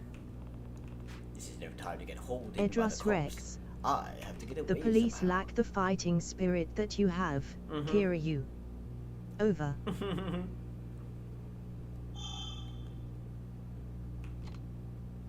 Here's the full route. Fucking hell. These real police officers.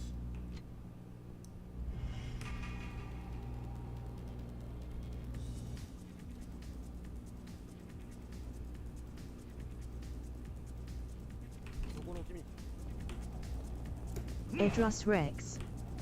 Just toggle no clip, as clap. Sorry. Over. I was fumbling my fucking buttons.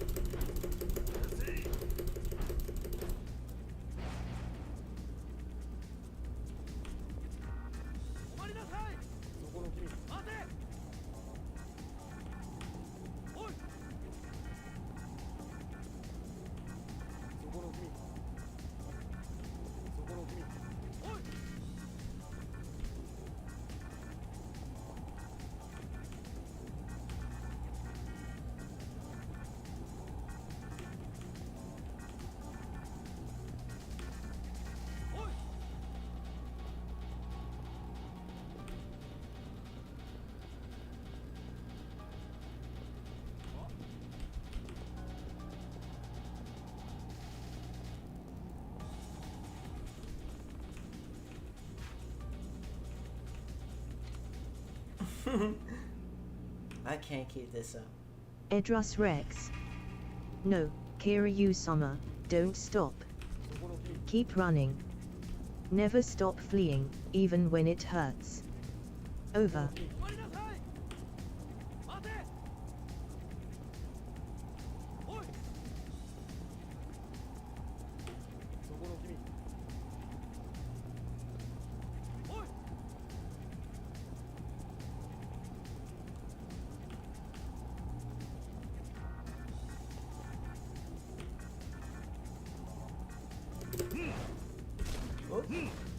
That didn't quite work as intended. Edrus Rex. I love random girl in the background. Damn, that guy was so hot. Over.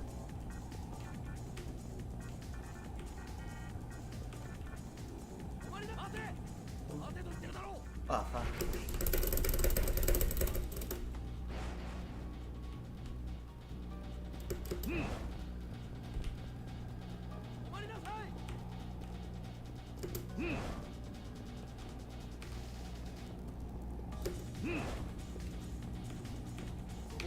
Oh, fuck.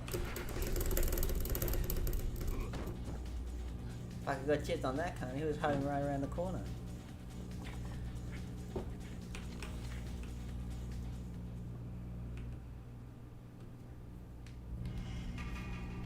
Edrus Rex.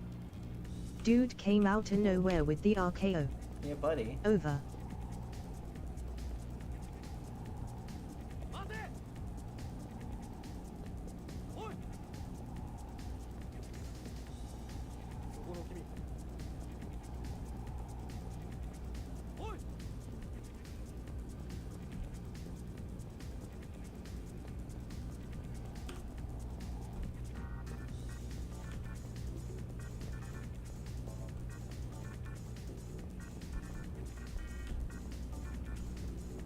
Valord coward.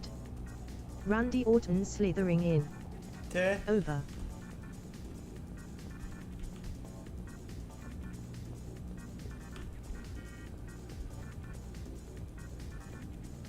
Edrus Rex. When you're not mashing, he's just like, do. Don't mind me, just out for an evening stroll. Over.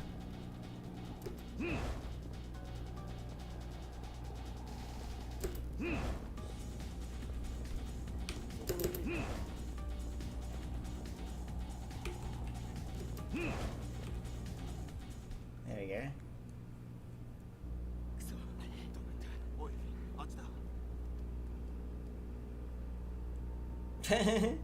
They won't see me behind this bright Edrus purple Rex. neon sign. First try, bye. Over. No deaths, baby. 誰だ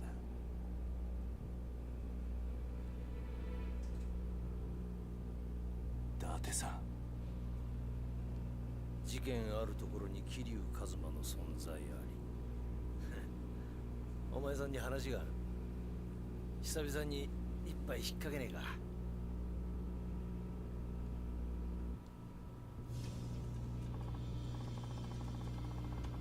Come on. I've got a little bar not too far from here. We'll be safe there. Stay close, though. Doubt the cops are gonna disperse now they've lost track. Edrus Rex. Right. Looking good. Who's there? Nobody. Don't worry about it. Look, here's 20,000 yen. Just let me suck your dick. Not in a gay way. Come on, bro. Don't make it weird. Over.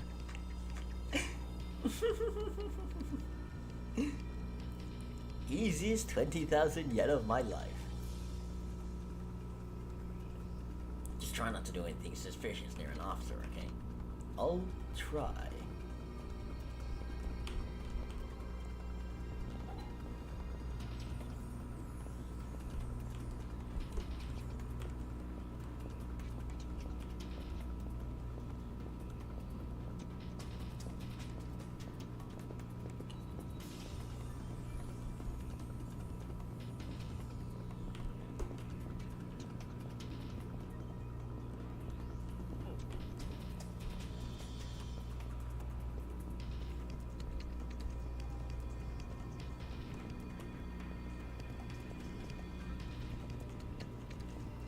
Just act natural. They won't notice all the blood on you.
This is the place, Kiryu.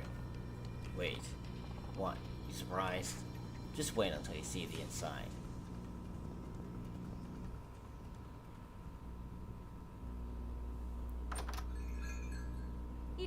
Oh, the Serrano's back. だってさ、今日はお友達もご一緒？おう、ママ。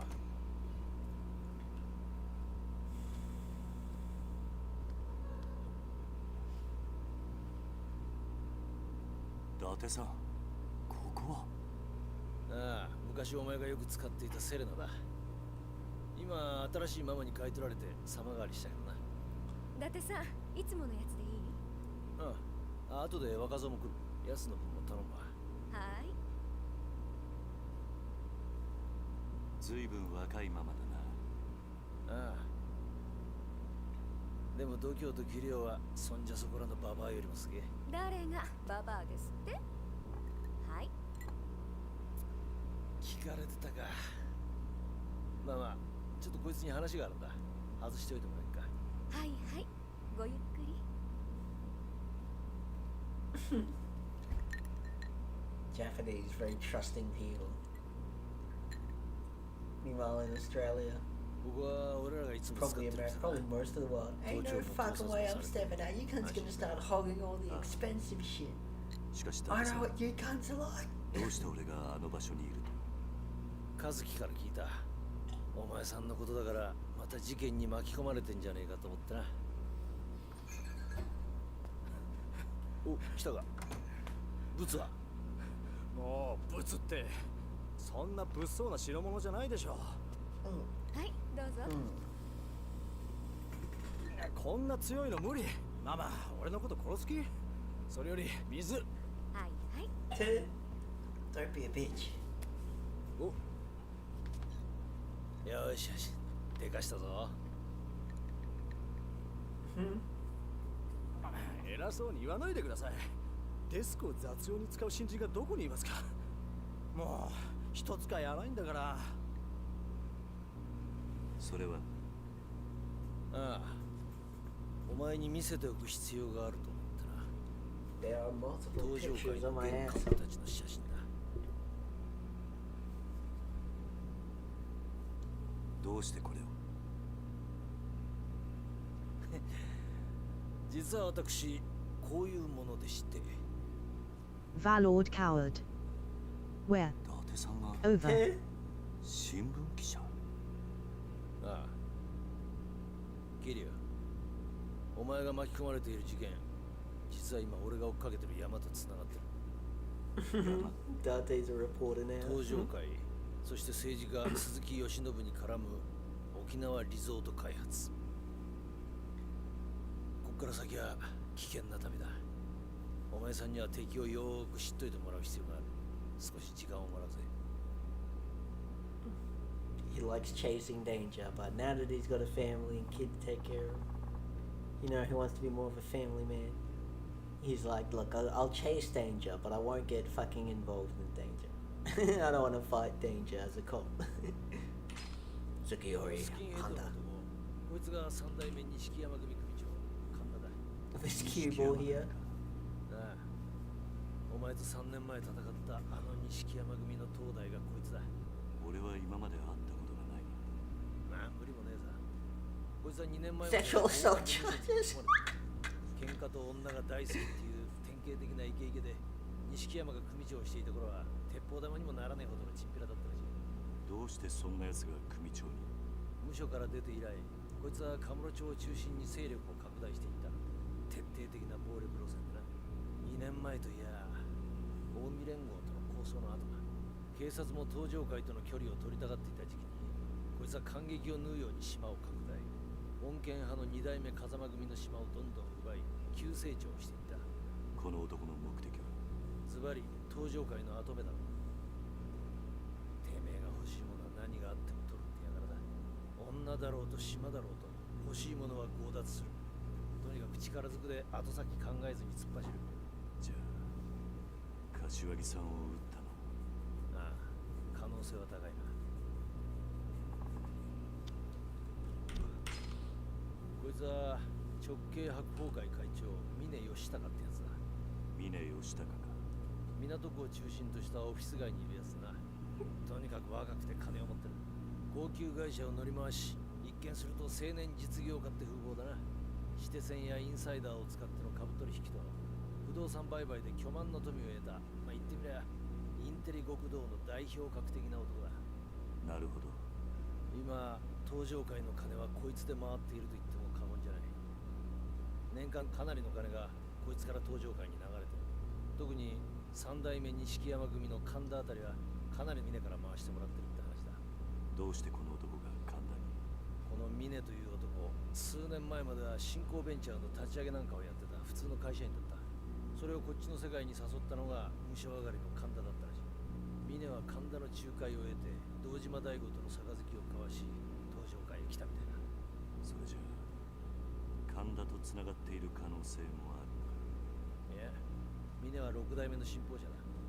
最近じゃ自分の組の力もあって神田の後ろ盾も必要ない。神田のことを煙たがってるだろう。浜崎。この AV 男優みたいな男、こいつは通称浜の帝王、直系浜崎軍。Amateur porn star wannabe. 横浜か。ああ、3年前の抗争事件の後、あの中国系マフィアのジャカに代わって横浜を制圧したのがこの浜崎だ。この男、結構裏が見えないやつだな。どういうわけか、島を奪ったはずの中国系の連中ともうまくやってるらしい。あのジャカと。ああ、だがこいつが不思議なのはそれだけじゃねえ。実はこいつの組、構成員が10人程度しかいねえ。なんだと。普通あのジャカ相手に横浜の島を奪い合うなら最低500、いや1000以上の兵隊を持っていないと渡り合えない。だがこいつの組はジャカと争うこともなく、やすやすと横浜一帯を手中に収めた。なぜそんなことが。まあおそらく裏で中国本国のマフィアとつながっていて、密輸の窓口や日本での資金運用なんかを引き受けてるだろう。いいように利用されているだけなのかもしれないな。マフィアとのつながりか。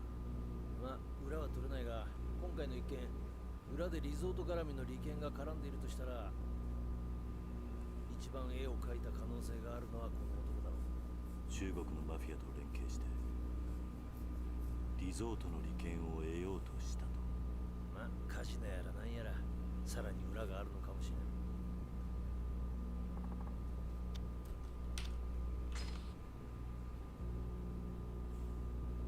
柏木さんは死の間際俺に言った。リゾート開発の裏で利権を狙っている奴が登場会にいると。俺もそう踏んでる。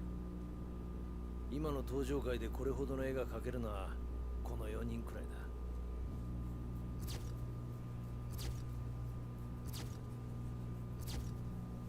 柏木さんはもう一つ俺に言った。その裏切り者は大悟を撃った男ともつながっていると。大悟を撃った男だと。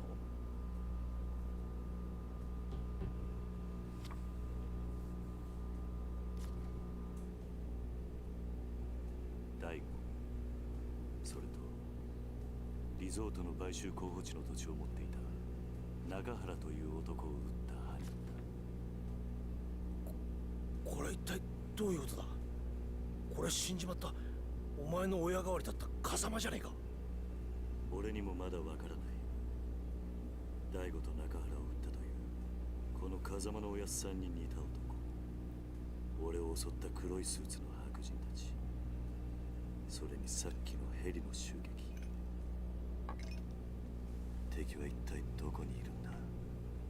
まあ今はとにかく登場界の裏切り者を探すしか道はねえようだな。ああ、俺はこの絵の男が誰なのかを追ってみる。お前は柏木を殺す可能性が一番高い神田を追え。分かった。分かった。We settled? I'll dig around for anything on this man in the sketch. You get after Canada. Right. Conda. Canada. Rumor has it, Conda gets his boys to haul a girl up to his hotel every night. If anyone's gonna know where to find him, it's them. Mama, mind if we use your bar as on a base of operations? Huh? Don't worry. We won't disrupt your business or anything. Just stick us in a back room and forget we even exist. Well, Mama? I guess you are one of my best customers. Oh, what the heck. Go ahead. Appreciate it, Mama. Just stay out of my customer's hair, okay? Of course. Of course. Sorry about this, Mama. Oh, it's nothing. This is the least I can do with how often Dudley-san frequents my bar. It's rare you don't see me, a glass of whiskey in hand. Besides, Kiryu-san. Whoop, hang on. Am I gonna burp? Oh, I don't think so. You're kinda my type. You're a white. Do I irritate jealousy in your voice, Date-san? Don't be ridiculous. Oh, you're blushing. Kiryu, can you please just go find Kanda already? Don't let them bully you while I'm gone. Yeah, new hideout.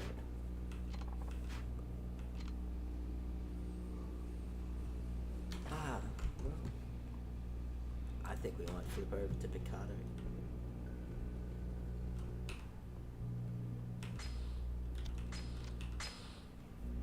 We'll go watch some shit.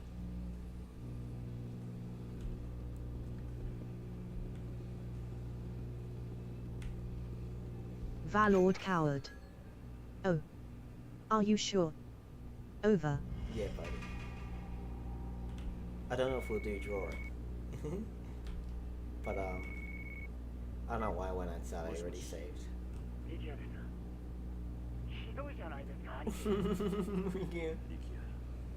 すまないことしたな。どうした？沖縄で何かあったのか？いや、そうじゃないんです。じゃあどうしたんだ？今俺、カムロ町にいるんです。何？どういうことだ？兄貴は俺を沖縄に残したかったんでしょうけど、俺、やっぱり自分の手で親父を弾いたやつを探したいんです。ミキヤ。朝顔のことはミキオに頼んできました。心配しないでください。すみません。兄貴の心遣いを無視しちまって。いや、いいんだ。勝手に置いていった俺が悪かった。Mikio must be getting up to all manner of wacky hijinks trying to look after those kids. You could do a whole comedy spin-off series. Just Mikio trying to look after those kids.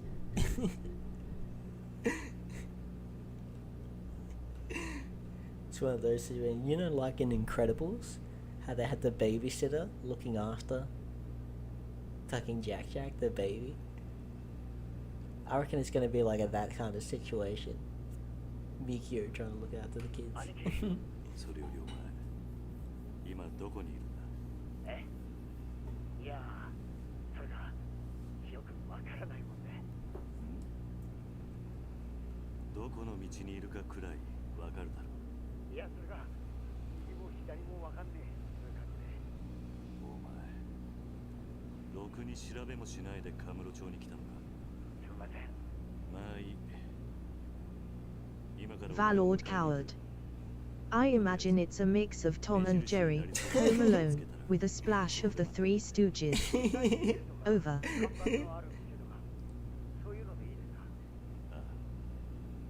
そこに着いたらまた連絡してくれ。わかりました。それじゃあまた後で。はい。Rikia, you fucking goober.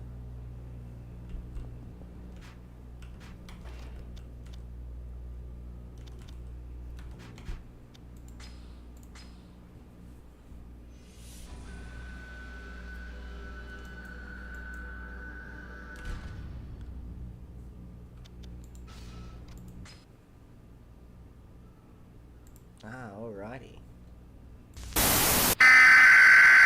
For your safety, do not. I'll have to go turn the audio down.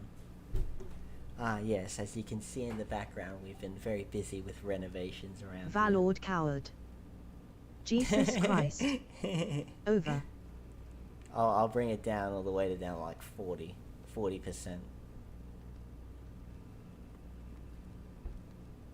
Otherwise, yeah, so I hope you can tolerate the jump scares just for tonight. But that's gonna have to be it from me. I gotta go pack up. I mean, I don't have to, but I want to.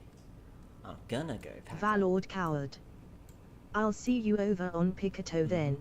We'll head over to Picardo. We'll see what fucking plays it. Like, I don't know if we'll use Clip Studio. I'm a wee bit hammered at the moment. Oh well, we'll play something. We'll figure it out. We are intelligent people after all.